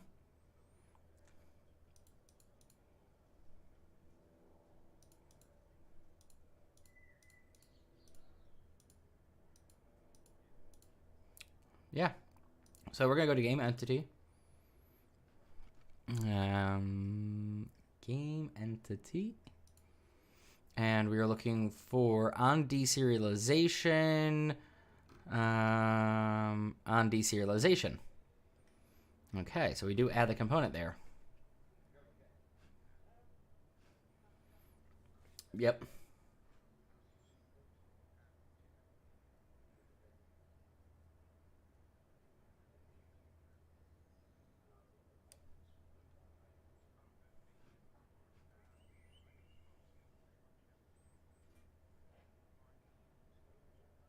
Okay, so he said what he's done is not called this function to bind these two collections together. So we need to do that. And we need to do that down here. And we're going to do on deserialized new... Dude. New streaming context. Sorry, I couldn't see what he had done. Streaming context. There we go. And now we can test it, make sure it works. His is working. Oh, sorry, mine came up on the other window. All right, so he's removed all his game entities. We're going to add one in now. And there it is. We're going to add another one in, if I can click correctly. We're going to have 4 total. So, yep, we can see the transform component down there, even though we can't actually see what it is. And the next thing we're going to do is remove this. Make sure that works. And we're going to add it back in. Okay, so all 4 of these still now show the correct thing. So if I do remove, and then Control Z, everything back in. Yep, it's all still there. Okay, so we're now up to pace where he's at again.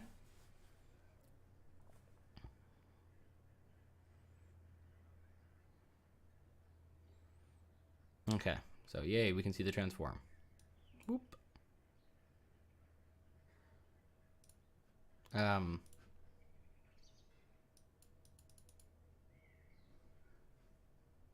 Huh.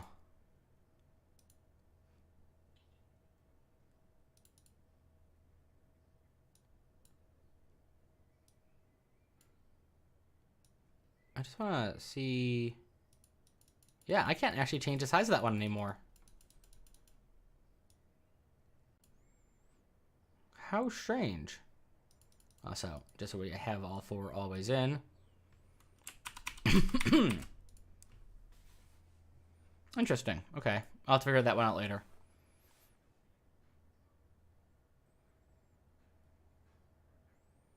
He's doing something I do like every other video, which is deleting things. Deleting the saved projects. I might delete mine as well now, but we're going to the game entity view.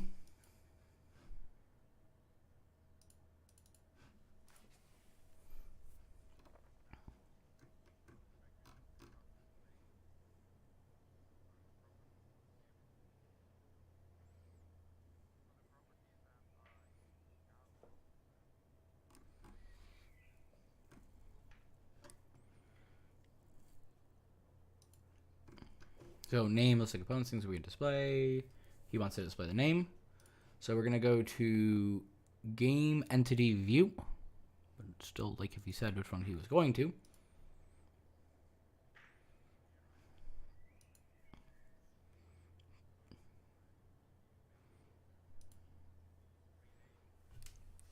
All right, so we're going to actually be able to rename the entity. We're going to add in a grid.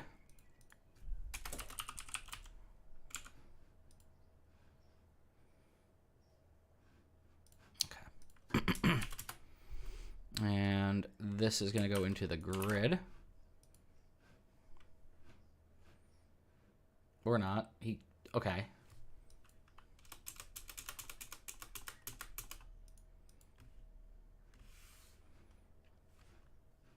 So we're going to be able to hide them or make them visible, and we're going to do that in game entity. So we need to create a new data member. And okay, hang on. He's using his thing with Jigger, so I'm just going to let him do it. Okay, so I got the names now. Right. That is private, excuse me, private bool of type is, or named is enabled. Public bool is, with a capital I, enabled. And then he defines that with a getter. And we're going to get is enabled with the underscore. And we're going to set if is enabled does not equal the value we're passing in. Then we are going to set is enabled to that value. And then we're going to do this on property change name of and as is enabled. Okay.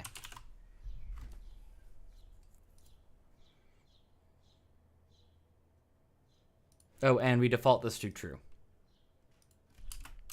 Can I use C? No, I can't not use C++. 14 constructors in here. And we're going to save this in the project as well. So we're going to make it a data member. So there we go. Sorry, my throat is really killing me.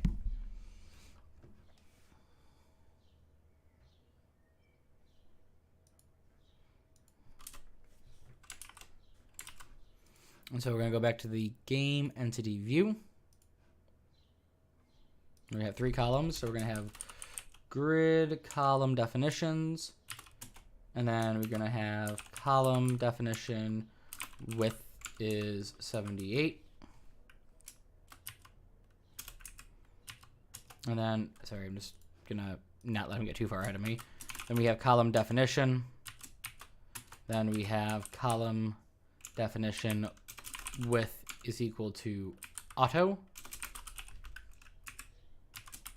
Okay.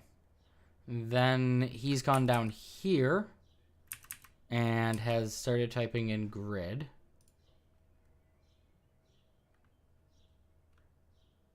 All right, so this is Grid.column is equal to 0 with a margin of 5000.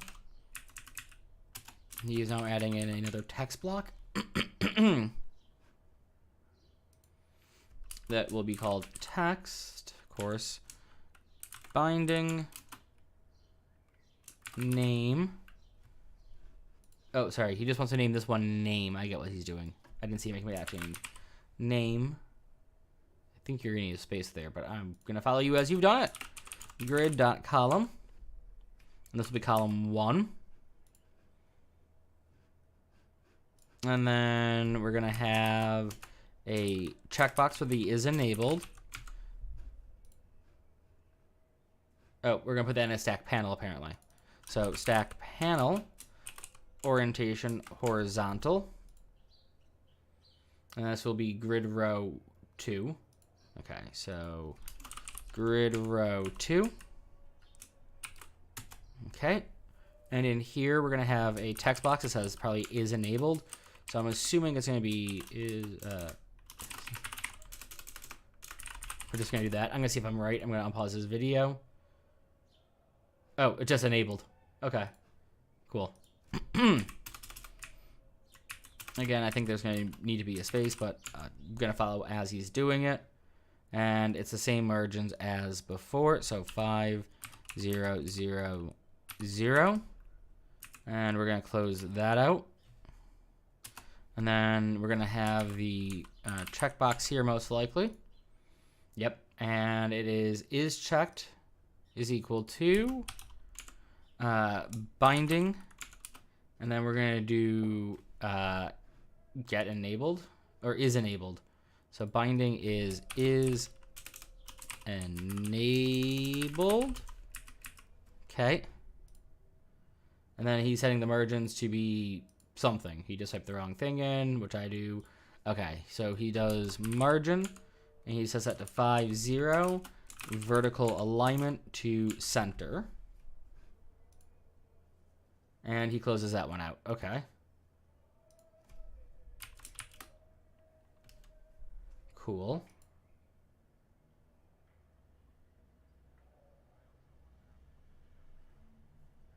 His looks really different than mine.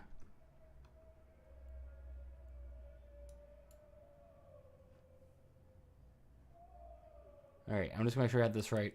So grid column definitions, column definition with 78, column definition nothing, column definition with auto, grid column definition end, text block, text, name, grid column 0, margin 500, text block, text binding name, grid column 1, stack panel, orientation, horizontal, grid row 2, text block, text enable, margin 5000, checkbox is checked, binding is enabled, margin 50, vertical alignment center, stack panel, grid, items, force, binding components. Okay.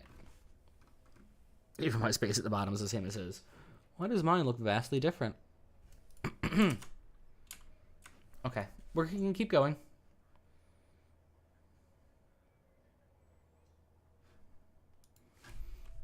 All right, we're adding something on the top of the stack called a border. Height, and this will be 32. And then we'll have toggle button X X name equals add component, vertical alignment is center, and then we'll do horizontal alignment to left. Why am I following his spacing? And then a margin of 500. So margin 5000. I dropped out a 0 when I said that last time, and I forgot to hit one key. Here we go. And then he's adding a toggle content for that. So toggle button dot content. Okay.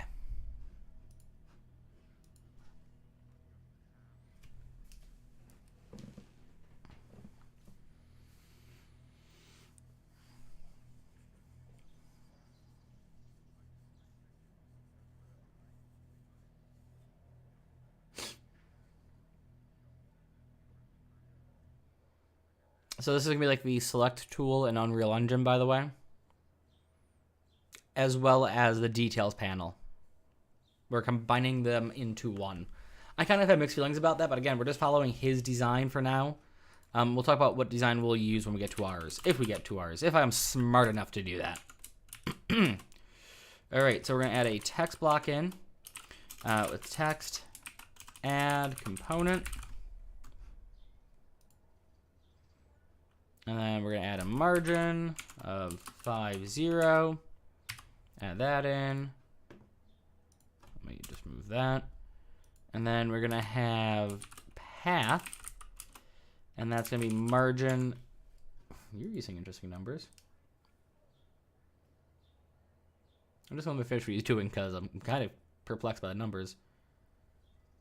What? I don't get that. Okay. I'm just literally gonna copy what he has in a second. Okay, I'm just gonna start copying it now. So 3020 data, and then he set that to M0 0 L02 L46 L82 L80 L82 L80 L44 and Z. And then horizontal alignment is center with fill as no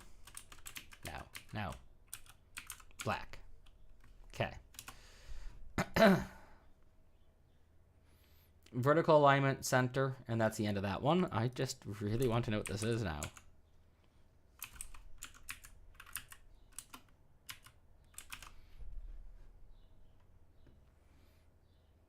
Yeah, mine looks completely different than his.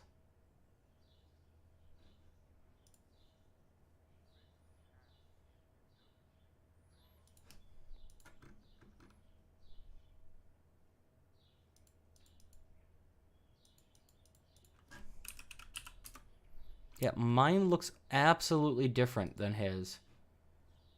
1646. Gonna remember that. 1646.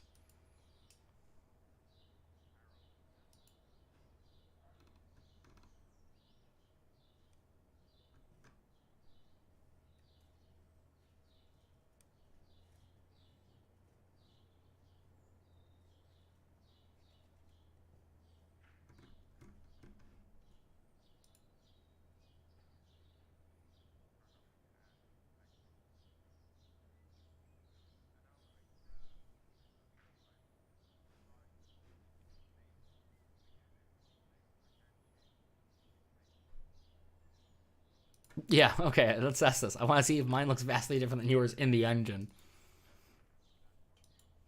Oh, no, okay, we have an error. Let's see if he has an error too. Nope, he did not. Okay, so my thing isn't right here.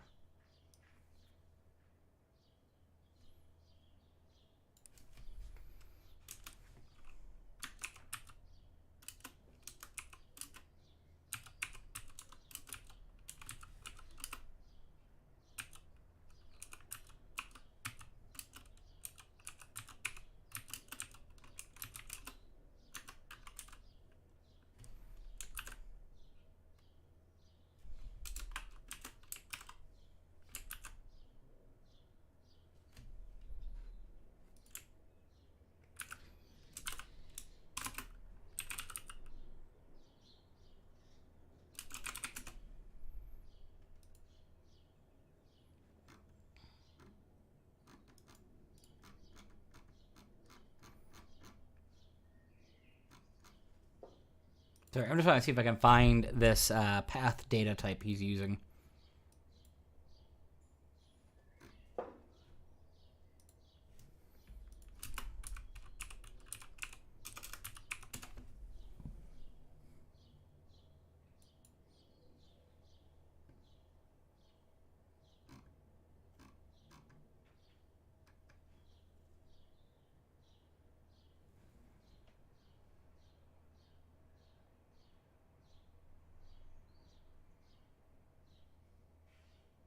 Oh, unexpected token. Okay.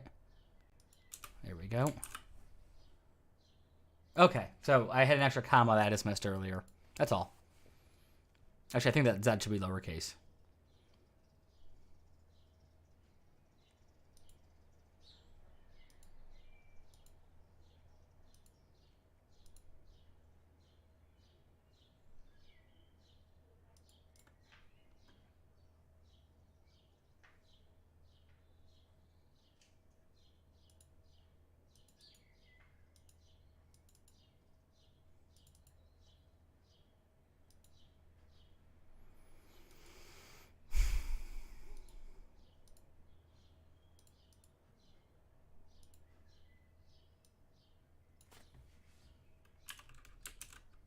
I doubt that makes much of a difference, but...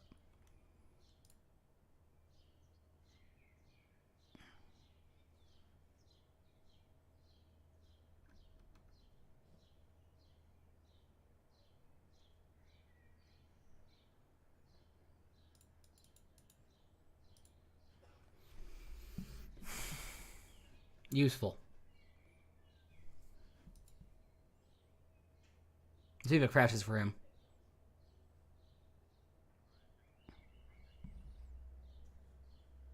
You know what? There is one thing he's done differently than me, and we're going to do that too.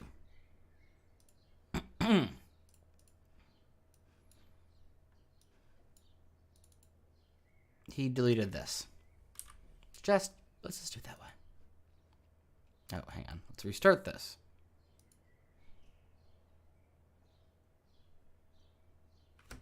Okay, let's look at the comment section.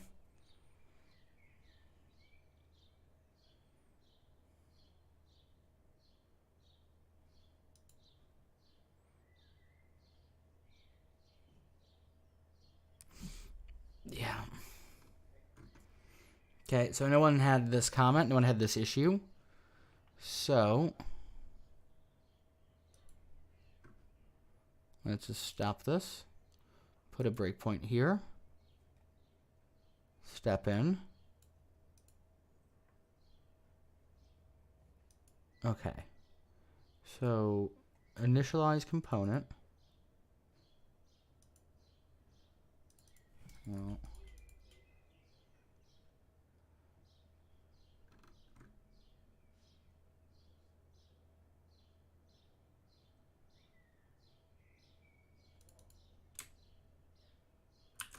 is this a predefined function? Yes, it's a predefined one.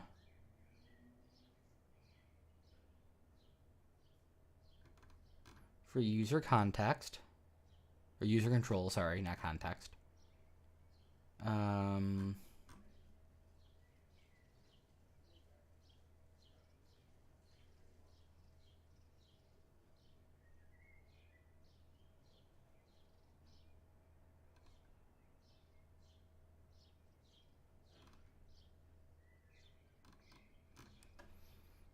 Okay. So, what's wrong in my setup?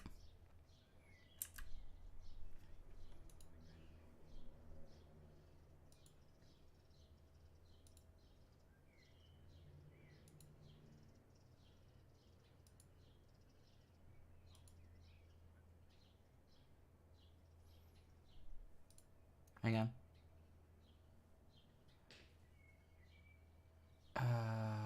Let's go to game entity CS for a second. Make sure this part at the end is right. Yep. Yep. Yep. Yep. Yep. Yep. Yep. Yep. Yep.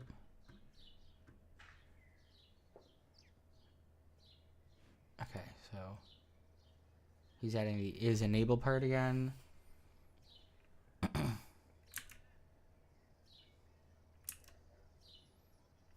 Alright, so we go over to game entity view.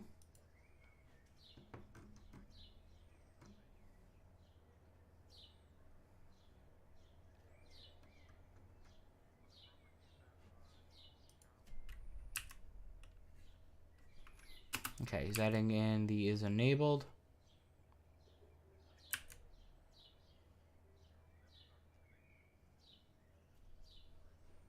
Oh, he's doing name first again. Okay.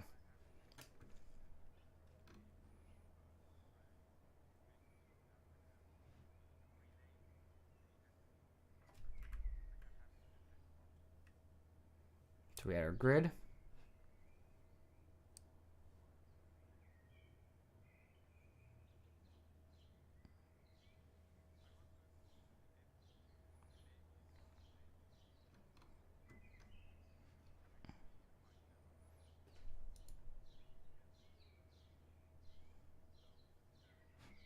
So he's adding in this data member we just already have.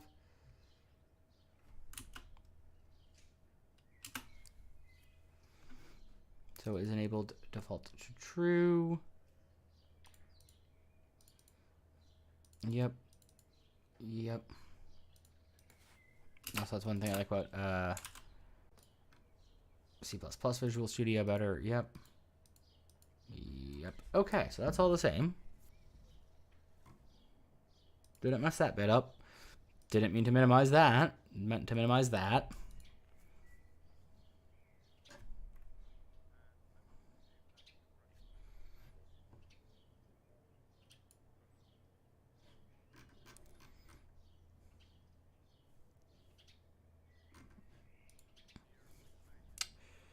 Okay, so going back to game entity view.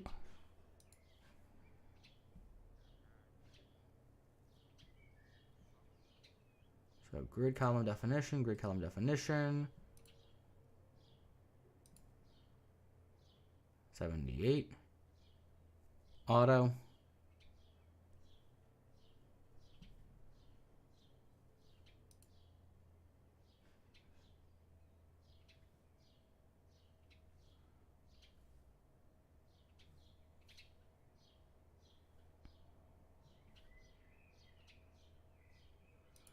Grid column definition.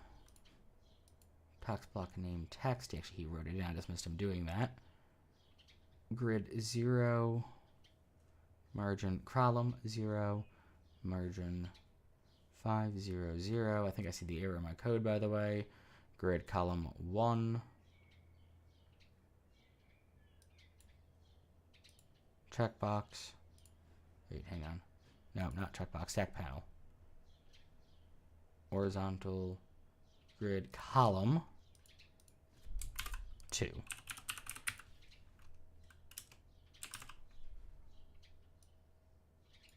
Okay. And then we have enabled margin 5000 is checked. Binding is enabled. Margin 50. Vertical alignment center. Close that out. We have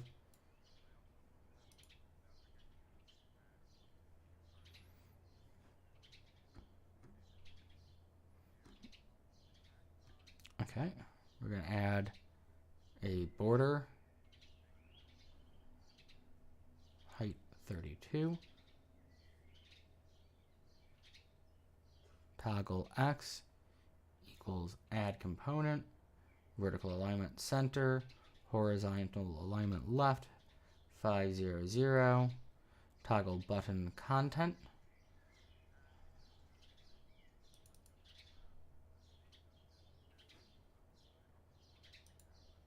Okay.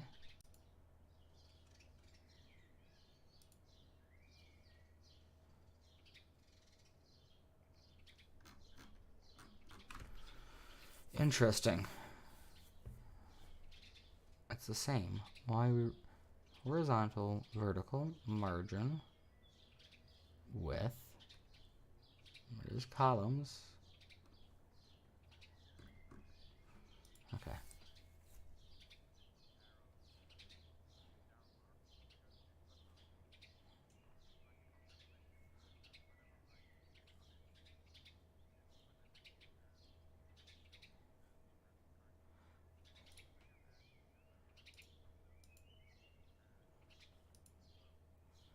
Yeah, his sizing is way different than mine.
Heck.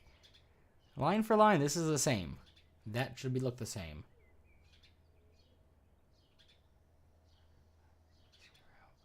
Toggle button content, toggle button dock panel, text block. Actually, I know something is different. This should be text box, first off. Okay.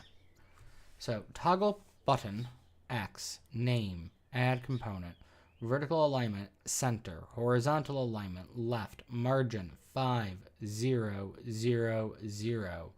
Toggle button dot content, dock panel,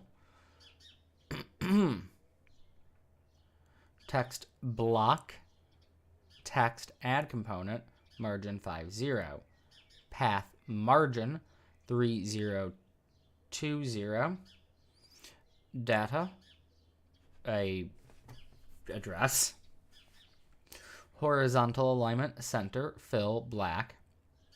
Vertical alignment, center, dock panel, toggle, button, content. Toggle, button, border, grid, grid column definitions. Column definition width 78. Oh. I hate that. There we go. Excuse me. I'm going to call this project Eat Me. Okay. I'm just going to giggle at the issue with that. Eat me.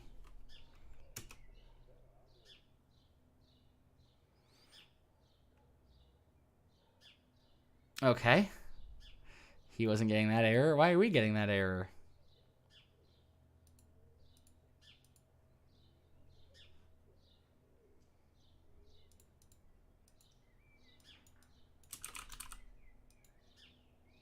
Okay, so that was a random error that...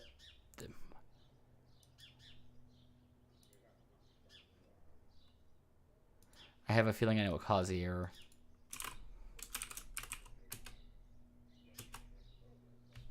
No? Really? I don't know what caused that error. I legitimately do not know what this...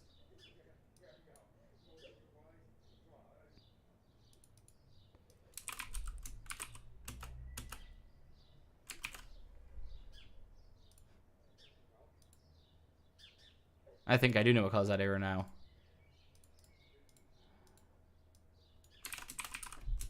Now it's going to work.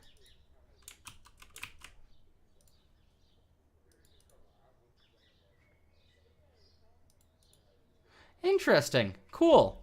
I don't know if he's aware of that error so far in his thing.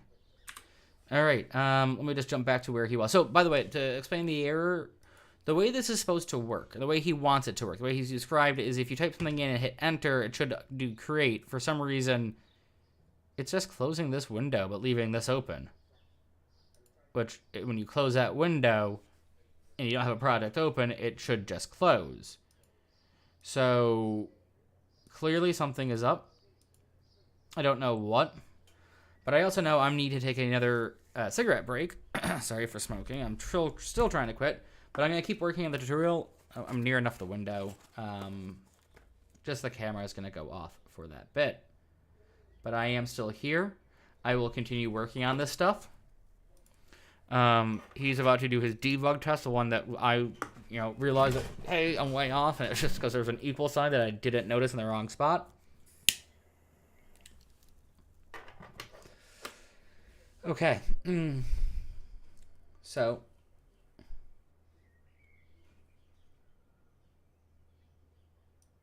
Oh, hang on. He might have had the error. Hang on. I'm just rewinding a bit.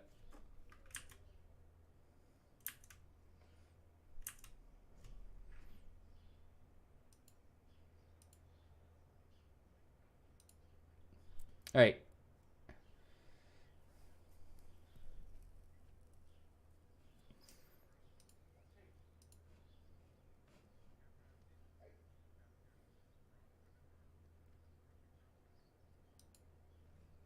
Wait, what were we... Did I go too far?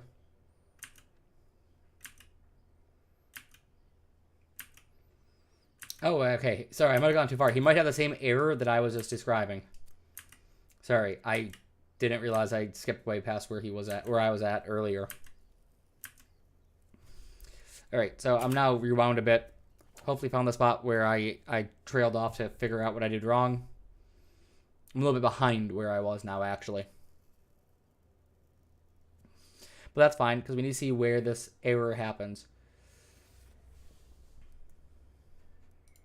Wait, does that actually do that? Did I miss that? Hang on.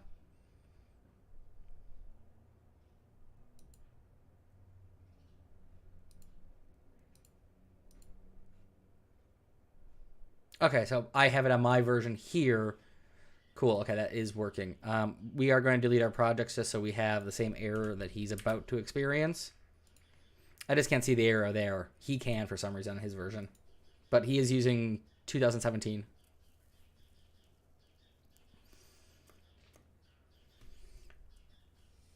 Oh, my neck is killing me.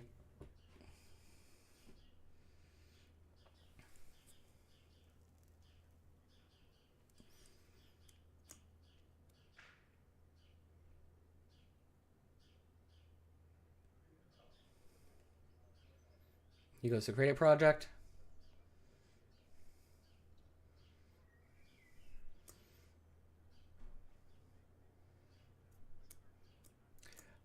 Oh, he's making an update. If we don't have any projects, I'll make goes to create new project. So he's going to do that first. Who knows? That might resolve my issue that was having. So he's going to go to game projects. Project browser.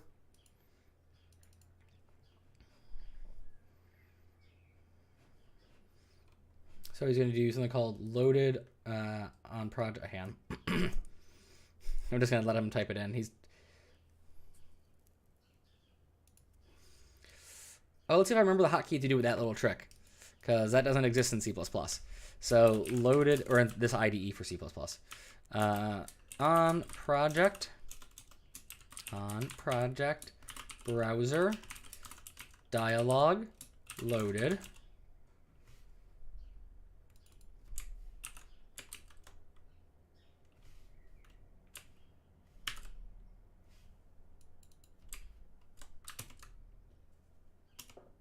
Okay, that is not the shortcut he did for it, but whatever. It works for me.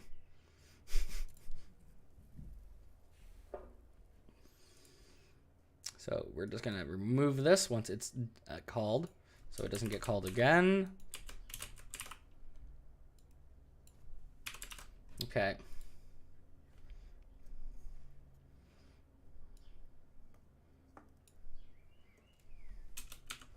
So if open project projects.any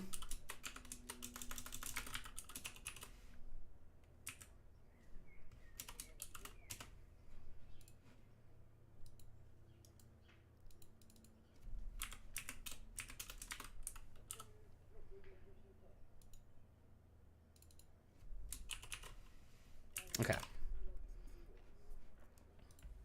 So we don't find any projects. We're going to go to the other page.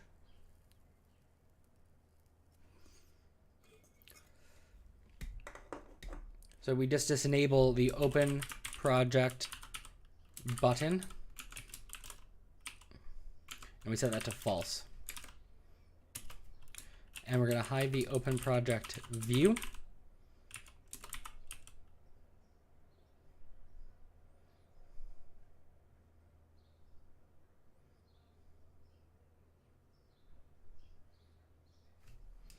All right, so we're just going to go back to our project browser dialog.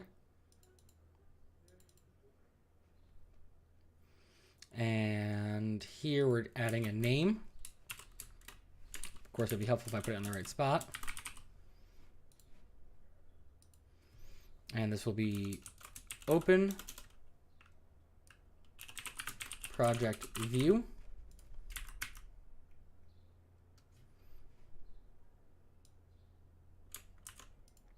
And new project view. Okay, and then we go back here.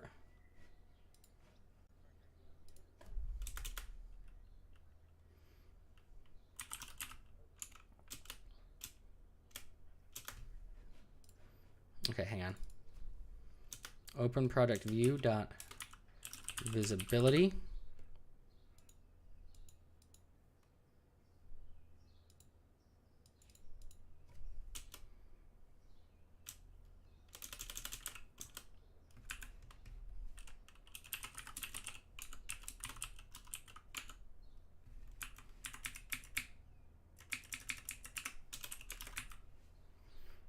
Okay, so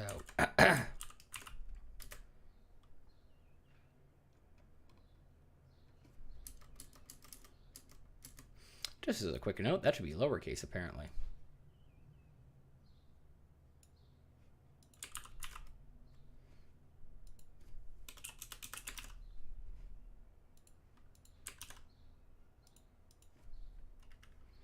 Okay, that's lowercase. Also, let's just finish this out. Is equal to visibility dot hidden. I'll read that in 1 second. I know there's a rename feature, by the way, if someone's saying that. I just don't like using the rename feature after a couple of errors today. Okay, there we go.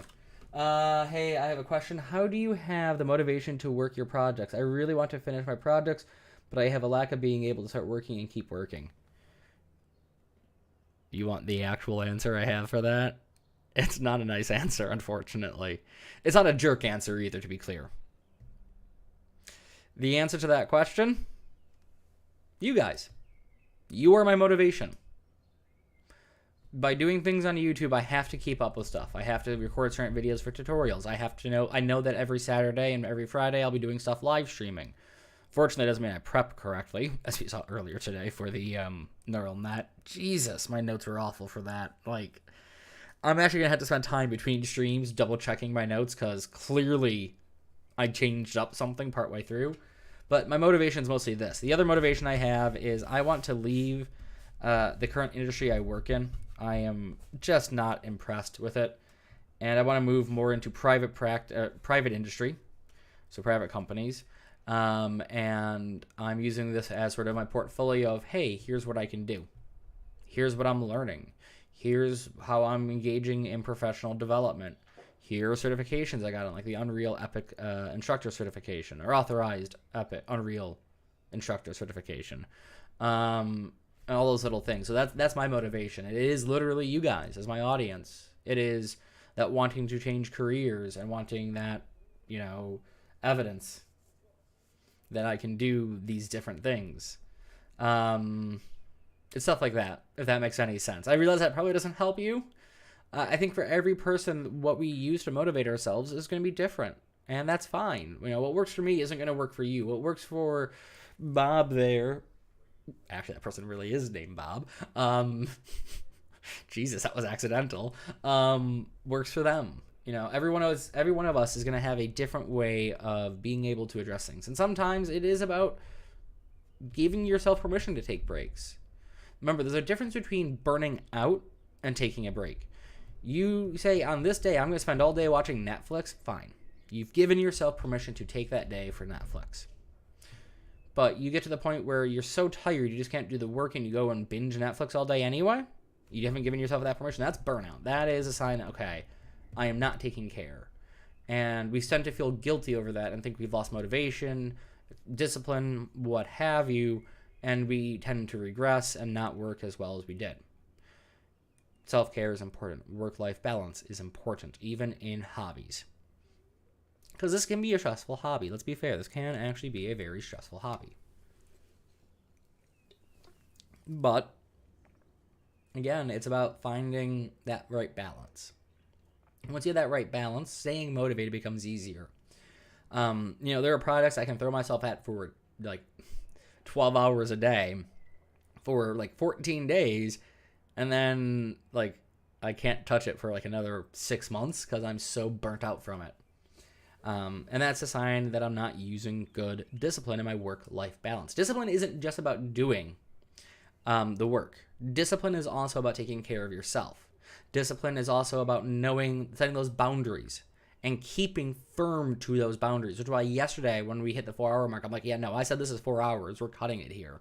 Because the last time I did that, the week prior, we went to 7 hours instead of 4 hours. I was very much, I couldn't eat. I couldn't make dinner. I was too tired. I made dinner, or I crashed, made dinner when I woke up really late, 1:30-ish. Had dinner, went to bed. Not the best, but, that was just because I didn't sleep all the night before. But, it's keeping that discipline on setting that boundary to keep from burning out so that I can stay motivated as well. There are times when I come onto these live streams, I really don't want to do it because I'm just not motivated and I'm tired. I do have to just make the choice to push through and do the work. And when I find when I'm actually doing it, right now, I'm motivated to do it. I tend to find at the end of the streams, I want to go more. I want to do more of the tutorials. But I know that if I do, that I am not going to, engage in proper self-care, boundary settings, and I'm actually going to burn out. So when we finish this one, we're done for the day because this is an hour and 5-minute video we're watching. I've been doing it for well over an hour probably, and we're only about a quarter of the way through, or not even a quarter, 20%. No, a quarter. I was right the first time. We're a quarter of the way through. I forgot my basic math skills there. So it's going to be different for everybody.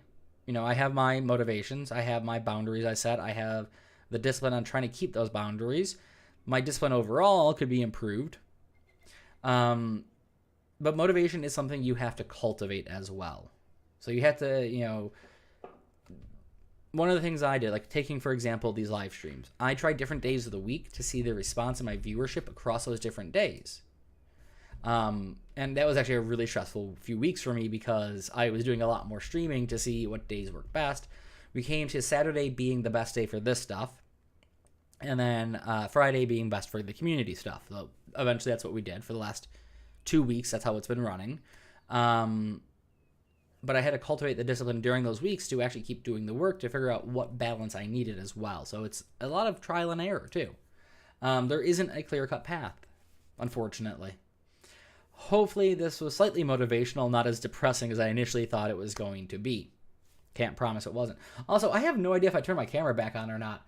I have been gesturing at the camera this entire spiel I was doing. I didn't have my camera on. Sorry about that.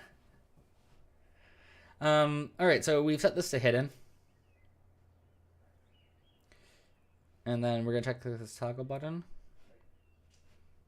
Okay, so then we're going to do on toggle button click. We're just kind of making this happen. So to do this, we're going to do create project button. Okay, that should be a lowercase c. So let's go back here and find create project button. Okay, and let's go back here because that's going to cause an error somewhere else probably. There we go.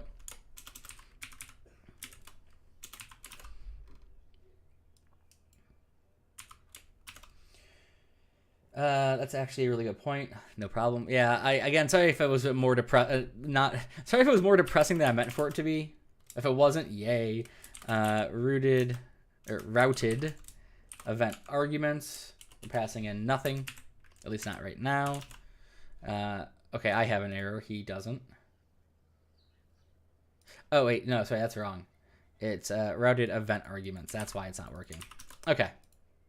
I guess I will just have to find, and it does take, it's trial and error, and it changes. Like for me, certain things that I use to de-stress after work worked for years and then stopped working. It isn't a one and done process. It is a growing process. And I think a lot of us do it without realizing we're doing it.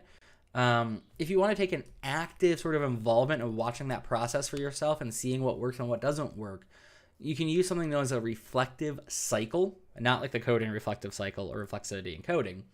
The two that I can name off the top of my head are the Gibbs reflective cycle, and I think Higgs is the other one.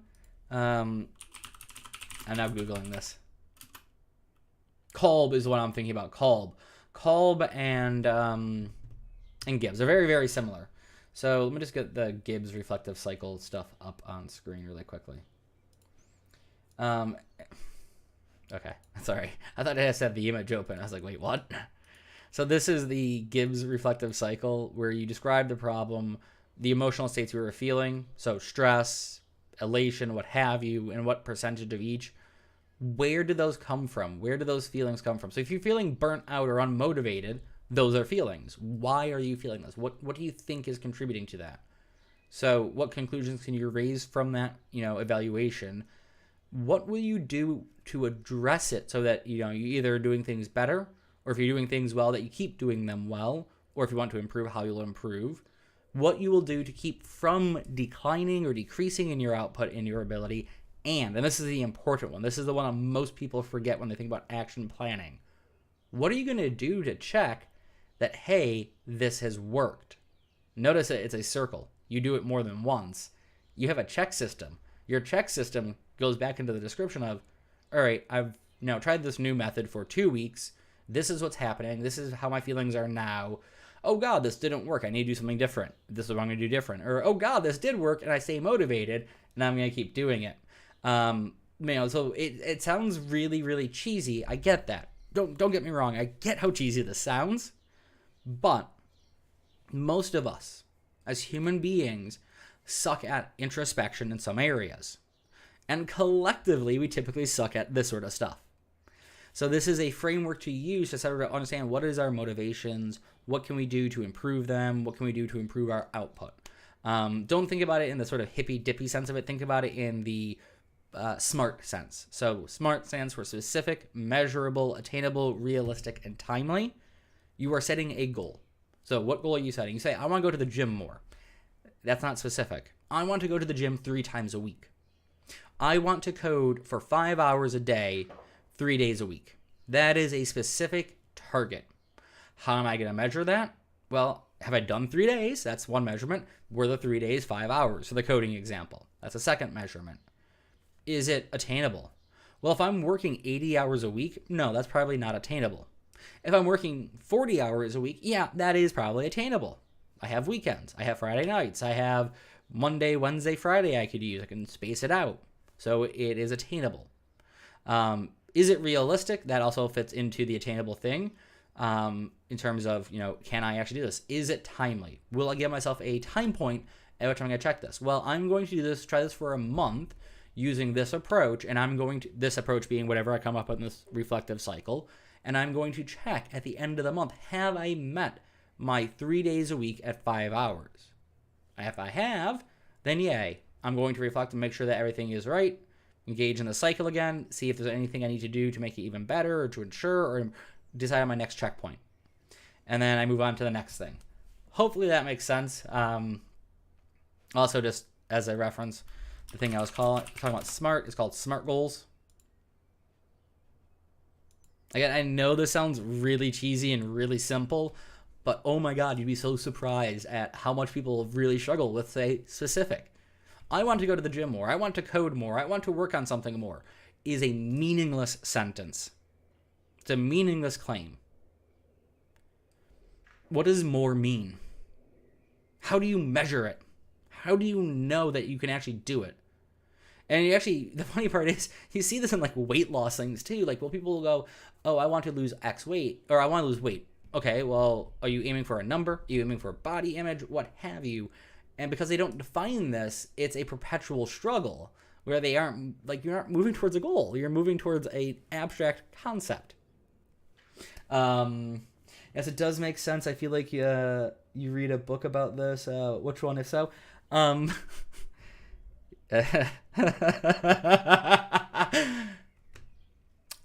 So, hi, my name is Dr. Zachary Parker. I'm a trained psychologist and neuroscientist. I do statistics, thus machine learning as well. This is what I train clinicians to think about and how to measure things. So the first thing I read that really discussed this was Skinner's operational definitions of behavior. I can send you an entire catalog of really, really, really dry neuroscience, biological, and psychological literature to read, but I think you might want to stab somebody after like the first paper.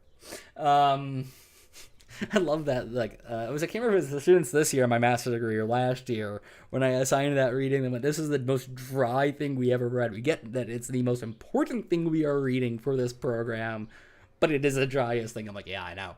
I remember reading that during my master's degree. If you wanted to take a look at it from a more clinical point of view, but written for a lay audience, Christine Podesky's book, Mind Over Mood. I think it's Mind Over Mood. Hang on.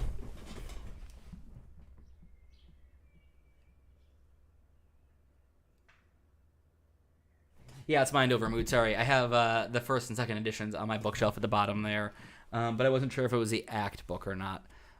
They have stuff like that in there, but that's going to be more targeted for like if you're suffering from severe depression and anxiety. That said, if you are, please see a professional as well as looking at those sort of books. There is no shame in asking for help. I know this stuff from my clinical training. The funny part is it's now being used in a lot of other areas. You're seeing SMART being brought into business. You're seeing reflective cycles being brought into business. In fact, actually, you'll often see a lot of overlap with business and other areas. But yeah, no, ACT Made Simple. No, not ACT Made Simple. Mind Over Matter or Mind Over Mood. Mind Over Mood. Sorry, I've been saying Mind Over Matter. It's Mind Over Mood. So,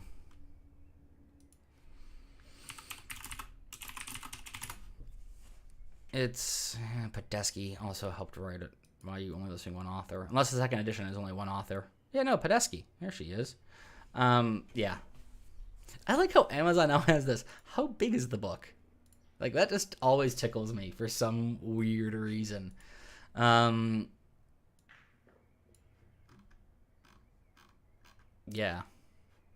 So, like, here, you can see the worksheets I use, for example, where we have action plan, time to begin, possible things we'll encounter. So this is all part of that reflective cycle. You can... Huh. Really? He said Vanderbilt? Sorry, that's actually my first psych lecturer. I recognize his name. I didn't realize he was back at Vanderbilt. I didn't go to Vanderbilt. That's where he did his PhD. That's so weird to see his name there. Cool. But yeah, you can break out things. You can bring things into that reflective practice from other areas. So like these worksheets, this worksheet from chapter 2, worksheet number 2 from there is a good example. If you're struggling with areas beyond that, you just need the motivation part, that's fine. But if you need more, then, they have other things, how anxiety and perfectionism affect us. So remember, like, procrastination is actually a sign of anxiety. If you have a rule that you have to be good to be, a happy person, or to be an acceptable person, or to be an adequate person, you have to be good. Okay, that's fine. If your rule for how you define good, and this is usually subconscious, is that I have to be perfect, you're never going to achieve that, ever. Nobody is. And therefore, you can never be good. And because you can never be good, you avoid showing that you're not good.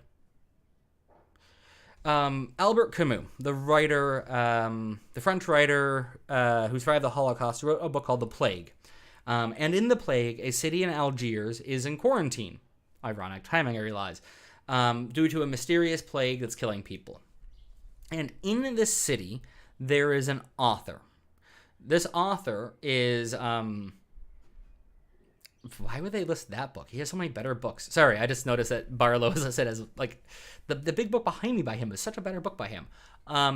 So author in this book called The Plague is writing the best novel ever written. His definition of best is perfect.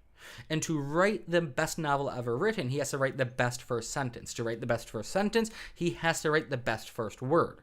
When we, the reader of the Plague, the novel that this other story is being written in, meet this character he's been working at for like 20 years. And depending on when we check in with the character, he's either got a blank piece of paper in front of him or has just put in a piece of paper in the rubbish bin. 20 years he's been working on this, and his definition of best is perfect, and he can't get past the first line. That's why procrastination happens. We want to be perfect, but because we know we can't be perfect, we have this anxiety over it, and we avoid doing the thing. Sorry for the psych talk. This is just an area I like how like every week we do this. There's like one area, like last week it was stats that I'll go gung-ho about. This week it's schema theory and core cognition and core belief. Now, we aren't always aware of these things, and even when we are aware of them, sometimes counteracting them can be really difficult. Why things like reflective cycle exist, why smart goal setting exists, why people like with me, with my qualifications exist. I didn't realize that Barlow was... Okay, never mind. That doesn't really matter.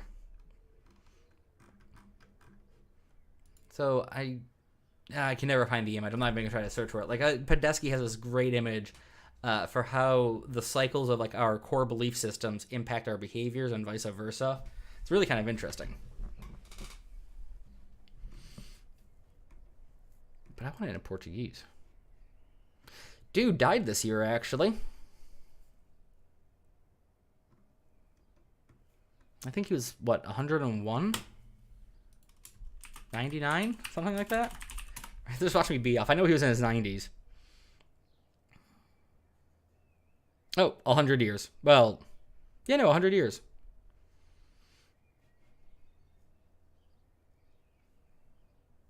Man lived a long time.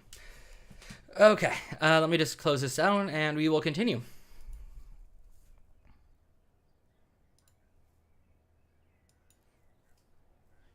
By the way, sorry, I didn't realize that you were a new person because your name, sorry, not your name, your icon on my small screen looks very much like another icon of someone else who was here earlier. Welcome in, Making Stan. How are you doing today?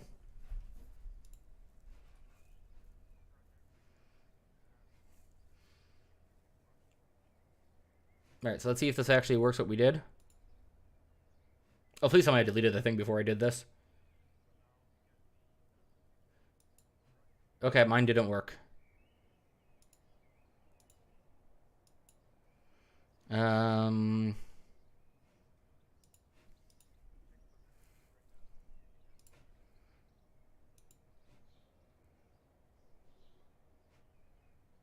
Okay, I have a feeling that this should be a lowercase. Nope. Okay, that should be uppercase.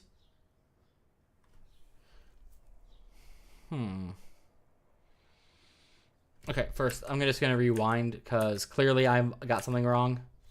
So, all right. Oh, I see what I've done wrong. Now it will work. I forgot to say this has to be false. There we go. Okay, so we're just going to follow along with what he does. I love my little images that are so crap. I'm glad to hear you're doing good, man. If I already said that, sorry. Like, I forget if I say things sometimes.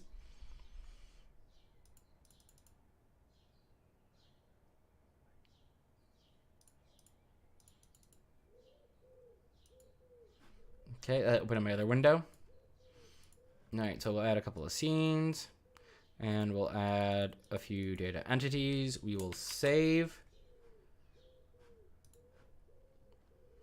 And we will select this second game entity. And I will rename it as second game entity, question mark. I'm not sure if that's actually going to work.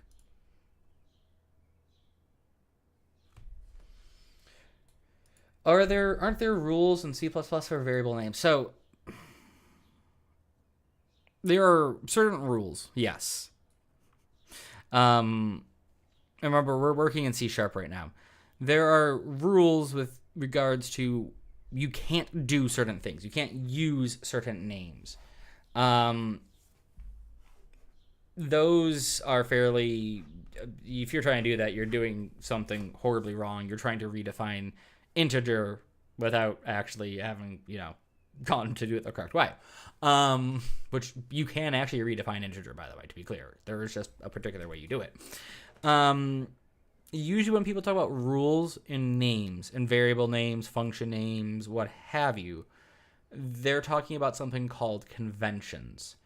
And everyone uses a different convention. The guy we're following for this tutorial series uses Pascal casing. Sorry, uses camel casing. For example, I use Pascal casing, which every so often means I will have to double check that I haven't capitalized my first letter. I don't like this person's naming convention because they use names where one version of it is in Pascal casing and one is in lowercase for private versus public. And sometimes they use underscore, sometimes they don't. That just throws me for loops. I don't like how they do that. But hey, it works for them and we're following their approach. This name here, however, what we're seeing here is literally just a display name for the user, so we don't need to worry about... This works again! This one doesn't work.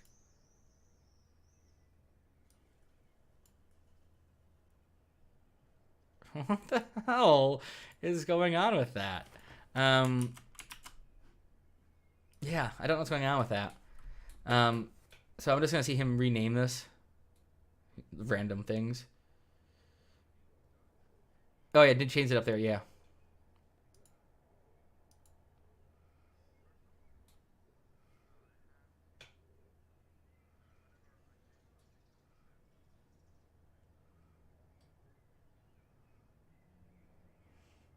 So he wants to be able to, when you click enter or select something else.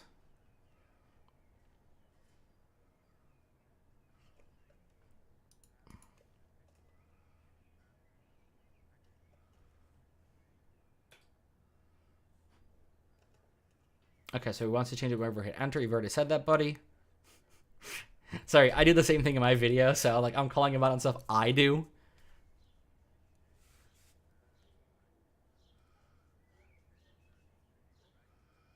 Okay, that's actually really cool. He wants to add in, so if you make the wrong change and hit escape, it doesn't change it.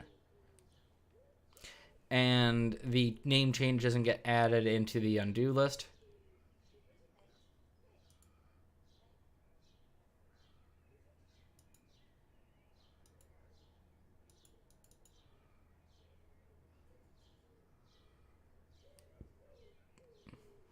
Okay, so we're going to fix that. But before we do that, I want to see something. So that name kept. I can now change that one. And this one. Okay. Interesting. So it has to be due when this list is populated. Now, I'm wondering. Okay. We're going to add. And now I can't do it. So once we populate this list, I can't do it. And what did I just do? I want to do undo that, and add scene. Okay. So yeah, no, we can't. Okay. Hey, but it's saving the name. That is one wonderful step. Okay. So we're gonna make renaming undoable by going to game entity class. Or as I said, gameplay class, game entity class. You're the game entity viewer. You're the game entity class. Okay.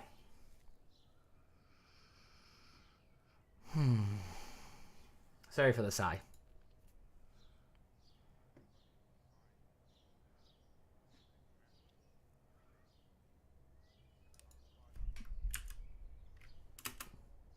Oh, he deleted a line. I hate when he does that.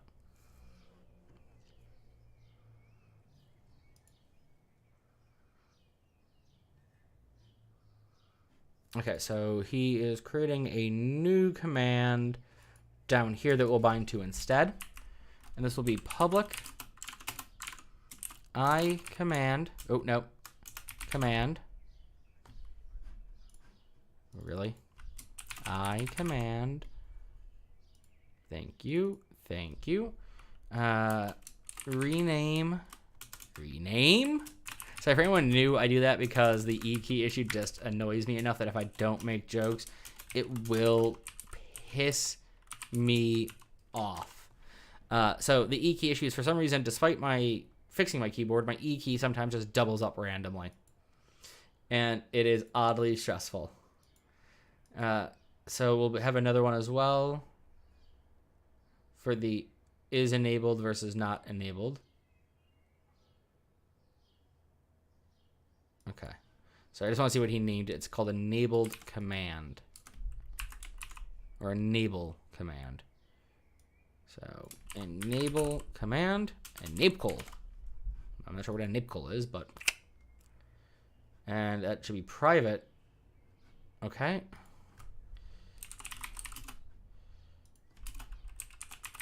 So in our initialization method, which is this void on deserialization bit here. And after the if statement, we can do rename command equals new relay command. So new relay command string. And then value. And then okay. Oh, I see. All right. We need to have the input output. Yeah, that makes sense. Right. So, or undo redo. So we're going to do that. There we go. Add our terminator there. And then we're going to have variable old name is equal to name. Name. I warned you guys I would do that. And then name will be equal to X. Capital name. Okay. And then we're going to do our undo redo. So project undo redo dot add.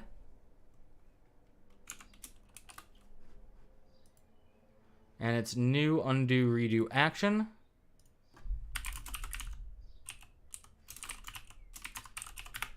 And let's hunt for undo redo action. There we go.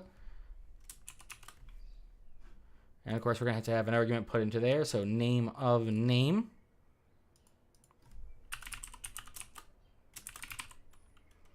Okay. Oh, there we go. Am I still off on my count?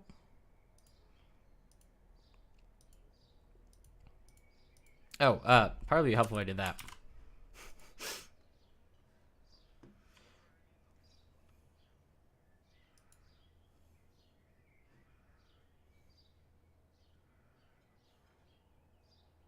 Okay, so we can't use one of the constructors anymore. He didn't point to which one clearly. He has two highlighted.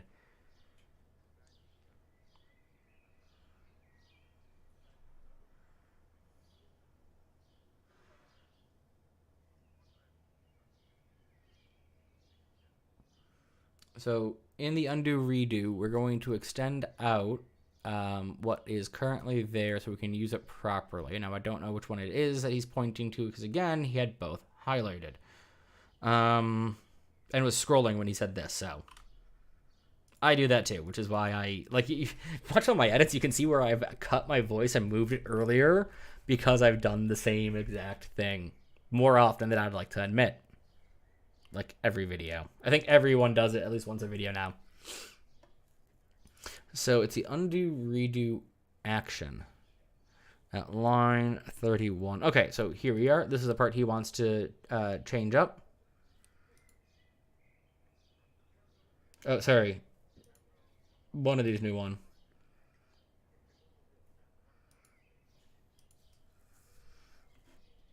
Okay, so we want to store the name we had previously and the name that we have given it now, so we can swap the two around.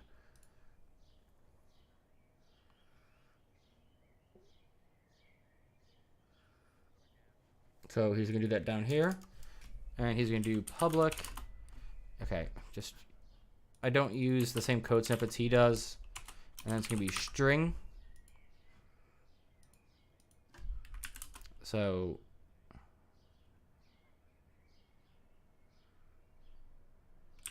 property object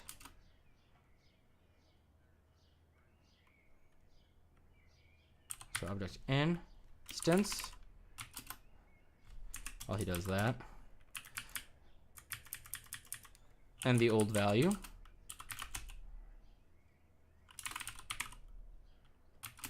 and the new value.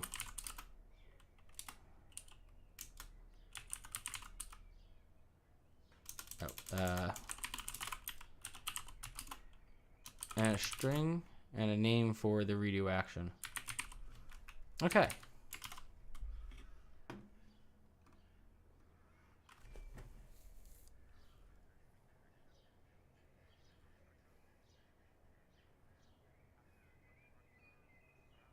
So it looks like we're just updating how we construct this, because we've been doing it in all the other constructors. We're going to do it here as well.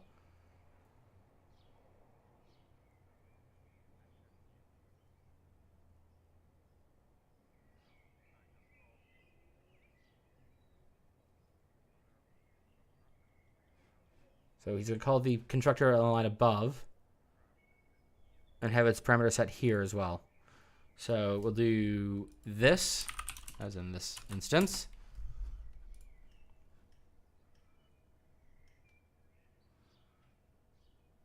Okay, sorry. He's just randomly, without speaking, adding things in. And it's a bit hard to actually see. I think that's curly brackets he put down here. Those could be round brackets.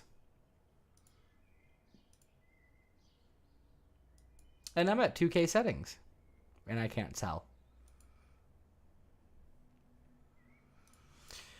Okay, just gonna...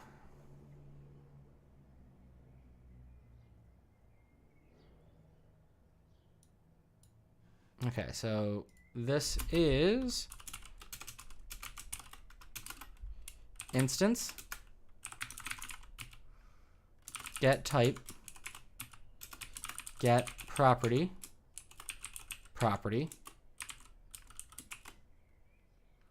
dot set value instance undo value.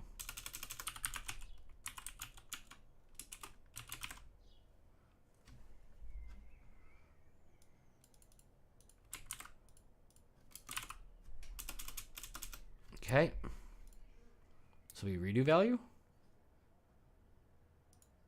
Yep. Redo value. Okay.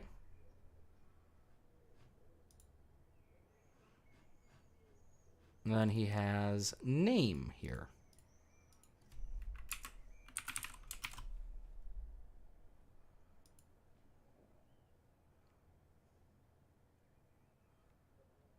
Oh, I see what he's done. God damn it.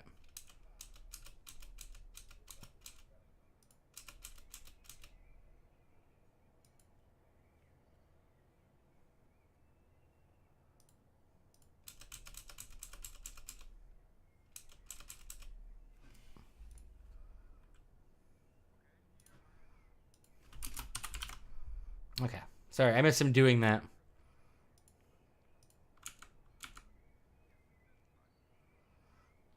So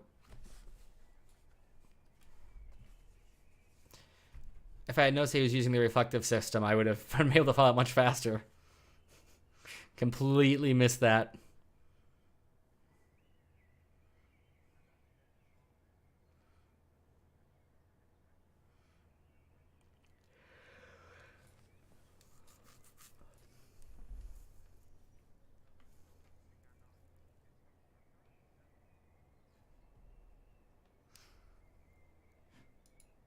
Okay, so I just...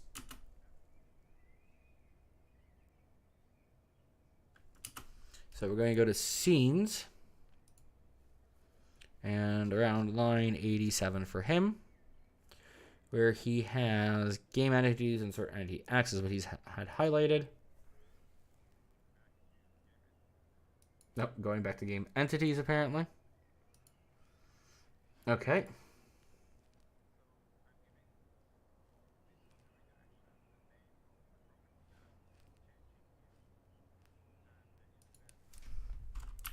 And we're passing in the instance. And then we have old name, X, and then the name for what we're doing. So that was what's going to show up on that list. We are renaming, or we have rename entity, and we're going to pass out what the entity is via bindings. So we're going to do old name 2, and then we have name, new name. What did we name it? Name, I think. Yeah. I'm going to see what he does because I got ahead of him. Oh, X. X is the name. And also, this is wrong. Okay, there we go.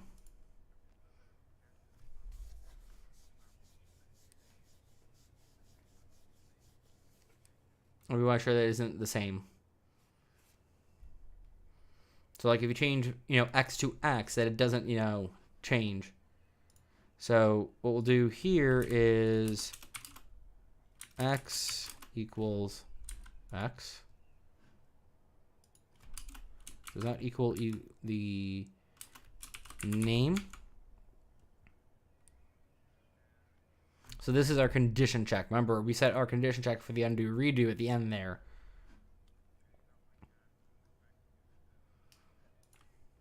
Oh, hang on.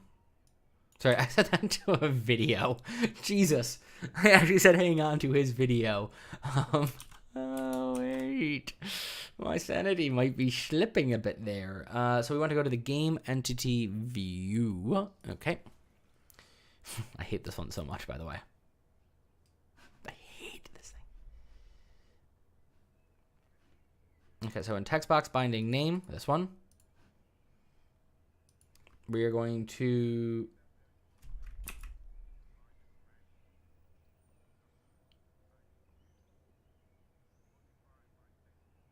media modify the text box to allow for controls for binding a command. Okay, so how do we do that?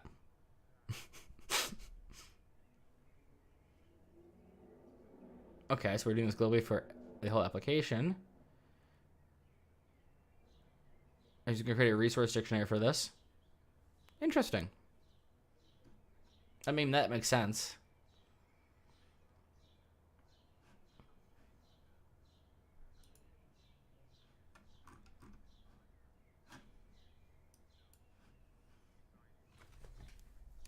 Okay.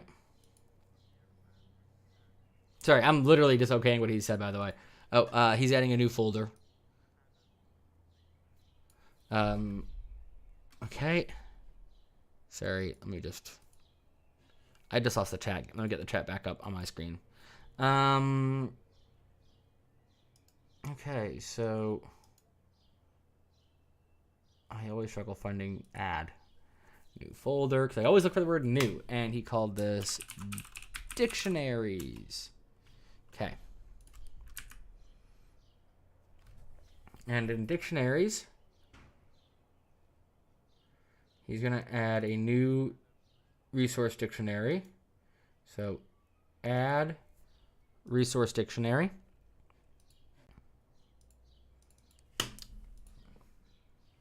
Which he has not said the name of, but it's control templates.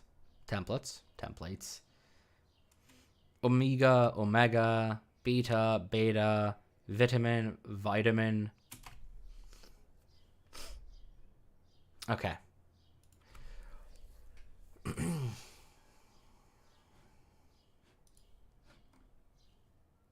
Why is this different than mine? All right, we have schemas.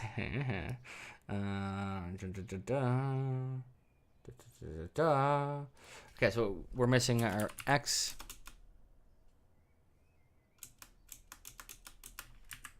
Our X. Yeah. Nope. That's the wrong one. That's what I want. Local is equal to CLR name space primal editor dot dictionaries. Okay.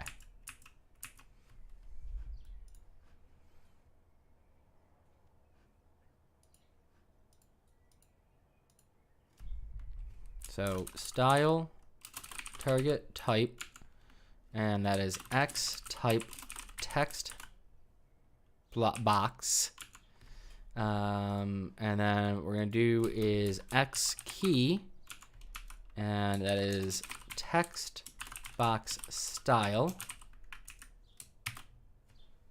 Okay. And he's just putting a to do in here, and that to do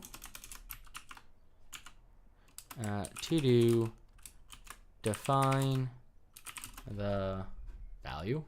Sorry, I paused while he was writing the to do part. Visual look of the text box here. Oh, like working with UMGs. No wonder I hate this so much.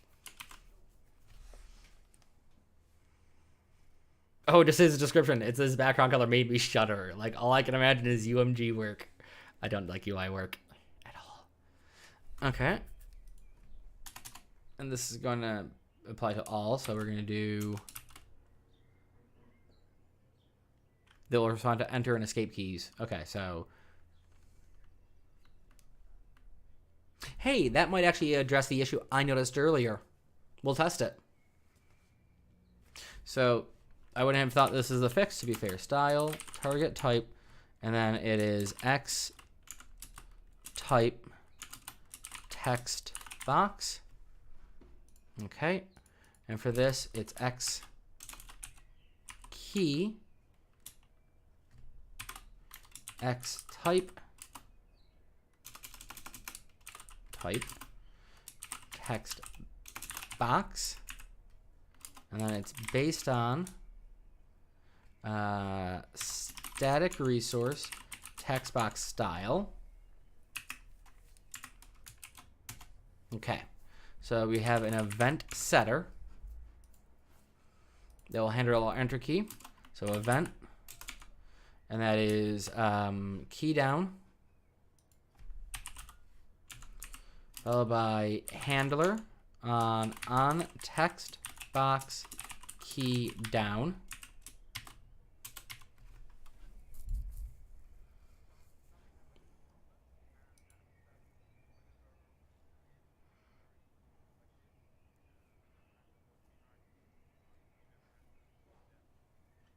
So we have to find a place to find this. So we're going to create it ourselves. And he's going to add a class. Okay, so he's adding this into dictionaries. Where is my add class? And he's calling this control templates. Okay. Yeah, it's templates plural. So control templates, omega, omega, potato, potato, tomato, tomato. Let's call the whole thing off. Okay, I'm done. I'm so sorry. Kind of.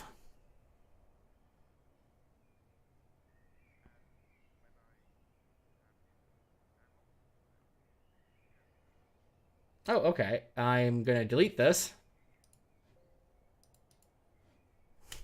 I'm going to very quickly clean this.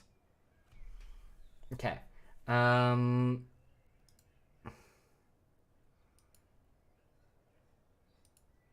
So it's control templates xml.cs.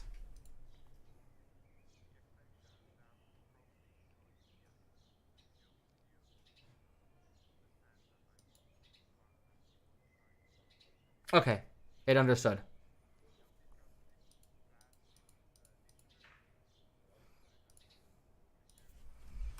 So we inherit from resource dictionary.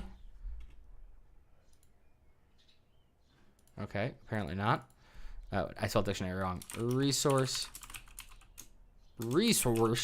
dictionary. Okay. And it's a partial class, he's saying, because it's part of defined into the XAML file, yeah.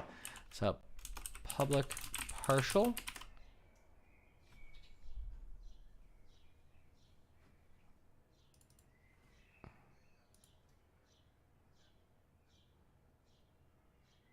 Okay, so we're saying that this dictionary is an instance of this template class we've created.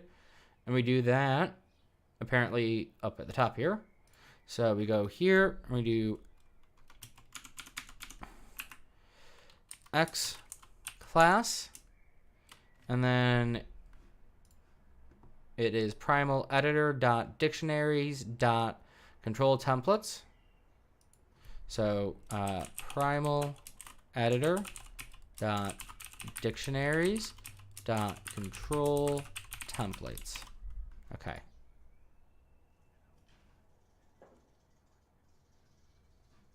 Oh, hang on, go back. I want to see if we made another change. You did not. Okay.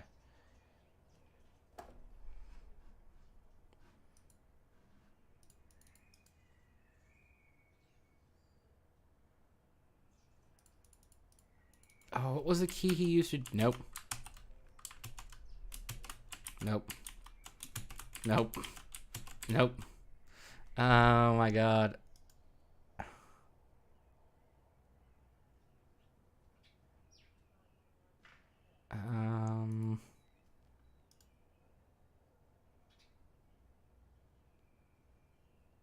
You know what? This is my Google. C sharp. How to C sharp Visual Studio. How to hotkey for creating definition.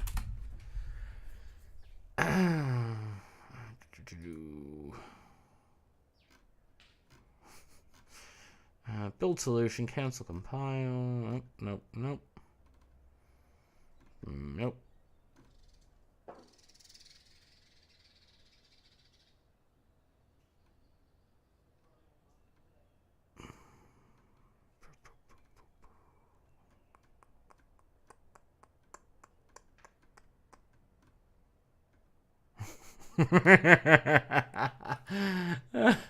Sorry, I shouldn't laugh.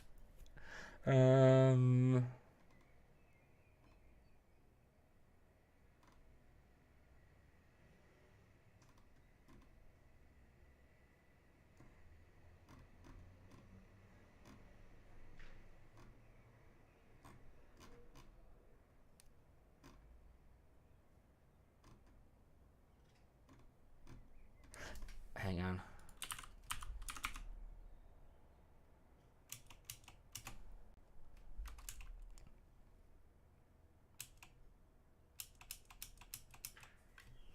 It's not F11. Oh, I really wish I remembered the key now. I really do.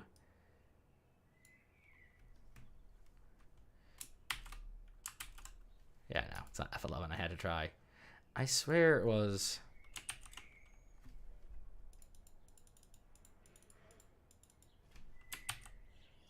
No. Please, no, please go away. No.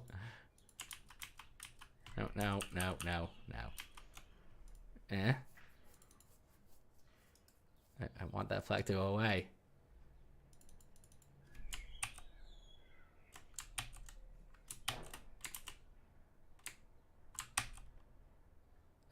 No idea what I just did there. Switch to call hierarchy. Okay, I can't remember what the hotkey was. I'm gonna stop randomly pounding keys. Right, so private void paste object sender comma system dot windows dot input dot key event args e. If you can, welcome in, by the way, there. Sorry, the screen is really small, so. Gear Gross? If I'm saying that wrong, please type in the phonetic spelling or pronunciation for me in the chat. So I do research as a VR researcher. So I program mostly VR stuff. I am learning something new. I don't tend to work in C#, thus all the random, what is this hotkey that I'm looking for kind of stuff I'm doing. What is this shortcut this person's using? Why don't I have that code snippet? Okay, that last one's on me being too lazy to download and install said code snippets, but I do programming work as a VR researcher primarily. I am looking to get out of the industry I'm in and move into different industry where I can do more research and more coding. Again, this is a new area for me, so I do very little in C#. Very, very little. I'm a C++ person.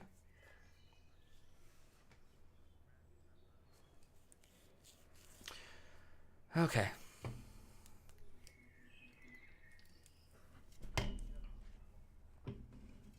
Excuse me.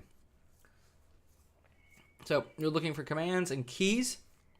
And the way we're going to do this is first we're going to do variable text box, capital B, is equal to sender as text box, capital T.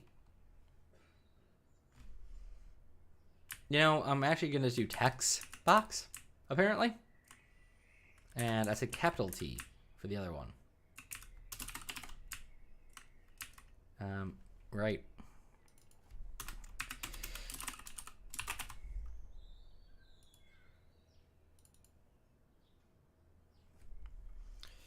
There we go.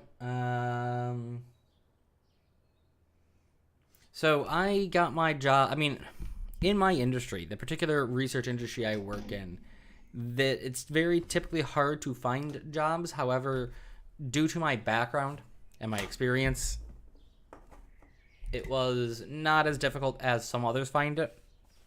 But I work in a very specialized field, so technically my work as a developer is not my primary job. My primary job is educator and researcher. It is just that I happen to do programming in my research role. So it's a bit of a different thing. I would not recommend going the route I went to anybody. I have friends going the same route as me, and all I can say to them is I'm so sorry. I am so sorry. If I could do everything over again, I would redo the last 10 years of my life, at the very least. So we're going to keep text box, get binding expression, text box, text property. Okay. And then we're going to check if it's been updated. So we'll have an if. Nope. Sorry, typed the wrong thing. Okay. So try this one more time. If exp is null, then we're going to just return off of this. And again, don't worry about asking questions. Feel free to ask any questions you want. Again, welcome in, and how are you doing today? Then we have e key, and then we're going to do system windows dot input dot key dot enter. And oh, okay. What trick did he just do? Sorry, he did something, and I just want to see if I can catch it. Okay. Okay. So he takes everything down from here, deletes it, and then Alt enter, and then adds in. We already have controls, so input. Oh, it's saying what it would do. Yes. Okay. Research my PhD. Slowly losing my marbles, losing my patience with people. A lot of things. A lot of things I wish I had done differently. Okay, that will be what we do there. And then else if e key is equal to key dot escape. And we'll have a different thing we do. Well, PhD, undergrad, a whole bunch of things. Master degree.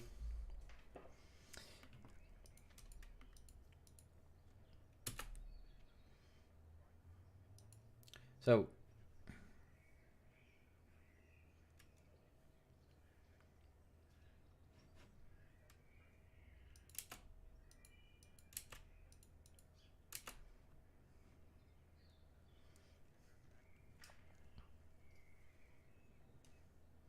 I'm just listening to him say everything I said to you guys.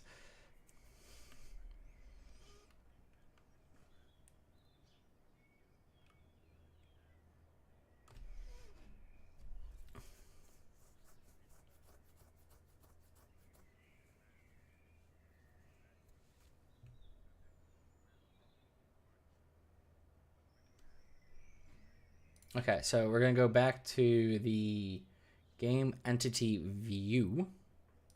And because we can't access the bind features, we can do something else, which is to use a tag. All right.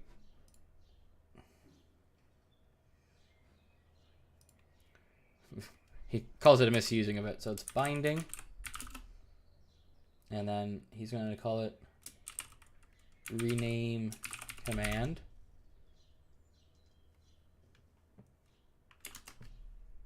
Oh, okay, he did have a typo. I was like, what the heck's going on there?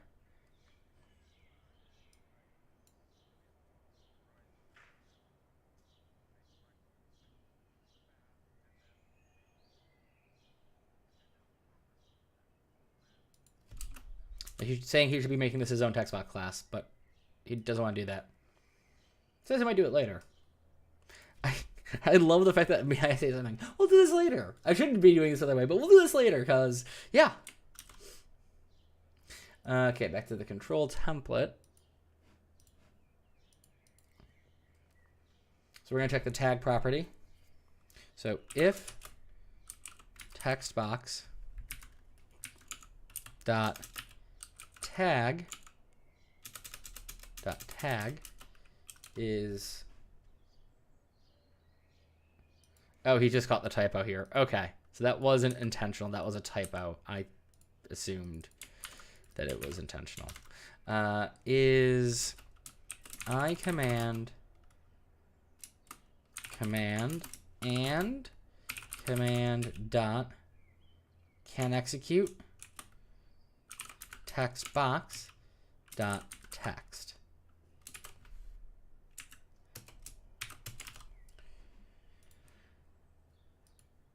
And then we'll do command dot execute, and that is going to be text box text again.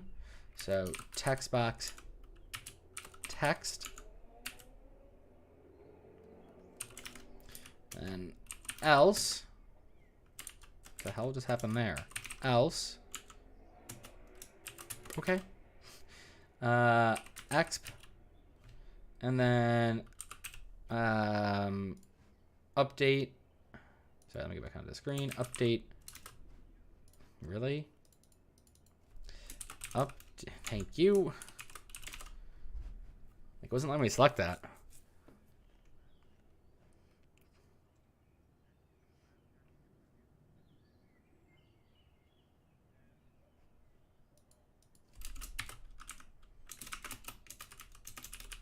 I can't do the comment there.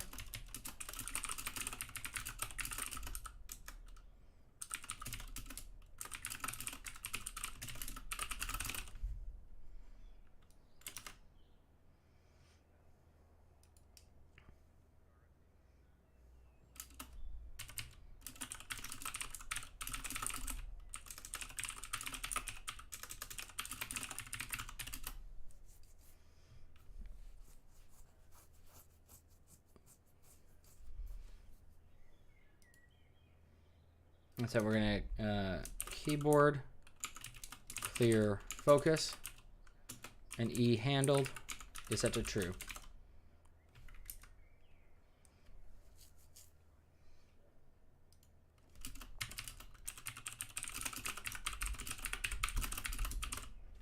Sorry, I'm just making a note to myself. So here we do update target and keyboard clear focus. So read backs. Do we need to say it's consumed?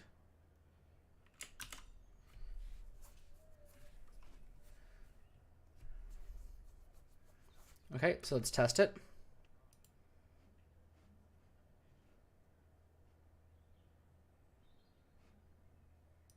Okay, so we can open this.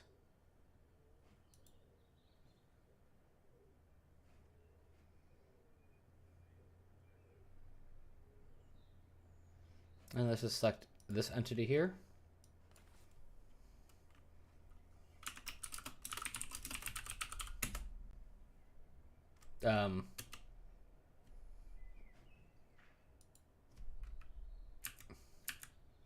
I don't know if that worked for him, but it didn't work for me. It does when I do that.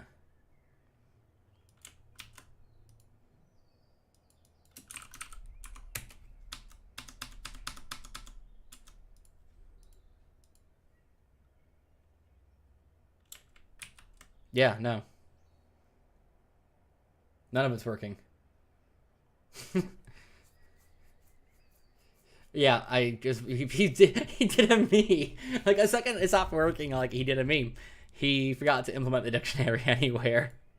Oh, it is so nice to know I am not the only content creator for tutorials and programming that does that. That honestly makes me so happy. Thank you. I wish I could give you more than a like. You don't have any dono buttons on your thing, unfortunately. Sorry, I really should not be laughing because I just feel the pain. So to include the dictionary, we have to go to our app thing here, sorry, and add the dictionary in here.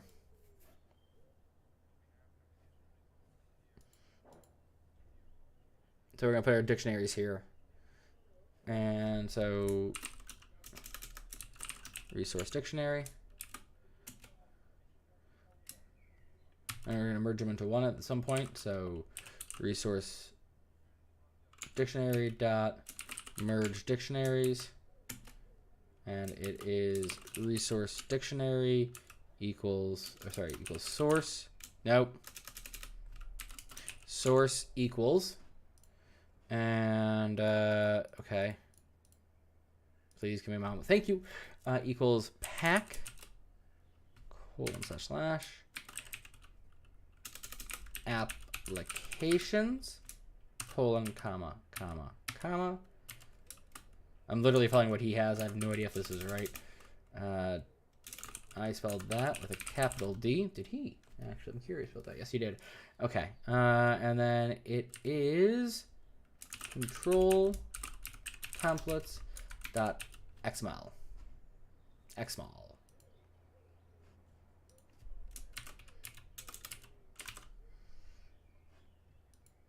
Okay, I'm getting an error that he's not getting.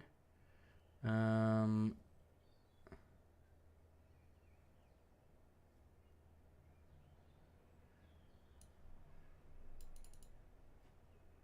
gonna cheat just a tiny bit.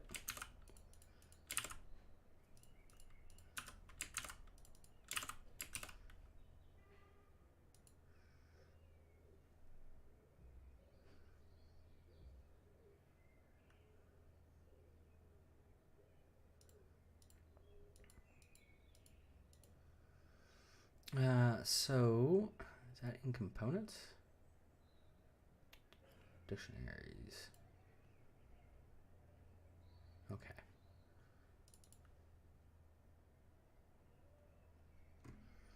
That's the same. That's the same. That's the same. That's the same. That's the same. Application resource, application dictionary, resource dictionary, merge dictionaries, resource dictionary, source is equal to pack : stroke. I'm just going to do application instead. Yeah, it's applications. Okay, there we go.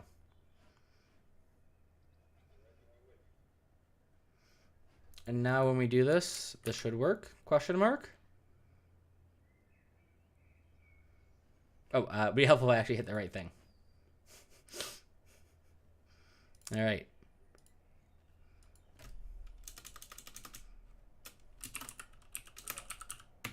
There we go. My enter key worked, and we can see the undo works. Or sorry, we can see the undo list is updated.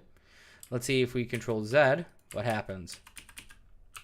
Okay, so our control Z and control Y still aren't working. Let's see if it's the same for him.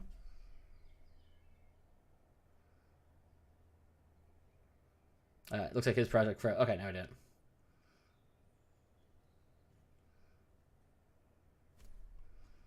Also, again, really quickly, I need to test one more thing. Okay, so the escape key also works.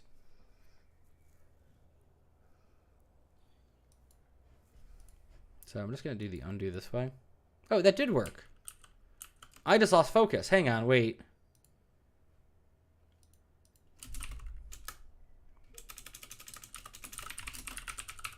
Okay. Yeah, no, I just lost focus. So if I click back onto the thing, it works again. Okay, so there's a focus issue.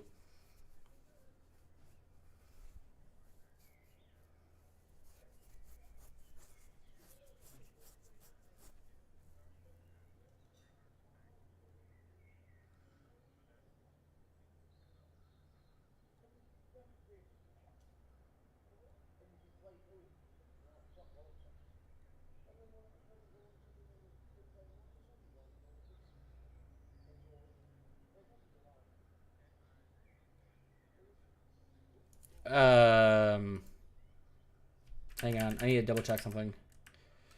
Okay.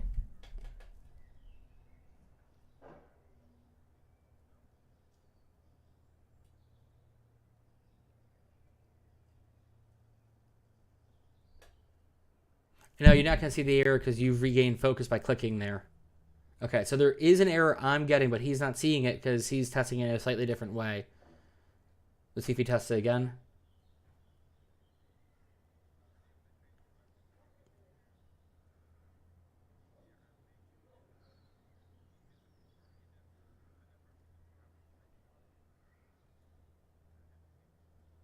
Okay, well, we're going to have to do something else. Hopefully he'll run into the error that I've just noticed. Likely he will. He tends to spot these things within a video. I think the longest time was 2 videos, but it was because he wasn't working on it in the interceding video. So we're going to the game entity, and we're going to make it so that we don't see that little display when we don't have something selected. So let's go over to my favorite XML, the game entity viewer. I hate this one. All right.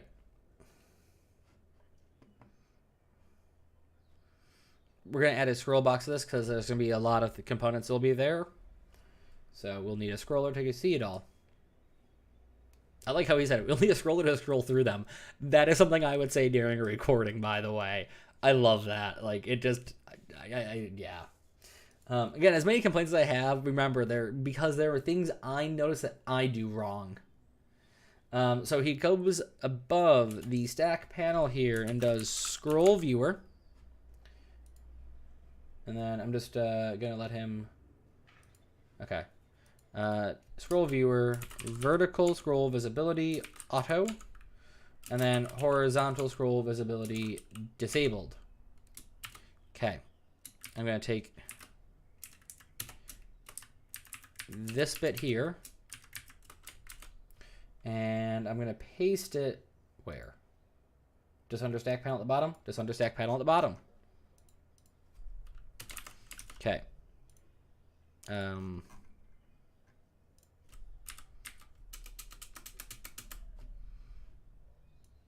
Thank you. I was like, can you auto update your indenting for me? Like, could you do one of those things for me ever?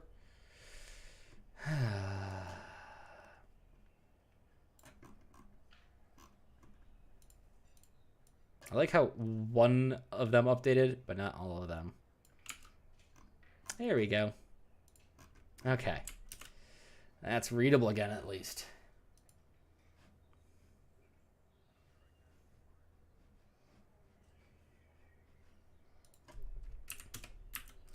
So, scroll viewer style. Oh, it's dot style. Okay, sorry. I approached this the wrong way. Dot style. And if there's nothing selected, the scroller will be invisible. So we'll do style, target type, and then scroll viewer.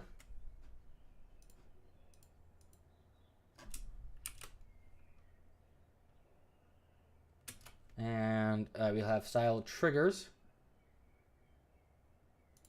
So our style triggers are trigger, or sorry, style trigger. Hang on. Style, target type, style triggers. Another thing I hate about Visual Studio and C# together. And then trigger, property, data context, value, and that is X, null,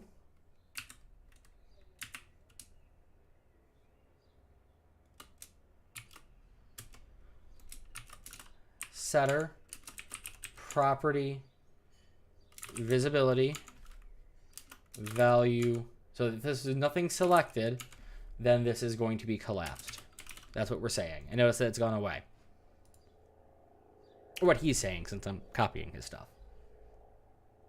So let's test it. He's testing it now. I'm just going to get mine loaded up.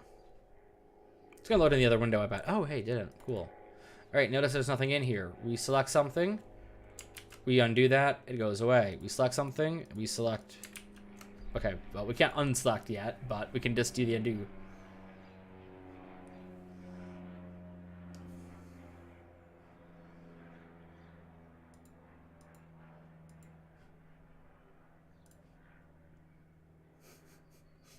He's having a problem unselecting.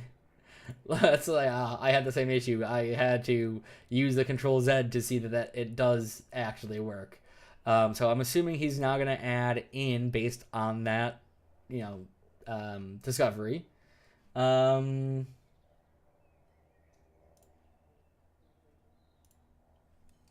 in a deselection sort of option. So if you click off of it, it deselects anything on that drop down. This drop down here, that is. Okay. All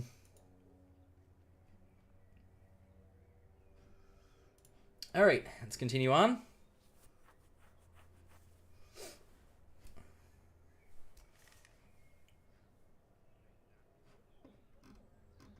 Oh, okay. We also have to do the checkbox command as well. So we need to go to game entity.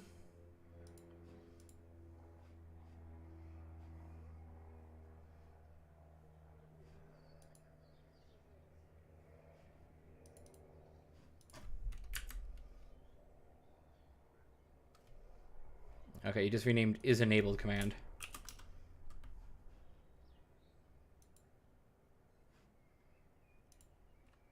Oh yeah, we actually never did do that one. Okay. So he took all of this and he pasted it down here, and we're going to change the name to this, I bet. Okay.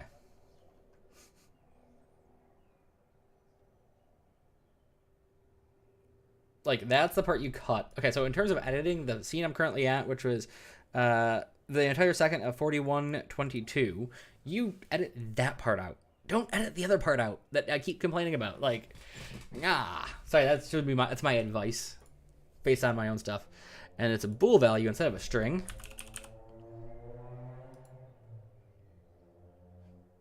We don't need our condition check here or our predicate. So old value is enabled.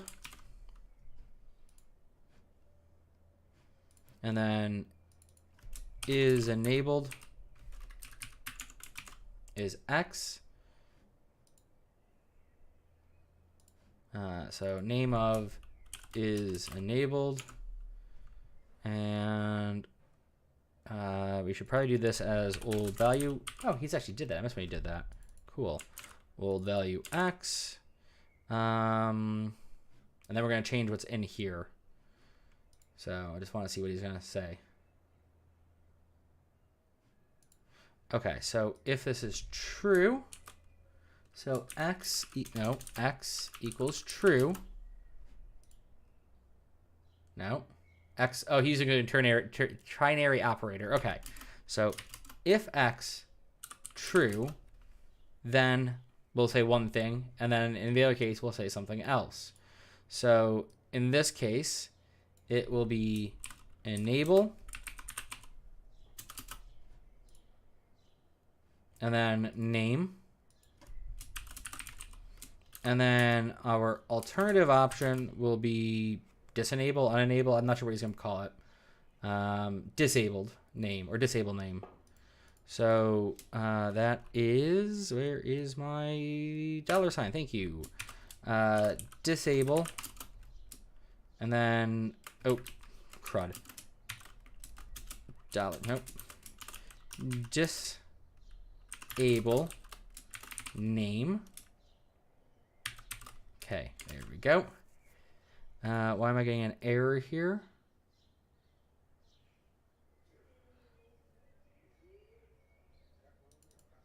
Oh, we don't need the true. Sorry.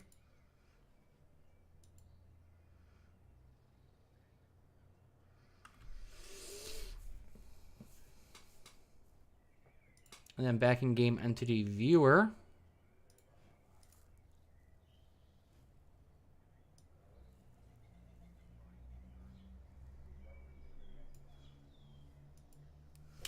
And we're going to do mode one way.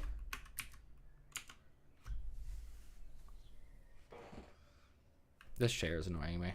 The chair, to be clear. Okay, so what we're going to do is drop this down a line and do command here, apparently, because we can do command. And we'll do binding.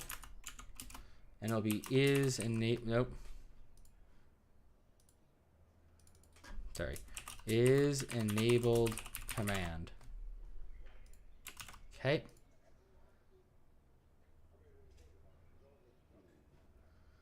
And then we'll do command parameter binding is checked. Okay. So is checked, no, is checked relative source equals relative source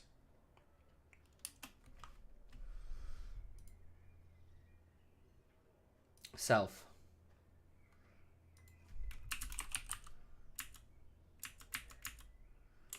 Okay.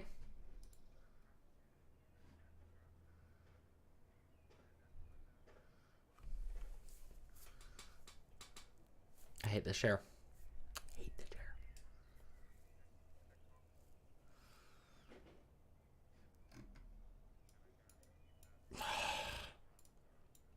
Sorry, I'm grunting at myself in this silliness that I'm having.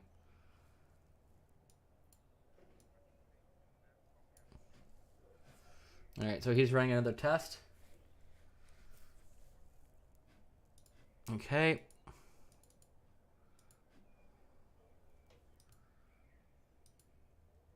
No, it did not work for me. Let's see if it works for him.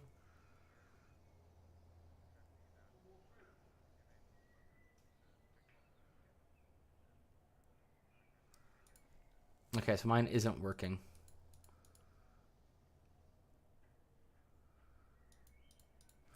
All right, let's just, while this is open.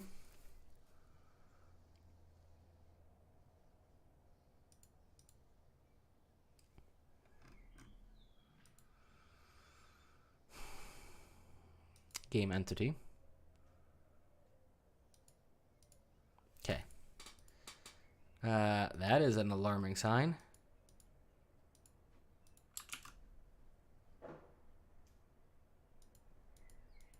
All right, so that's not being called.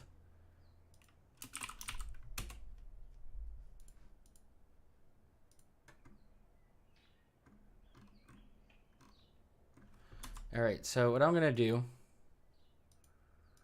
is get rid of these breakpoints. I'm just gonna go here for a second. Go back to our game entity viewer. And here,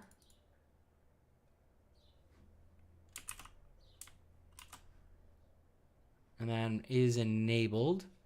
Let's go back to game entity. And is enabled actually is the name. So we were trying to get to a command that didn't exist. There we go. Okay. Now that we have the command name in properly, you know, we're seeing it. Now I'm curious as a save actually. Let's just very quickly save this. Also it's Control Z, Control Y, that works. Save, restart it. And it stays disenabled. Good.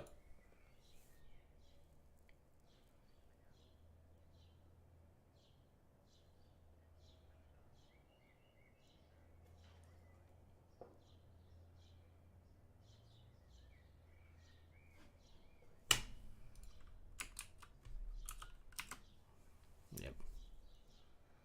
Yeah, I'm still waiting for him to have the lose focus issue that I had. Nope.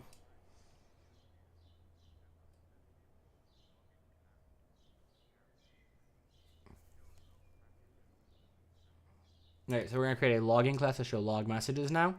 That's the end of this, by the way. So we're going to go to utilities, and we're going to add a new class.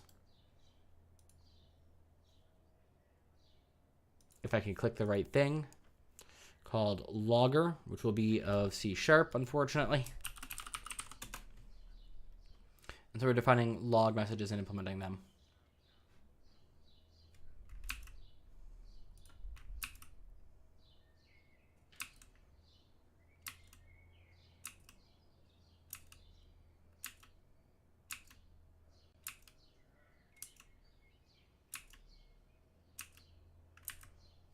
All right, so I'm just going to create a new enum. I'm actually not listening to it anymore because I just want to get the code on screen right now. And for this, we'll have info equal to memory address 0x01. We'll hit that. We'll do warning as 0x02. And we'll go back and put the equal sign in. And then we'll do error at 0x as equal to 0x04. Okay.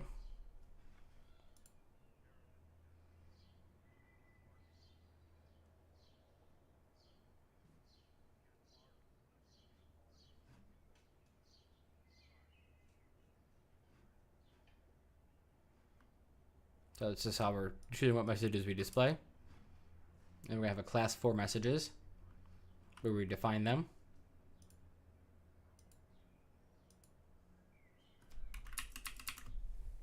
Just give me a second.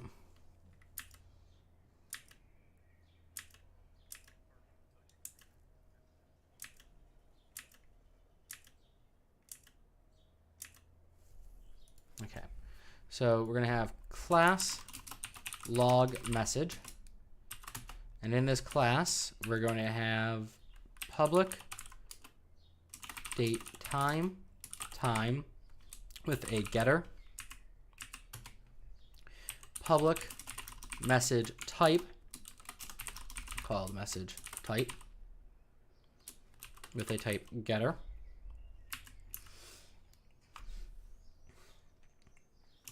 public string with the word message as a getter or name message, and then public string file caller line is a whole bunch of things. Okay, so file like fook file with a getter. Then we will do public string caller with a get. We'll do public int line with a get. And we will do public string metadata, data, however you want to call it. And that is file,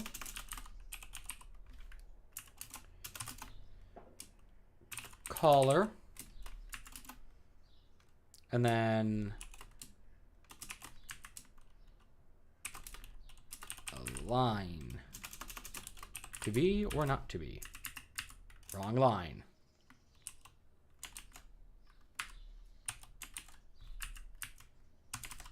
Okay.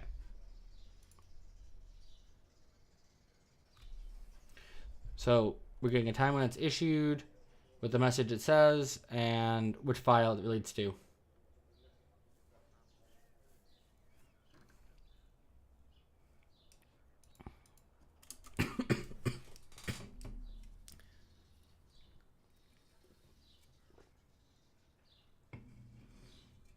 So which file here is calling it, which function is calling it, and the line it's at, and it puts it together.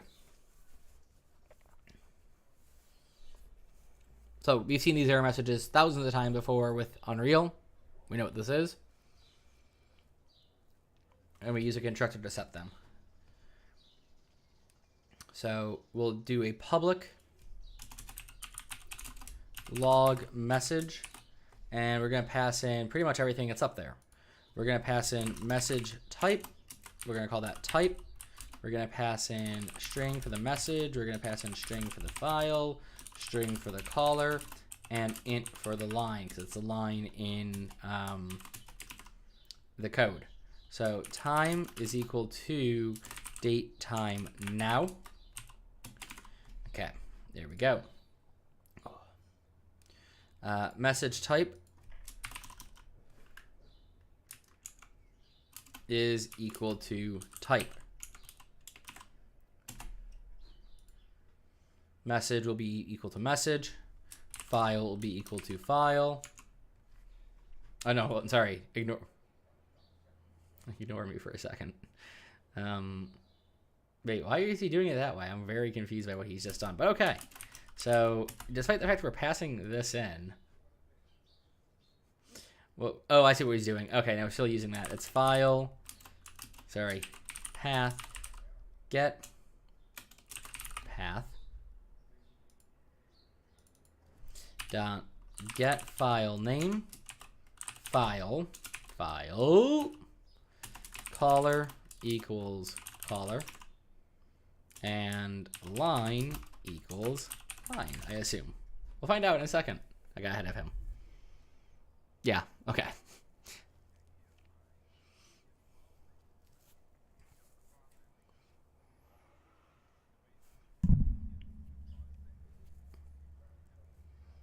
This actually will get the whole path, apparently, about how he's going to do this.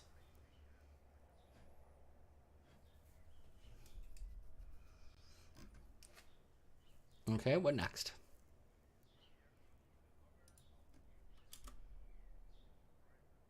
So we're going to do private observable read only static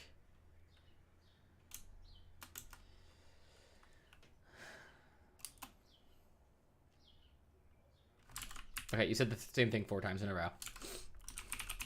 There we go. That was 15 seconds of the same line. Const? Oh, yeah, we don't need that. I'm mistaken here, static doesn't make read-only fields. Okay. Observe. Okay, hang on one second. Let me just add this to my library, or to my use. Observable collection. And they're the same, so we don't care. This will be log messages, and it will be, is there underscore message somewhere in here?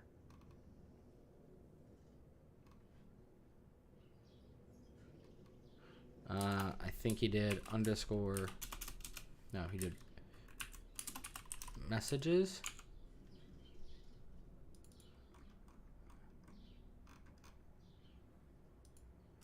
equals new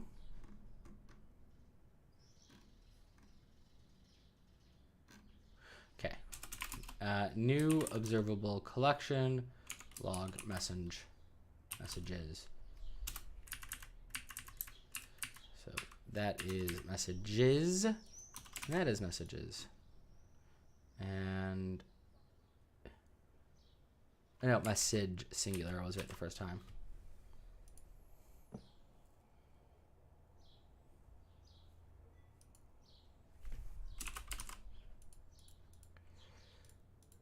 All right, so public public. Okay, so public static read only observable collection log message. This one is messages, and we're going to do get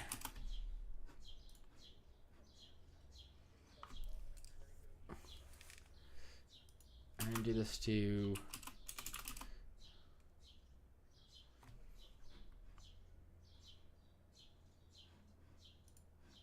so new read only observable collection log messages, and it will be messages.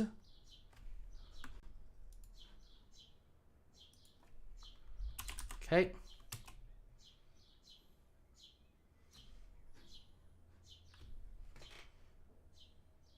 So we then need a method to record the messages.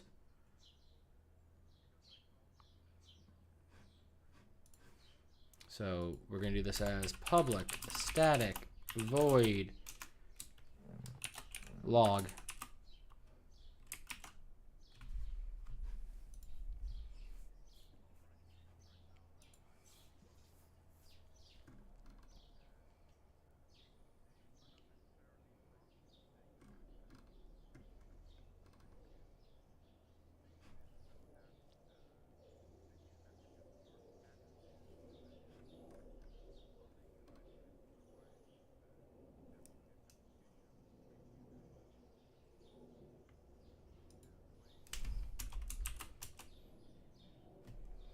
So it's going to be asynchronous void.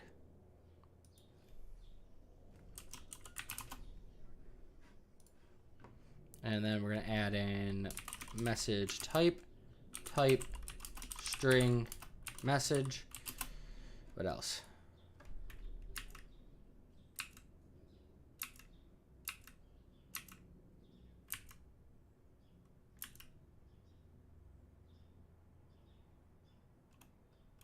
Okay, so I'm just, again, skipping ahead of him not talking and just doing code. So it's going to be caller file path, and we need to add that in.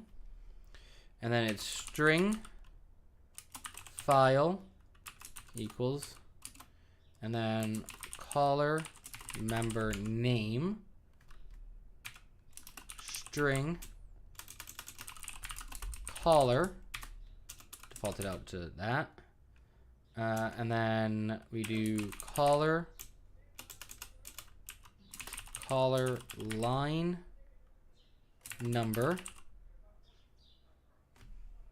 which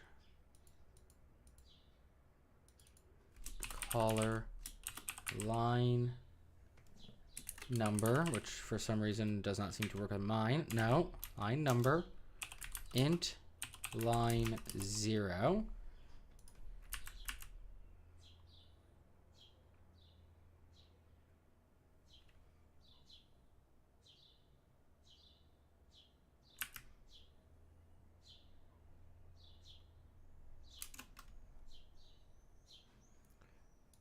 So caller line number. Okay, let's look up that's no longer supported, because that's weird. Okay, so C# caller line number versus caller line number attribute. Which I just spelled wrong. Oh no, I didn't. Okay.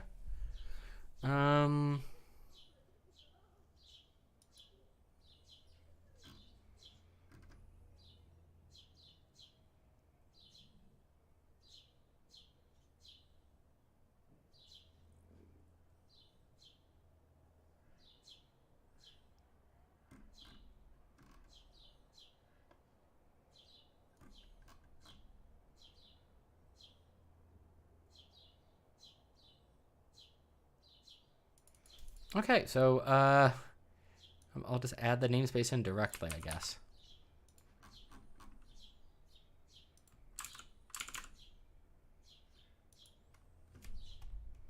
No, what the crap on a stick? Okay.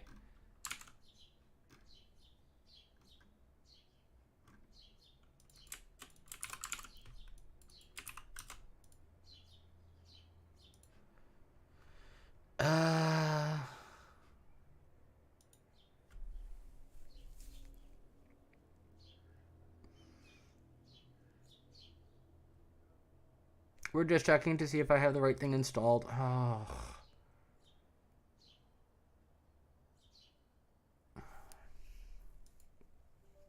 Yeah, I'm gonna have to do it this way. I'm sorry. It's gonna error out, but I just need to see the installer. While it's doing that.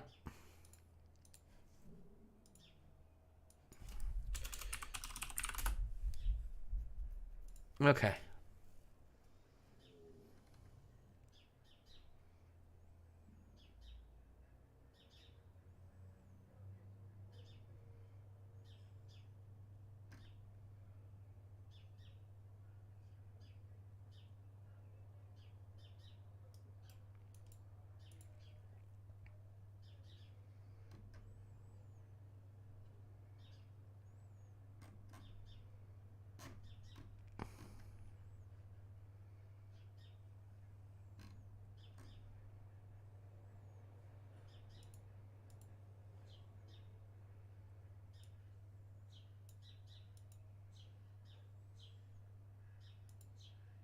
All right. Well, while that's doing that, we actually might have run into our first one where I have to do this across 2 streams.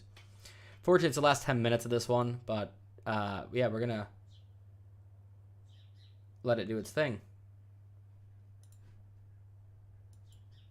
And I need to check something because it looks like the stream might have had a bit of an issue. Okay, no, it's still running. Yeah, I'm just gonna kill my camera while this is happening. We're gonna take a break, and I'm gonna put music on. So enjoy the music. I know that you can't hear right now. There you go. I'm just gonna kill the camera, and I'm gonna stretch my own legs, and yeah.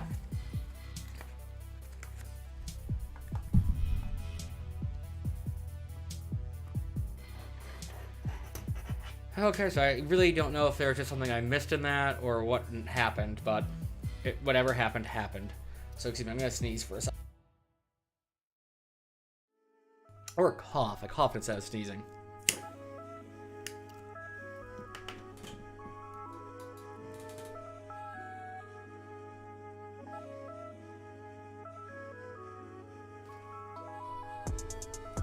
While it's doing its thing, I'm just gonna look at some stuff on my own end.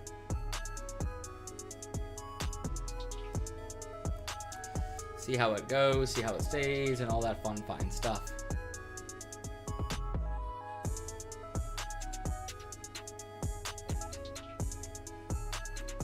While we're doing that, I'm just gonna read through this, see if there's something I didn't miss or anything.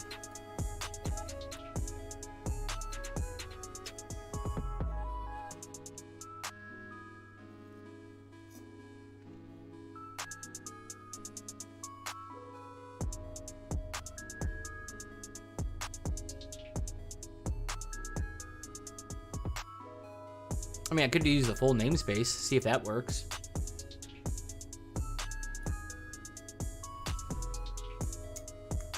But since we're already using that namespace, it should work.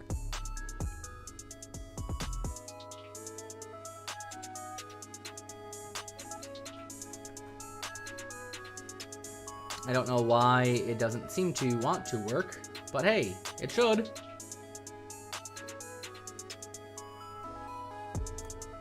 So we'll check to see if I miss any packages I need to install. And if I need to restart my computer, we are calling the stream there, and I'll do the last 10 minutes of this tutorial when we come back next week. But I'm not gonna restart my computer and make you wait for me. That's just wrong.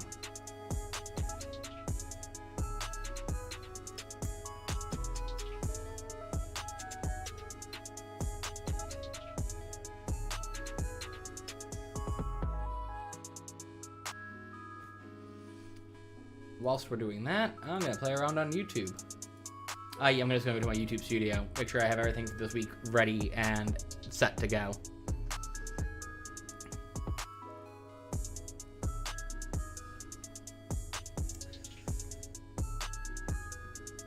For some reason, these Saturday live streams are really popular as VODs. I don't know why. Like, what do you guys get out of the VODs? Me panicking? Me struggling? Are you enjoying my pain? Is that what's happening? Am I just here for your amusement because you want to laugh at my pain?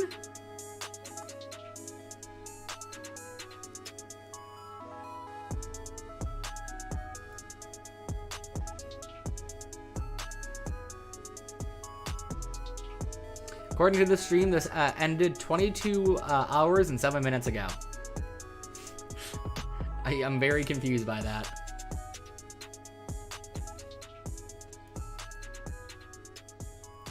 Oh, come on, package 125. Install faster.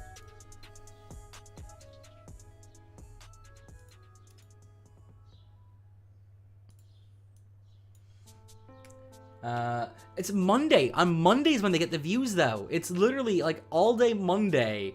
My live streams get viewed a lot for some reason. There we go. Okay, we're on to 127.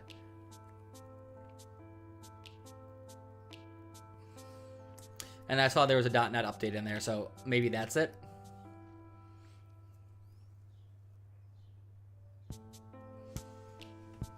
Oh, leg exercises are good. Ow.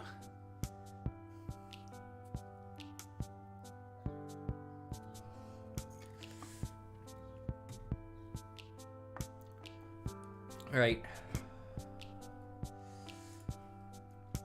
We're nearly done with the editing, or updating. I also turned off my logo by accident instead of turning on my camera.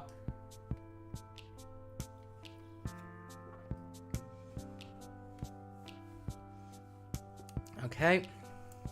Oh, an update to Git. Maybe the Git issue I'm having will finally go away.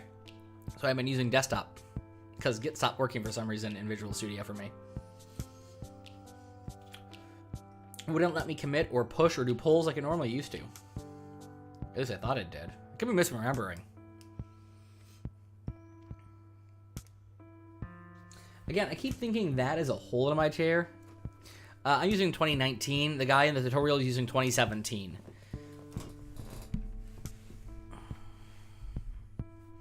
I'm sorry. I'm happy with how stable 2019 is. So this might take a while. Lovely. Not like I haven't been streaming for just under 7 hours as of right now. 1 minute away. 55 seconds away. Okay, there we go. It's relaunching Visual Studio. I might still have to go into the updater and check some things, but let's see if we get access to it. Oh, that's interesting. Okay. Okay, Visual Studio, you want to play that game? You want to play that game? You want to play that game with me? We can play that game. I'm just going to mute the music while, in case I switch back to his stuff really quickly. I guess it would be helpful if I was in the correct window. I have too many windows open. So we want to be in, not that video, this video here. We want to be in our logger. So where did we put our logger? There it is. Okay. So instead of doing it this way, we're going to do it the long way. And just, yeah.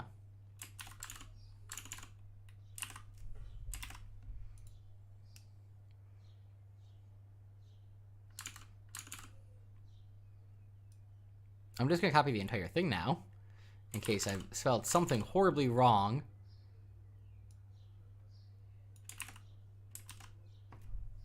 Okay, no, okay, we're still getting the same error. Okay. So, give me just a moment. I'm still here. I'm just turning off the display for something. No, I am not uninstalling Mendeley. Oh, no, do not uninstall Mendeley. Bad computer. Bad. As much as I hate Mendeley, I need it for managing references. I installed that game? Oh, yeah, no, I did. Okay, I recognize that game. I didn't realize I had that installed. That is my VPN. That's OBS. I need to go down to V's.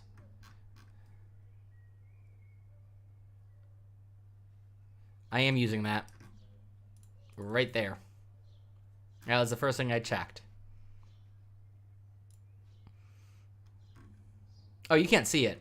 Sorry. That's what I've already put it in. It's already been there for a while. Give me 1 second. I need to cough again.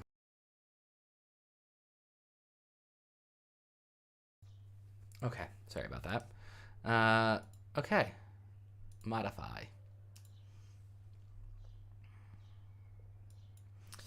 Let me get my thing back on so you can actually see stuff. All right.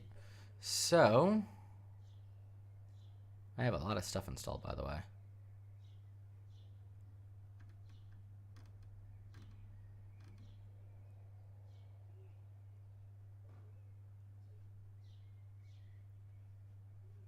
How do I not have Python installed on this thing anymore? This is a different computer than when I used to have things installed. Let's go to here. It's part of that. Yeah, no, that should work.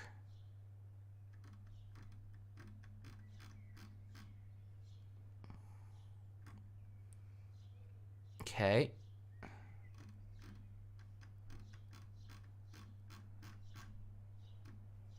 Yep. Okay, that's there. That's there. Wait. I'm not sure if that's missing.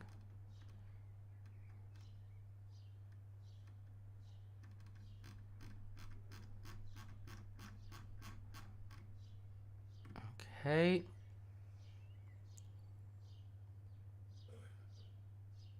I need to update my SDKs, clearly. Right.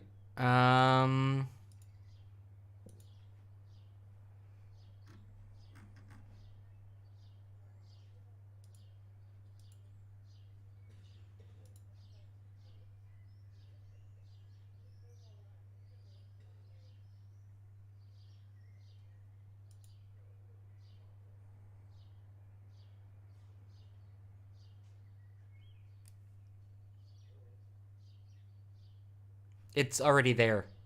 It's literally already there. Line 5. It's been there since before I updated the engine. Or updated Visual Studio. And I'm also calling it down here just in case.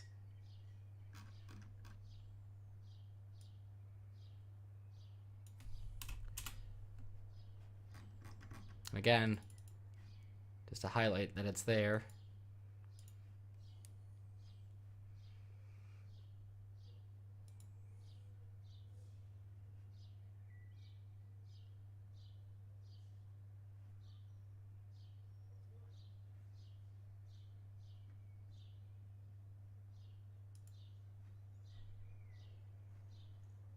Okay, so if I have access to part of it, why don't I have access to the rest of it? What am I like not seeing here?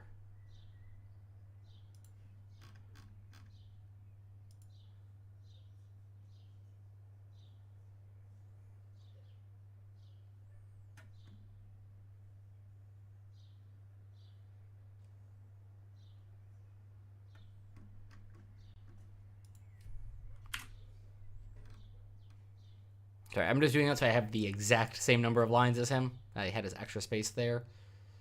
You know, there's a missing comma. That's the issue. Literally, all that work was because there's a missing comma here. All right. Well, hey, at least we're back on track.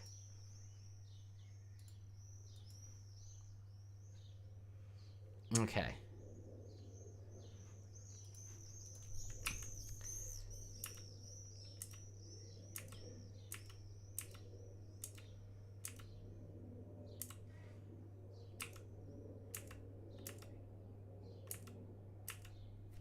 All right, so what we're going to do here is we are going to do await application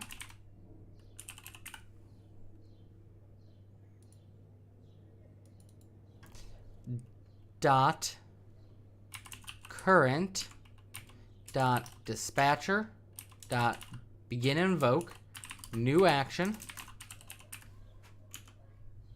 and one. Hang on. All right, two open. There we go. And then we do boink. And I know in here we're going to have that at the very least.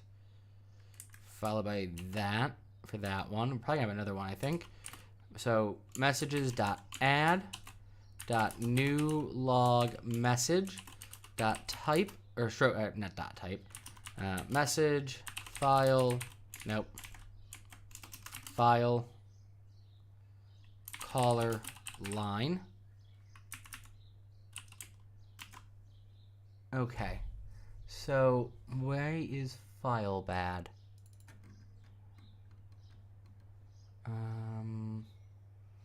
Logger private read only. No, he had a mistake there. He called himself out on it, but didn't change it in his code yet. He did it in editing. Public static read only log messages get equals new read only observable collection log messages underscore message. Public static async void log message type message or type message type string message. Oh, there we go. Okay.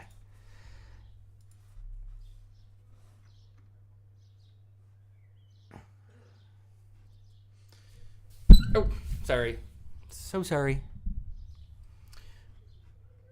And then we're going to clear this down here with public. Hang on. I'm just going to let him do the code.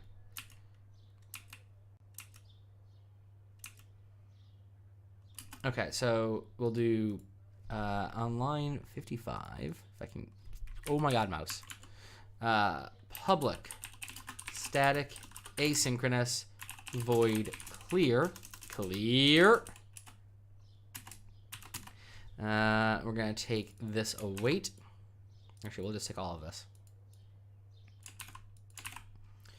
All right, and this is going to be just different here. We are going to do clear. Okay. So await application, current dispatcher, begin invoke, new action, and then clear. Okay. So that clears the messages, so we're not, repeating it. And we're going to create a collection for this then.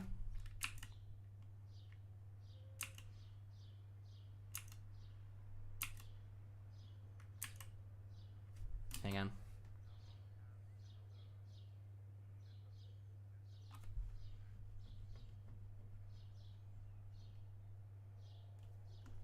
Okay, so what we're going to do is up here, we're going to do public static collection view source. And it will be of type filtered or named filtered messages. And we'll do a get. And since this is static, we'll do new collection. By the way, I have muted him. I can't hear what he's saying, so I have no idea if I'm actually reflecting his work correctly. Source equals messages. Yeah, we want that one. And okay, I'm going to unmute him. Okay, so we're going to update this property elsewhere. That's what we're going to do next. I missed everything he said. I'm not rewinding. I'll re-listen if I need to later on.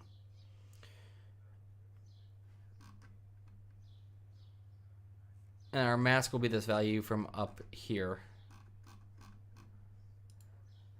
So we're going to filter our messages based on these different messages types and put them together as we need.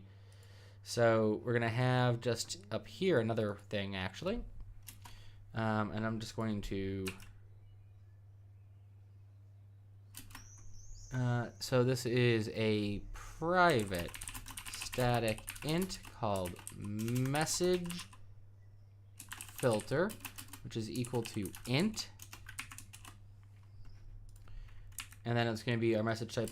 Okay, so int message type dot info, message type dot warning, and then message type dot error. Okay.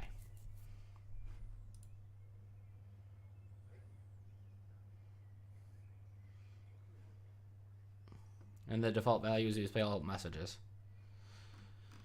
So down here we're going to create our filter class, or filter method, which is public static void set message filter. And we'll take integer mask, and that's what we just defined at the top there. And we'll do message filter equal mask, and then file or filter messages needs to be refreshed. So view dot refresh.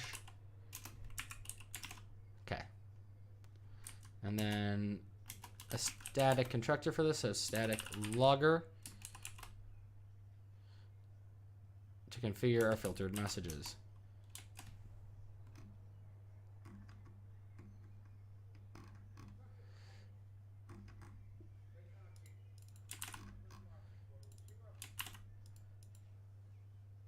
Oh, hang on.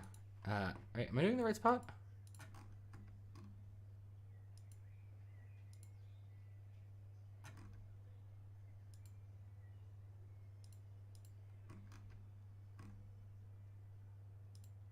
Yeah, I am. Okay. Why are you giving me that error? Whatever. I'm just going to follow what he's doing as he's doing it and then work out what my errors are about. Okay. So we're going to do filtered messages dot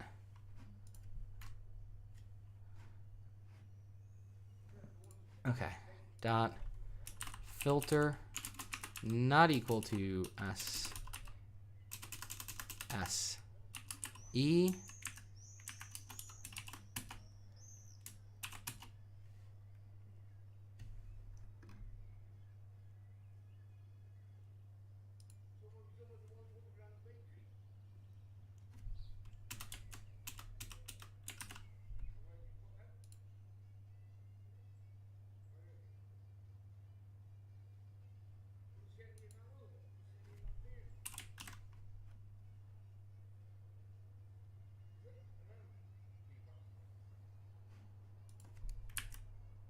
Actually, I think it should be plus equal. Okay, there we go.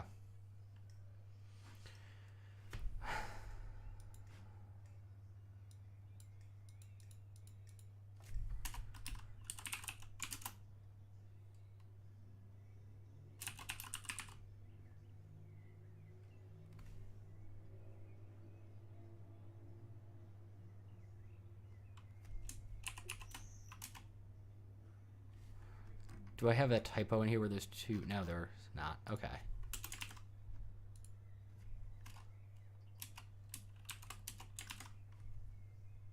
Oh, I spelled static wrong. I was like, why? Why did that one work? Okay. Oh. Well, that was a painful one.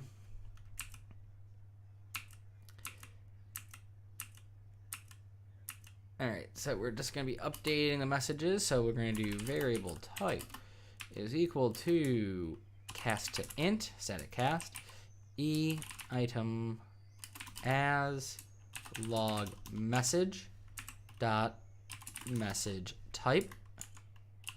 And then we'll do e accepted equal type and message filter not equal to 0.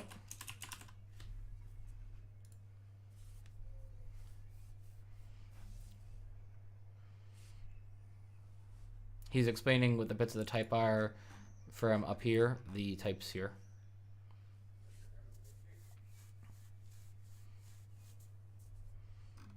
So we're setting the bits, by the way.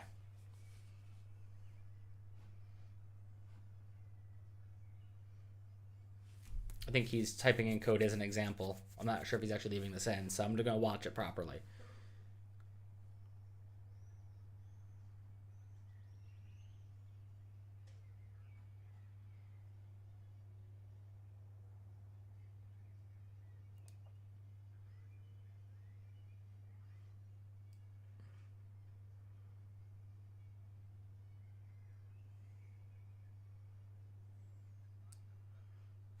I just want to check something. Did he actually update that bit earlier?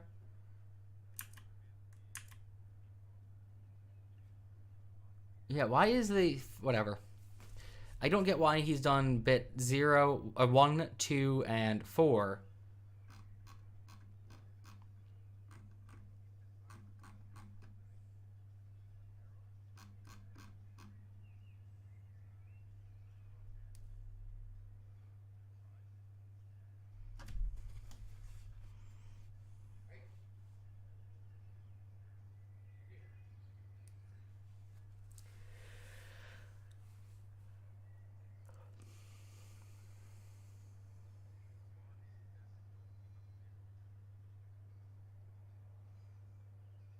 Okay, so he's just showing that as an example. He didn't explain still why his...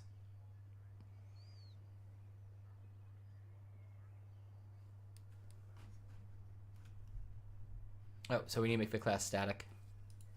Or it doesn't have to be, he says, but it says it's nicer if it is.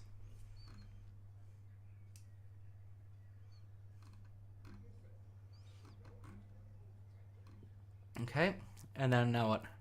We're creating a new thing in utilities called user control display the messages. So we're going to go to utilities, add WPF. Yeah, it's user control. Sorry, I'm not sure why I was doubting myself. And it is logger view. I'm just going to let it do its thing. Find that button that always takes me like 5 seconds to find. We're just going to create a simple one, he says, because he's running out of time.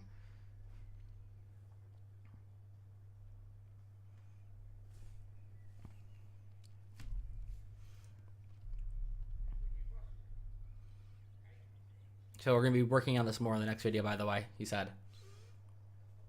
So we're just going to create a list of messages. And I'm just going to let him do his thing.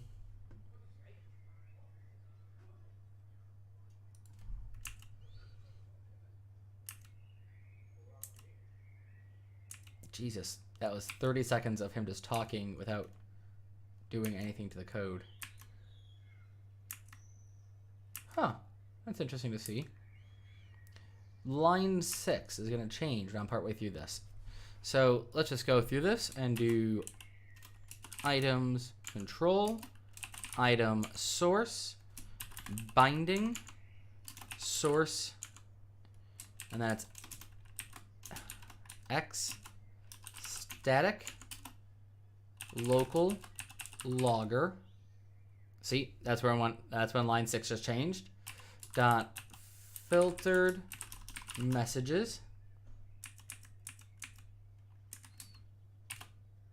Okay, and then we do items control dot items panel. Yep.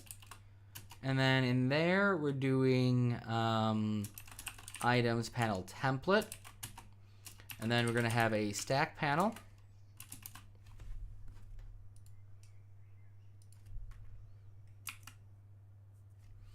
And underneath this items panel template, item control item panel, we will do a data template.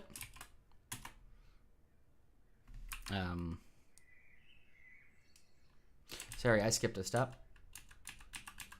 We'll do items control dot item. Hang on. So grid item control item panel, item control panel template, closing that template with a stack panel between it, items control item panel, and then items control dot item template, data template, and then we're gonna do text block, text binding, and then we're going to bind this to our message system. So message, and there we go.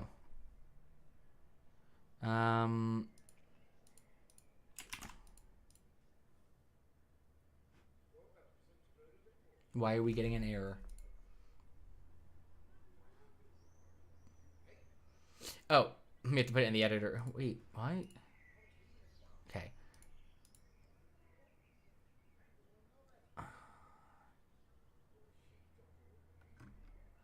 Okay.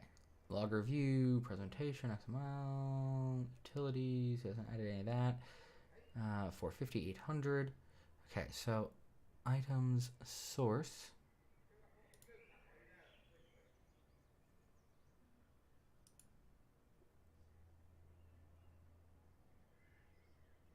Oh.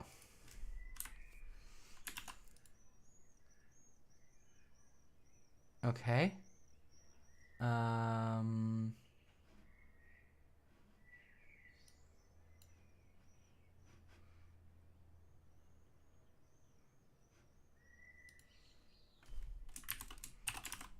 That would be why.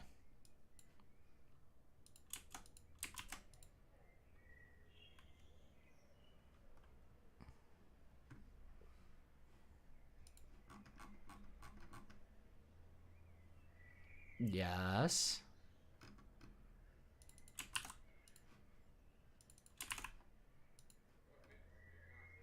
What do we call that? We call that filtered messages. So I'll just copy that in case there's a random typo in there that I can't see. Paste that there.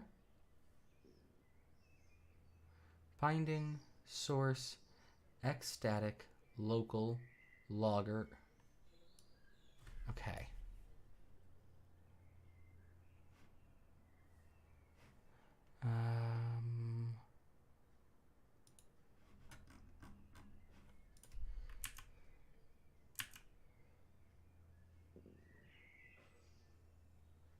Oh, he has that error too. Okay, hang on. Wait, what?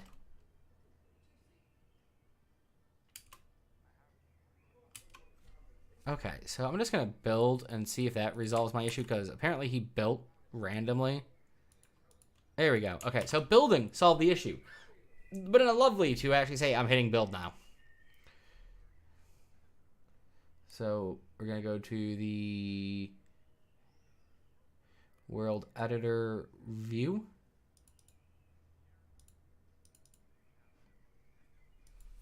Okay, so I'm just gonna select that box so I'm in the same area as him. Okay.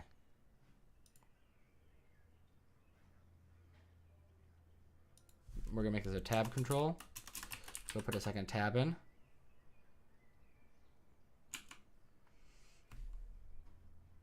Okay, so tab control. And then we have tab item.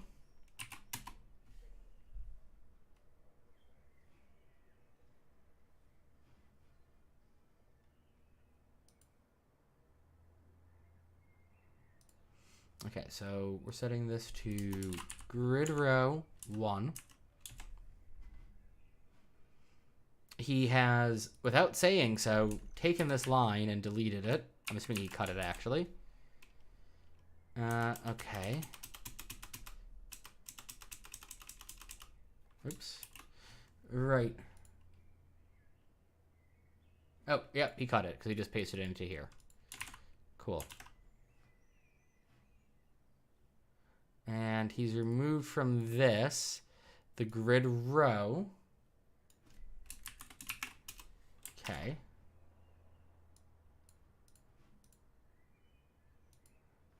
And then we have another tab item.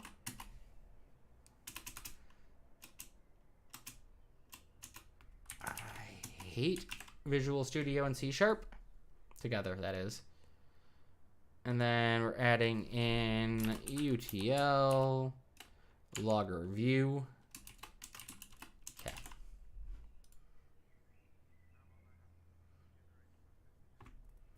So we're going to generate messages. We're going to go to project to do that, I guess.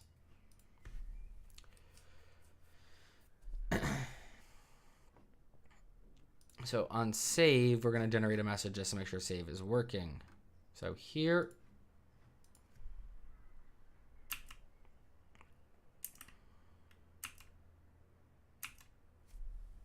Okay, so when we save, what we'll do is we'll call it the logger. And it will be log.messageType.info. And it will be project saved to project lowercase p full path.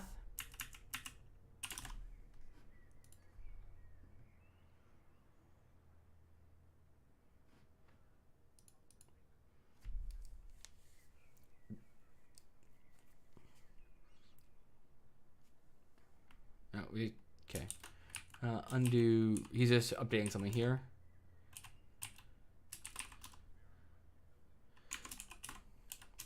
Okay.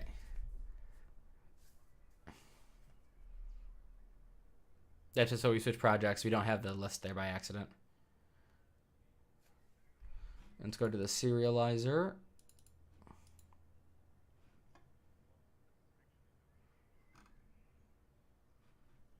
Oh, he's just going to do the to-dos we have left over from these update logs.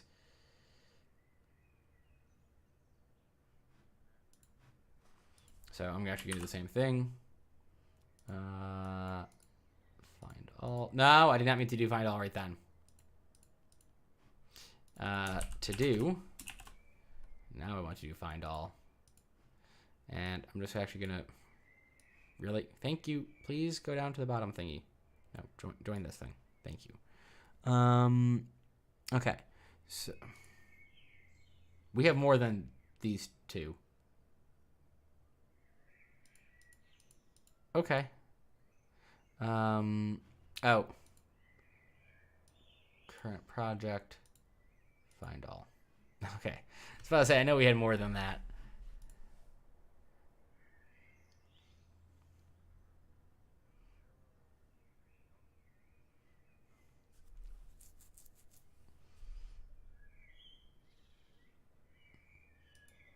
So this is serializer.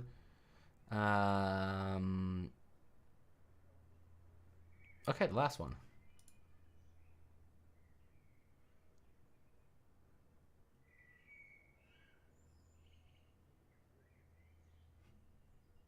Okay. So this will now become. Oh, I have to do L there. That might be why I'm having that weirdness. Logger dot log message type dot error, and then we're going to do failed to deserialize, and then path.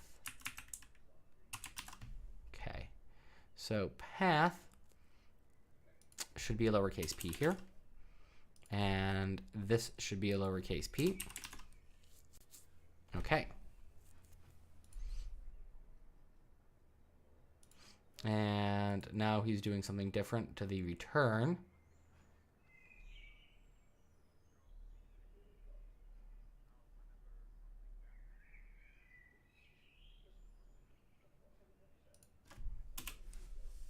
So we want to rethrow the exception in case it happens over and over again. So what we're going to do is just rethrow the exception. Okay. And then we're going to take this bit and we're going to paste it here. And except for this is not going to be failed to deserialize, it's going to be failed to serialize. And we're going to just have instance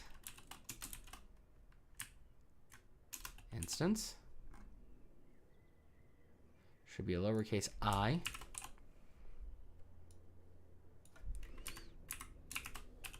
Okay. Instance path should also be a lowercase p. Failed to serialize instance to path. Okay, next we're going to go over to our open project. So this one.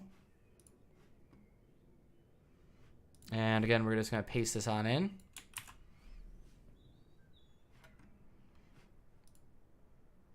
It'll be failed to open. And what's he doing for this one? Oh, to read project data. Okay, he's just going to do fail to read project data.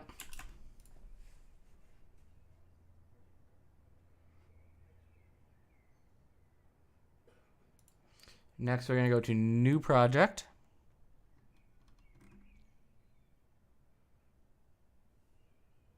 And we want the one around this line, apparently. Why is my new project significantly longer than his? Okay, whatever. I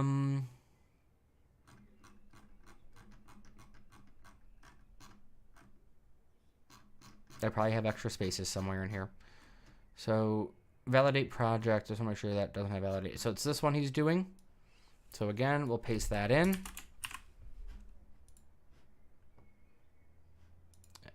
Okay.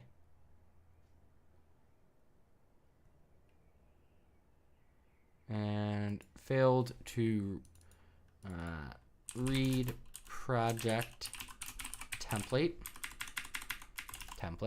whatever, or templates.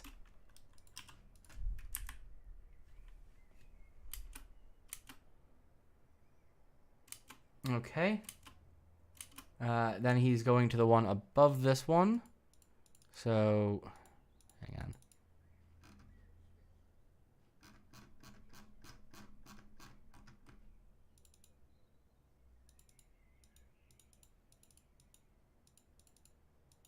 Okay, so this one where we have empty string and return path. Okay.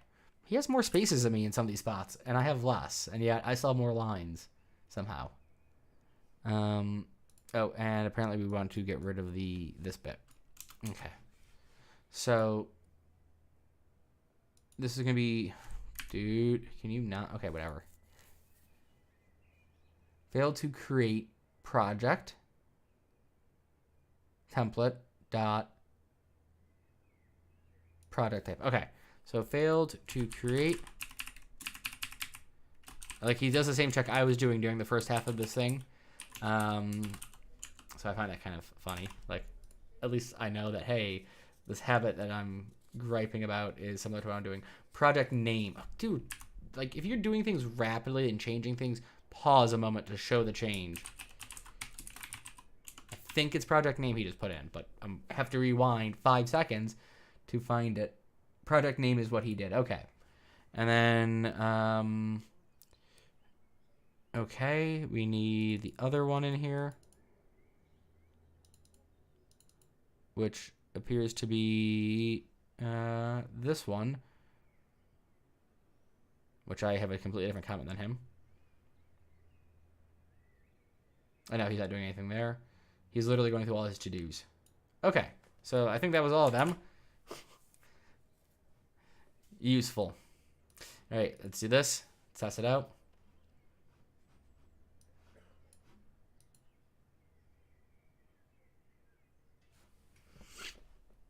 Okay, so I can tell you one problem already, and I haven't gotten to him mentioning this yet. It probably will be the first thing he mentions. You can already see the problem. It's really tiny. So if we do this, there we go. Control Z, and there we go. Our logger is working. It's just really small. You can click it at least. So he's just gonna, yeah, he called it out. All right, let me just fast forward to where he's doing it at. Hang on, I know it's gonna be in here.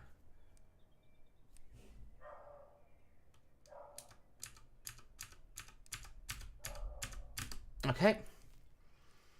All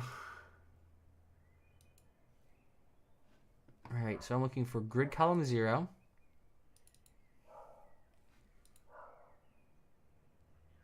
And then tab item. So header will be, okay, I'm just going to let him type in. It's going to be undo, I bet. Or history. History. Called it. Okay. And then header and log. Okay, let's take a look at that now. And I think this is actually where he's done because he has less than like 3 minutes left. Oh, yeah, so we can see that. And then I save. And then save again. Okay.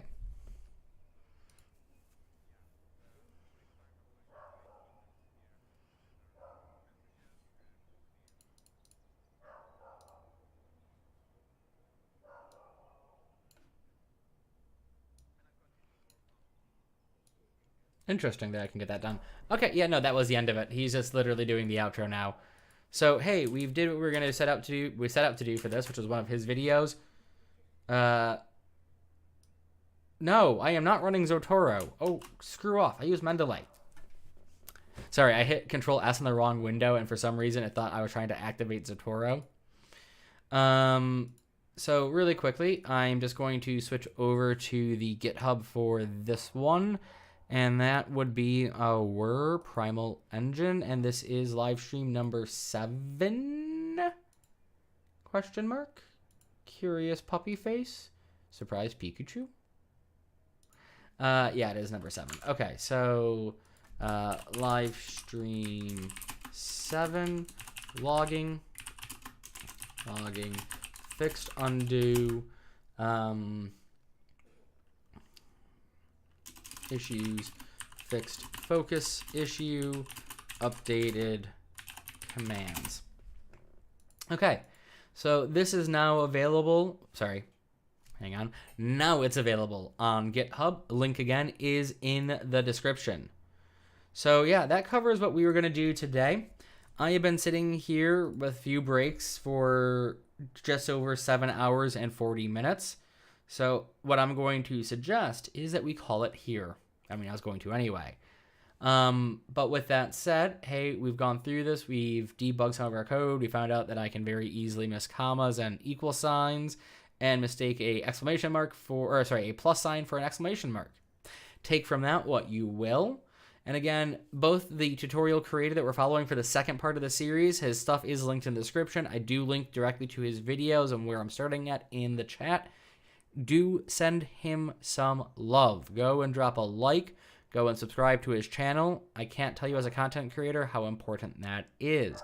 And remember, to help this channel out, all you have to do is hit that like button. If you want to take your support a bit further, if you want to be notified when the tutorials are released on Monday, you want to be notified when we go live, then hit the subscribe and notify bell. And, you know, another thing you can do to help, just generally speaking, is comment on videos. Comments actually really, really do help get those videos out there. So do the like. The entire YouTube algorithm runs on that. Now, yes, it is a bit different for tutorial content creators. We don't need the same 48-hour spike that other content creators need, but it still plays a role for our channels. And I will tell you, I have noticed, like I can tell you, within 48 hours of one of our videos getting just massively viewed, I'm rolling my eyes because somebody else botted their own channel, and those bots viewed my thing. It had an effect. But I can also tell you, every Monday, after we have our massive spike of people watching this particular VOD, we also get massive spikes in other areas. So viewership, interaction, engagement, how long you sit here and watch, if you hit like, if you comment, all play a role in the algorithm. So, you know, little things help us. That's all you have to do. But if you want to take your support a bit further, if you want access to any project that isn't any of the tutorial projects, or you want early access to the tutorial videos, because yes, they're on a weekly schedule, and I have 77 already recorded for the survival series. That's over a year. I know we're going to be in the hundreds when I'm done. It's over 2 years. You want early access to those videos, and by the way, not all of them are out yet on Patreon, but you want early access to the videos, join Patreon. Patreon members get early access. And at upper tiers, get access to all ongoing and completed projects. At other tiers, they get access once a project's completed on YouTube publicly. Meaning that, if I have 100 tutorials and I have completed it, and Patreon members have access to all 100 tutorials, those at the other tiers won't get access until the 100 videos are public off Patreon, but the higher level supporters get access right away. So, if you want to help us out, that is another route to go. Sam, thank you very much for being here. I saw your message earlier. I was just in the middle of the normal outro spiel, so I just wanted to finish that bit out before I responded. I really do appreciate when people are here. I do appreciate when being called out on things. Sam, sorry I sounded a bit snappy earlier. I thought I was showing you something that wasn't on screen, and when I realized, oh yeah, no, he can't see what I'm showing him. Sorry about that.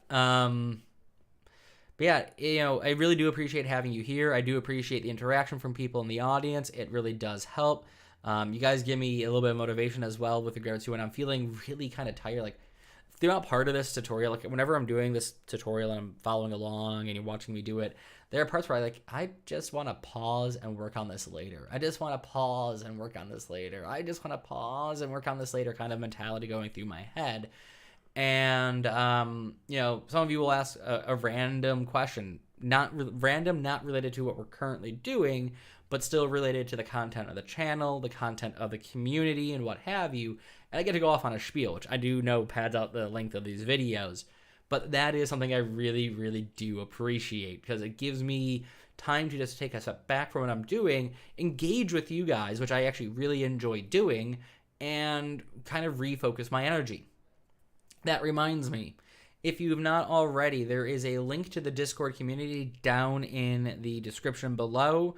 It is a public community. Feel free to share it. It is for programmers and developers, particularly focused on game design. But, given that I work a lot in AI and VR for research, which is pretty much game design for the last bit, I realize, we do have other topic areas we cover. The community is fairly welcoming. So yeah, feel free to join us. Feel free to hang out. Feel free to lurk here. And as usual, I look forward to seeing you guys either in the next live stream, which again are Fridays for Community at 5 o'clock British summertime. I'm not sure what summertime is. Summertime. And on Saturday for the Neural Network stuff and for the game engine stuff at 12:30 British summertime. And on Mondays, every Monday, we release a new tutorial like clockworks. I do plan on releasing some other videos that won't be on Mondays, so do keep an eye out for those. Another reason probably to hit that subscribe and notify icon. But regardless of which videos you watch, be it the live stream, be it the tutorials for the survival series, be it you're waiting for the RTS remaster series to go public, I look forward to seeing you in that video.